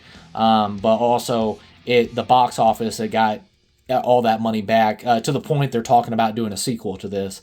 And we talked about before we started recording. I tried to pray to the movie gods that somehow this gets a physical media release. It's on Netflix right now, but it's in the is it the Hindi version of it? But it's not the actual original language. But I did have the pleasure of going up to Westchester here in Indiana, and they actually showed RRR on the big screen, and I got to watch it on the big screen in the original language and everything, and it was just it was a gift from the gods. Like I said, this is a movie unlike anything you've ever seen. It'll blow your mind. I want you to go in completely blind, and like I said, it's one of the greatest films. And then shout out to NT Rama Rayo Jr. and Ram Charan. They are absolutely every definition of epic, awesome, and I just I can't get enough of this movie. There's actually and then if you get done with the film too, and you're into like filmmaking like I am and stuff like that, definitely check out the making of RRR. It's just a treat and just a incredible achievement by SSR, and I can't say it's a perfect film. It's a perfect film. So yeah. But no, I mean, there's honestly, like I said, there's no way to really describe what's happening in this, because like with most Bollywood movies, there are several kind of storylines going at the same time. You know, in this case, we're focusing on the two main characters, and ultimate bromance is the best way to put it, because they end up meeting up, and I don't know if there's a more epic meetup of two characters in a movie at all, but they end up saving this boy from this bridge. It's like exploding vehicles and boats, and he's on a horse, the other guy's on a motorcycle, and it's insane. And one of them ends up wrapped in a big flag going through a big pillar of fire. I mean, it's like, what in the world is happening? So, but it's just a microcosm of the whole entire movie. Then you end up, at times in the desert, and you're in the city, and you're in the jungle, and you're in a palace, and oh man, there's so much. And and it did its lone Oscar win was for original song, and it was for the song during the party scene, not to. Yeah. There's still times where I'll just be sitting here and I'm like, what, I really want to watch that video, so I'll just pull it up on YouTube and just watch it, because the not to scene is just, man, it's so clever and catchy and acted so well, even though by all reasoning it should just be so ridiculous that people are just, laughing their butts off at it, but it just pulled off so well. And man, just so many like hero shot moments in this thing where you're just like, oh well, there's no topping that, and then they top it, and then there's tigers and elephants and stuff. I mean, it's just like, what is going on here? And the opening sequence with the with Ram, who ends up being a police officer, and they're kind of being surrounded by all these rabble rousers, and he decides he's just going to go in just single-handedly and get a guy who had thrown something at one of his superiors. And so he jumps over this fence. The fence is like 15 feet high. He jumps over this fence into this crowd of all these people, and they're trying to beat on him, and he pulls out his stick and he just beating them up, and everyone just kind of turns their back like, oh, this guy's dead. But every time they turn back, he's just wailing on dudes, and it's just, it's so crazy. And he ends up making it back, and he's got the guy that did it, and he's putting him in custody. And it's just, I mean, I'm talking like in this scene, I know they digitally enhanced it while adding some extras in it, but I mean, there's hundreds of people in this scene, and it is just epic. Yeah, it's so insane. Like, so there's no way to really give a decent explanation of what's happening. Just go watch it, and then thank everybody for getting it made, and you definitely won't you won't be sad that you spent over 3 hours watching this thing, but it goes by so quick, and it's so much fun, and you're gonna go crazy for it. Yeah, there is there's another film that's going to be coming up on here that's 3 hours long, but I'll even say RRR is over that of like just perfect pacing. I literally can sit down and 3 hours will fly by with this film. There's absolutely, and not saying there's dull moments in this film that's going to come up we're going to talk about, absolutely not, but I'm just talking about it. When it puts its foot on the gas, it just does not slow down in this film. It's incredible. And like I said, the two main characters you were talking about was Beam and Rom. The scene you were talking about with Rom when he goes and retrieves that prisoner that threw something, they had 600 extras on set, and it's just like, it's incredible. Oh, yeah. So, yeah, was that in the making of you're just talking about? Yeah, it's like 600 extras and stuff like that. And then, of course, they digitally enhance the background to get to like 7,000 people and stuff like that. But right. just to have 600 extras fighting one guy and stuff like that, that's phenomenal. And like I said, SSR, the director SSR, he, to have absolute controlled chaos and these large sets and things like that, it is an incredible cinematic achievement. It is absolutely phenomenal. And like I said, I literally cry in happiness that this was a gift from the movie gods. Like, this movie is awesome. I was blown away because I literally was speechless. You can hear me right now. I just cannot find enough justifiable, praise of how epic this film is. And it blew my mind. Like, I could believe it's basically a shotgun blast for the mind. It's awesome. So right to the face. It's crazy. It's just it's so good. And like I said, and the Beam and Rom, you're introduced, of course Rom's fighting against 1,000 dudes or something like that at one time, and then you got freaking Beam, he's like fighting one-on-one with a freaking tiger, and it's just like the most epic crap ever, and you're just like, what's gonna happen if these two just like join forces together? But you get a scene in here where they do join forces, and it's just the most epic crap you've ever seen.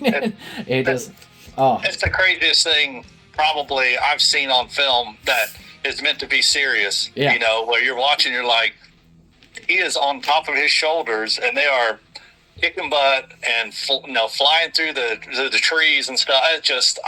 They're just, you got to see it to believe it. It is, and even then, it's not like you look at it thinking, well, this was dumb, they shouldn't have done this. You're just like, no, this is perfect. This is exactly what they should have done. Yeah, you'll never see another movie like this.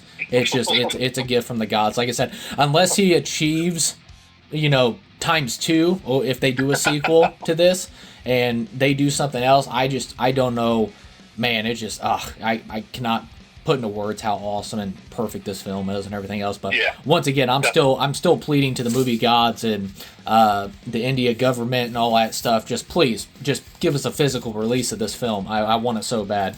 So I will watch it until it wears out and stuff like that. But like I said, I just want the original language of it and all that stuff. And because Naatu ended up winning, but the dub version that's on Netflix right now, it's called Nacho. So Nacho. Oh, that's not. I don't want to hear that. Yeah, it's like like I said, I want the original cut of this film so freaking bad. So, but yeah, at number 4, one of not only once again, I repeat this, it is literally not just because the 2020s. This will go down one of the greatest films of all time. It's so good. It's unlike anything you've ever seen in your life. So, but yeah, at number 4 we had SSR's RRR. So, going on, this is actually gonna be a combination because I thought this would be a lot better, Chad, if we just go ahead and combine it. At number 3 we have Denis Villeneuve's Dune Part 1, and at number 2 we have Denis Villeneuve's Dune Part 2. So, we're just gonna do like a combination of this. If anybody knows, I have been I'll let you take it away and stuff like that. But yeah, anybody who knows me at all and how relentlessly annoying I've been about the Dune films knows that this was going to be on the list at some point. So yeah, I'll let you take it away, Chad. Yeah, definitely. I mean, we've on your channel, we've already done pretty big deep dive into Dune. Yep. On there, and we've got a chance to watch it together and talk about it quite a bit. But yeah, as far as a 1-2 punch for movies, sequel movies, especially Dune Part 1 and Part 2, man, they go so well together. Man, Denis, he did such an awesome job on this world building, from the landscape to the ships and all the little nicety things that the original Dune movie kind of lacked. They really dug deep into the lore and into the books to really do a great job on bringing that to the big screen. So clap, clap, clap for them, because we've all wanted a better Dune movie since the first one came out. We know that, but it took a long time to get there. But in the end, the casting was spot on. Timothy Chalamet does such an awesome job, and Zendaya. They work super well together, and it's, for me, reading Dune now, that's who I imagine everybody is. It's just so much easier to just say, yep, that is who they are, because their portrayals were so well done. And I know Denis, he keeps kind of getting shafted, for his achievements in directing for these movies, and but he's done all he could to produce a accurate version of this that is so entertaining. And once again, you can watch them back to back and make it like a 4-hour Dune movie, and there's nothing wrong with that. It plays quick, and it's just such a great watch that I've watched the second one again recently, and it's just one of those things that if I can't think of anything else to watch, it's one of the ones that's right on top of my list. It's like, I really want to watch that again, because it's just so well done. But you go ahead and add your bits to it. But we've already talked about it for a couple hours already on your channel, so I'm going to leave it at that and let you get your bits in, and then before we hit number one. Yeah, and Chad got to it before. Yeah, we do have it's up on the YouTube channel now. You can listen to it. It's our Dune 2 spoiler talk review. It's a phenomenal film.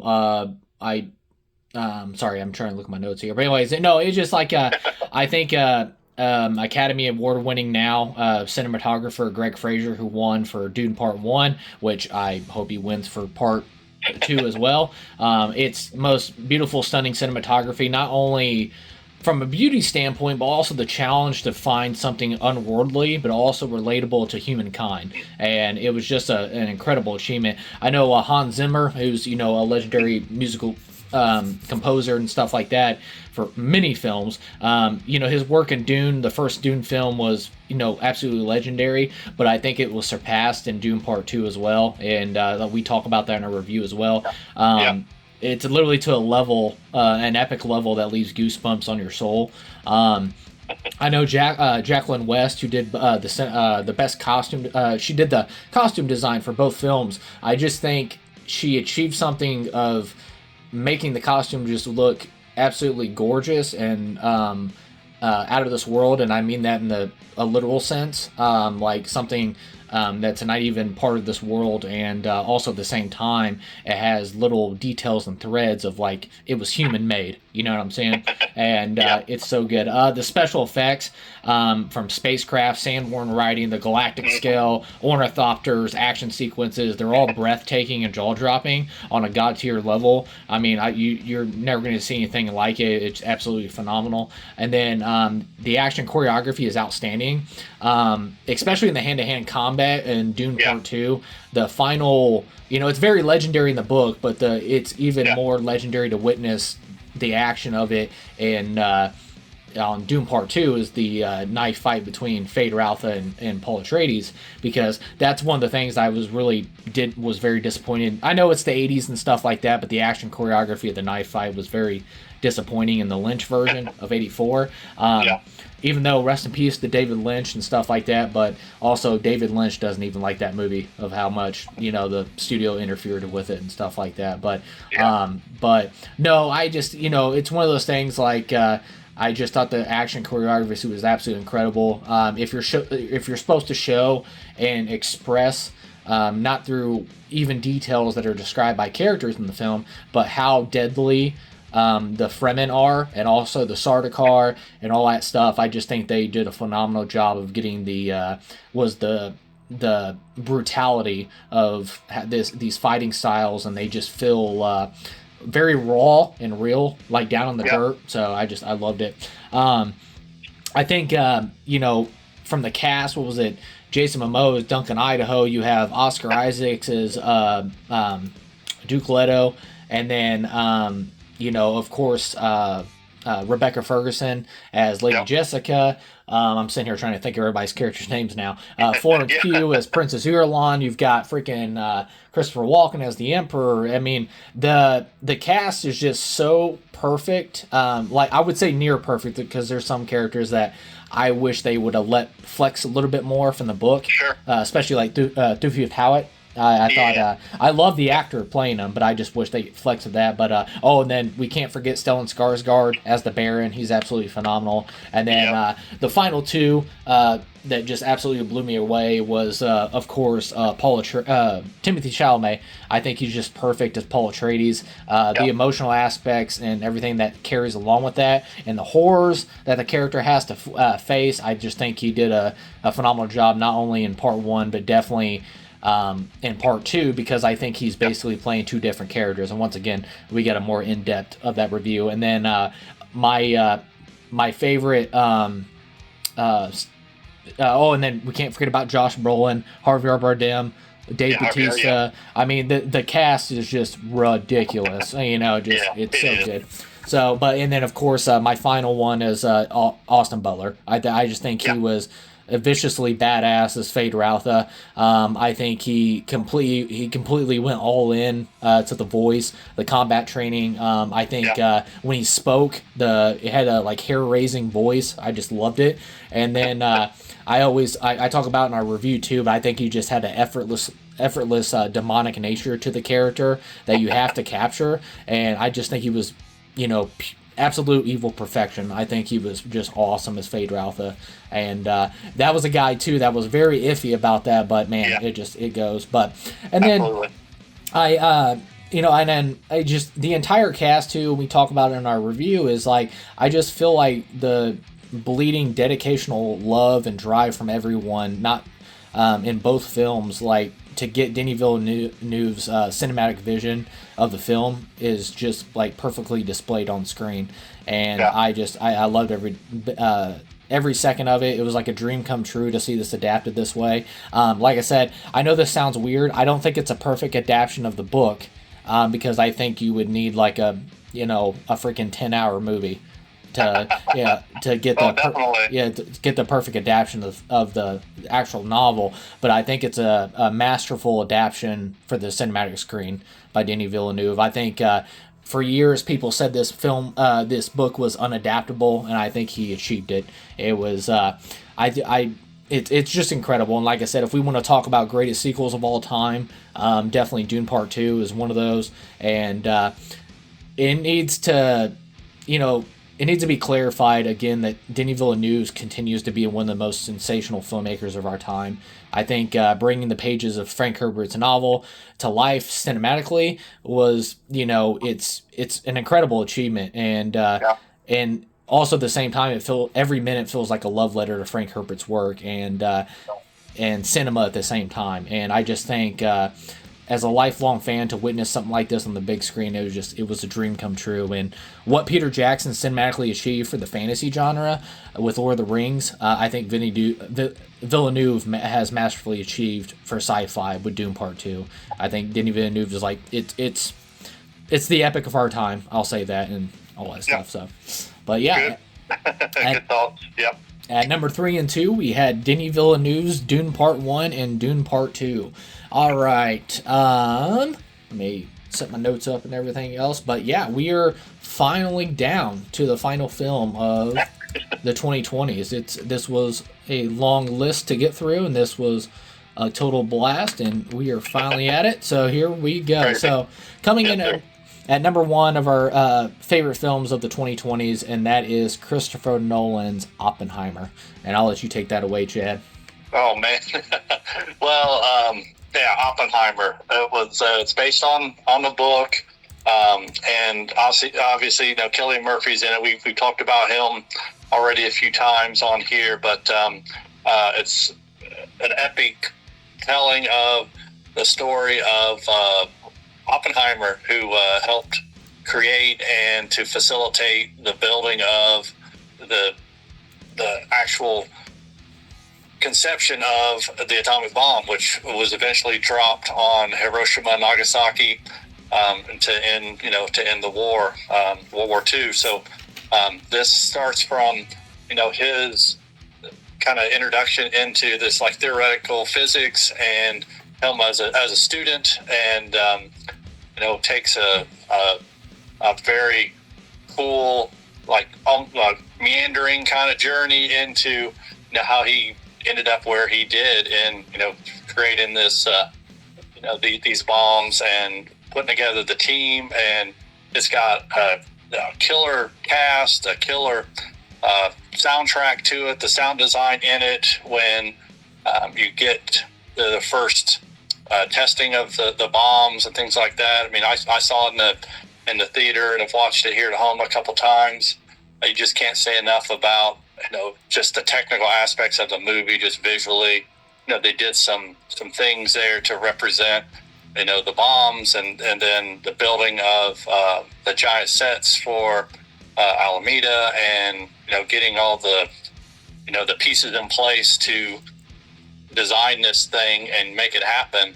And they weave in several kind of time traveling stories at the same time, so which is hard to do and keep people's interest and develop a good story. But everybody in this thing just kill it, and you kind of jump back and forth to he's on trial for potentially being involved in the Communist Party, and so there's just so many bits and pieces that are happening all simultaneously, where they're also trying to get Robert Downey Jr.'s character is trying to get some security clearance at a different point in time, and they shoot that part in black and white, and they shoot the main part in color. Then there's kind of back and forth going on there, but it is just, man, it's just hard. It's hard to describe. There's just so much happening all at once. But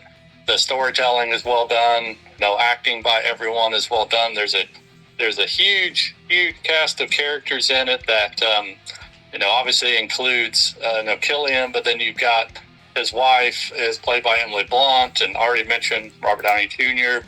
You got Matt Damon in it, who's a general at one point that he's working with, that's helping put the project together to get the bombs made. And but the cast list goes on and on and on, from the folks at his trial, where he's kind of getting grilled for his affiliations. He's just trying to get security clearance again, like you as a government employee you'd have to do all the time. But some of his previous acquaintances are kind of coming back to bite him when they find out that they have gone on to be members of the Communist Party in one way or the other. But it has a different connotation then than it does now. We think about like communist China and things, and they're talking about communism as in Cuba, and what was happening down there, more of like a revolutionary thing. But anyways, it's from start to finish, it is just visually amazing, and the sets are well done and just historical. So if you want to learn more about kind of how the bombs happened, who made them happen, and kind of all the politics behind it, Oppenheimer's a great movie for that. I told Faith when Mallory, she's doing history, there's a lot of it that it'd be great for her to see, but a lot of it that she can't see because it is rated R still. But just from a historical standpoint, it's just spot on to what we learned in school and how these things happen. But I will let I know you turned me on to Oppenheimer, and I got the book here, but so I'll let you kind of round things out and take us to the finish line on Oppenheimer. Yeah, the before the when I found out that there was an Oppenheimer, because I knew the Oppenheimer film was in develop back in like 2015, and I forget the original director that was attached to this. I don't think it was Fincher, but it was somebody. It was a big name director, but I think they ended up passing on it. But it kind of stayed in, I wouldn't say development hell, but it kind of stayed on the shelf. But it was one of the things. But when Christopher Nolan did Tenet, I guess Robert Pattinson gave him the American Prometheus book, and as a gift and stuff like that to Nolan, and of course which this is based off of, and incredible what Christopher Nolan was able to achieve in the adaptation of this book, because this book is like a Bible thick. And it's American Prometheus, the Triumphant and Tragedy of J. Robert Oppenheimer by Kay Bird and Martin Schuin. I want to say how many years it took him to write this book. I want to say it was like 17 years of research and they all that stuff. So it was just like, and a lot of people too, and I see the criticism with the film as well, is Oppenheimer achieved in creating one of the most devastating weapons of all time. It's literally, it's terrifying. It's it's still to this day. It could a nuclear war is one of the most feared things as well, and it could destroy the planet. It's not it could probably destroy. No, it could absolutely destroy the planet. And now not just the atomic bomb, but we have hydrogen bombs. We have stuff that's even 10 times worse than what was created here. And like I said, it started a chain reaction, which is a big theme of this film. And the chain reaction, not just of like a chain reaction of an explosion in a physical sense, but also in like an essence sense and everything at the same time. So it's just it's just in terrifying that this weapon exists and stuff like that. And the perfect quote was at the beginning of the film when he said that Prometheus stole fire from the gods, and it was just like, it's a perfect analogy of what Oppenheimer did. And I know a lot of people, they were like, you think the movie makes you feel bad for Oppenheimer? It's like, no. It's like Oppenheimer didn't even feel bad for himself. That's the reason why when they did the Trinity test, he was like, what have I done? And he was like, so it was one of those things like, yes, it would have been, you get the sense of urgency. There we go. The urgency to get this bomb made before the Nazis get it made. Oh, definitely. And just you understand that, but at the same time, when you achieve this, it changes the world forever. So, and that's absolutely what it did.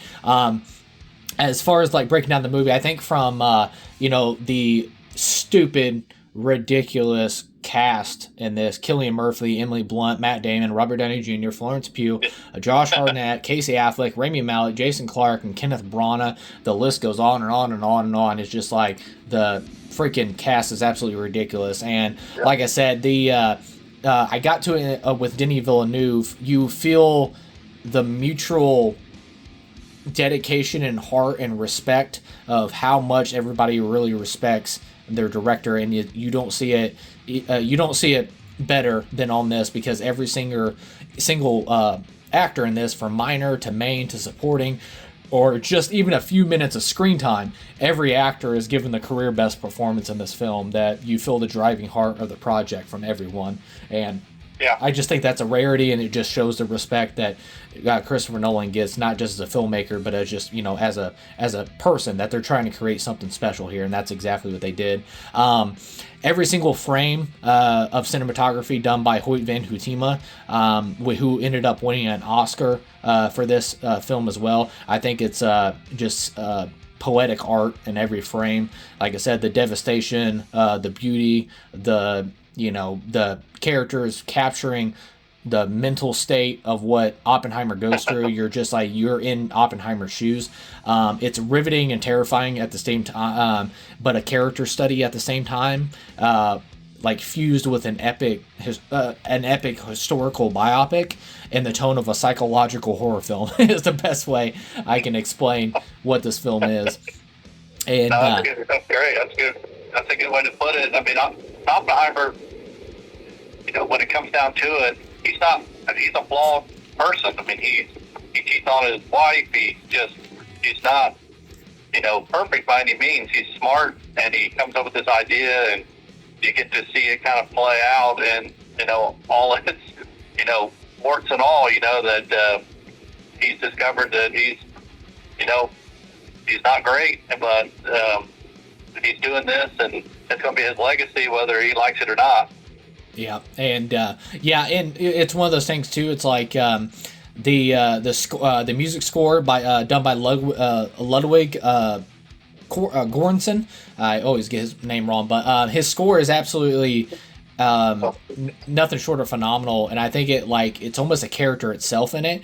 And when we talk about I talked a little bit about it with Matt Reeves, the Batman, and it's got that wow, all that stuff. It's just it can be terrifying of a high tone, but it's the same theme throughout. It can be subtle, it can be gentle, it can be terrifying, it can be just epic. It's just it's absolutely phenomenal work. And of course, I know that he's been signed on to do the music score for the Odyssey that Christopher Nolan's doing as well. So I can't wait. So, but yeah, like I said, I think of course, it left me with goosebumps, and I think it's probably Ludwig's best work yet. I think it's magnificent, but I think the film is perfectly edited by Jennifer Lame. I think she brilliantly grabs you from the opening seconds of the film, and then basically takes you on this historical epic for 3 hours straight, and it never slows down. I absolutely loved it. The Trinity test, I still think will go down as undoubtedly, I think it will go down as one of the greatest scenes in cinematic history. I think Robert Downey Jr. just devours his screen time every time he's on the screen, and I think it's possibly his best performance of his career. Yes, he ended up winning an Oscar and stuff like that, but I think he's just absolutely phenomenal in this, and he just nothing short of amazing. And then of course the standout and stuff like that, before I get to Nolan, it's Cillian Murphy. He completely vanishes into the role. He gives the most magnificent, striking performance of not only his career, but the performance of a lifetime.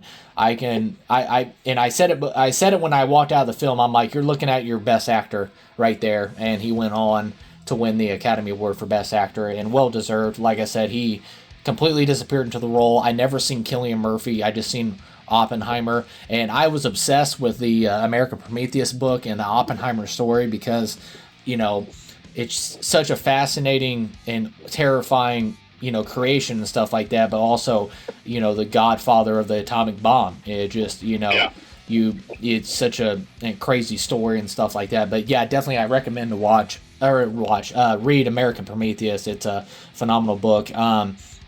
And of course, Christopher Nolan, I think it's masterfully directed, and the greatest crafted screenplay of 2023, and I think it's going to be one of the greatest adapted screenplays of all time.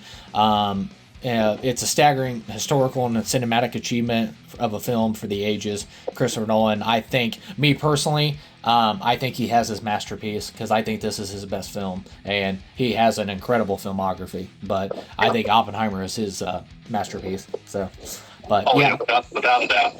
But and it sucks now, because if there is any re-release of this film in IMAX, definitely you need to go see it in IMAX, because I ended up seeing the film 8 times in theaters, and every single time I still left with goosebumps. It's an incredible achievement, and that's the reason why I think it's the best film of the 2020s. But it's going to be one of the greatest films ever made. So yeah, I do hope that they, on anniversaries of this thing, they do put it out, for re-release in IMAX, just to kind of keep the ball rolling on it. That'd be awesome. I'd love to. I saw it in the theater. I'd love to see it on a bigger screen. That's for sure, with bigger sound. Yep. Take it all day. But yeah, and then so there we go. Like I said, there's our 50 films, or 50 of our favorite films of the 2020 so far, at the halfway point of the decade. Like I said, there's stuff in there like quality wise that I think films that are better in this 50, but this was just 50 favorites from us that we really enjoyed. And like I said, it's been an incredible decade so far of films, and like I said, I can't wait to see what the next 5 years have in store for us. Like I said, I think 2025 is absolutely stacked. 2026 looks absolutely ridiculous. With you got freaking Christopher Nolan. I know freaking Steven Spielberg comes out with a new film that year. Denis Villeneuve is coming out with Dune Part 3. It's just like that year is going to be absolutely bonkers. But yeah, 2025, I'm so excited for this year and the films that are ahead of us, and I can't wait. But before we close this bad boy out, we wanted to do a quick power ranking. We wanted to power rank the years so far of the decade, and that would be power ranking 2020, 2021, 2022, 2023, and 2024. Do you want me to go first? Do you want to? Yeah, go ahead. I've got mine though. Go for it, and we'll see how we jive up. All right, cool. And then, all right, so at number 5, I have 2020. Like I said, I also want to put asterisks next to this as well. This was during the pandemic. So a lot of films got delayed. A lot of films got pushed the very next year, and all that stuff. So I want to put asterisks next to it. The reason why 2020 is last is because the pandemic was going on, and I don't think I had a chance. No, don't get me wrong. There's still great films that came out in 2020 as well, because they were on our list. But it just know that was during the height of the pandemic and stuff like that. So basically, 2020 didn't have a chance. So. And then coming in at number 4, I had 2021. Like I said, I just I enjoy that film. Once again, it's starting to crawl and scratch a little bit out of the pandemic and stuff like that, and a lot of people were returning to theaters. But yeah, still great movies of that year. But that's what I got at number 4. At number 3, I have 2024, which is the previous year that just happened. Like I said, great films and stuff like that. But obviously, the next 2 years I'm going to get to, I just don't think it matched. Like film release wise and stuff like that. But at number 2, I have 2023. A great year. We were hit with Oppenheimer. I think it was a real return to form for the box office and stuff like that for the movie theaters and things like that. So it was starting to see that the cinema magic was coming back. And then at number 1, I have 2022, because just of a quality standpoint, I just think that was the best films released so far in this decade and stuff like that. It was just absolutely stacked in 2022, and it hit that sweet spot of getting back to the theaters and incomes and things like that, but also at the same time coming out of the pandemic and stuff like that. So there was probably films delayed that awesomely landed in 2022, and I just think that's the number 1 best year so far of the decade. So, okay, all right, very very good. My list is exactly the same.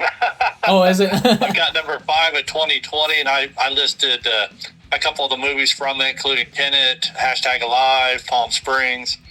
2021 for number 4, it's got Eyes of Tammy Faye, Nobody, The French Dispatch, all phenomenal movies that are on my list.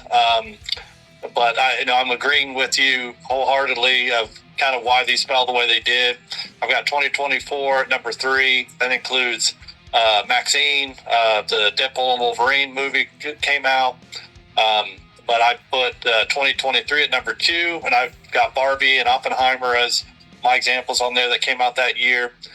Both good movies, and Oppenheimer, of course, we just talked about it.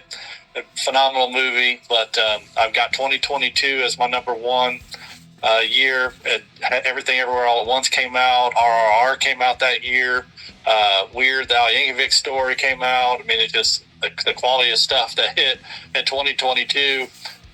Obviously, not knowing what's coming out in 23 and 24, but for me, just looking back at our list and other movies of those years, that's just has the way it's got to be. 2022, it was a murderer's row of good movies that year, and that's hard to beat over the last 5 years. So that's what I've got.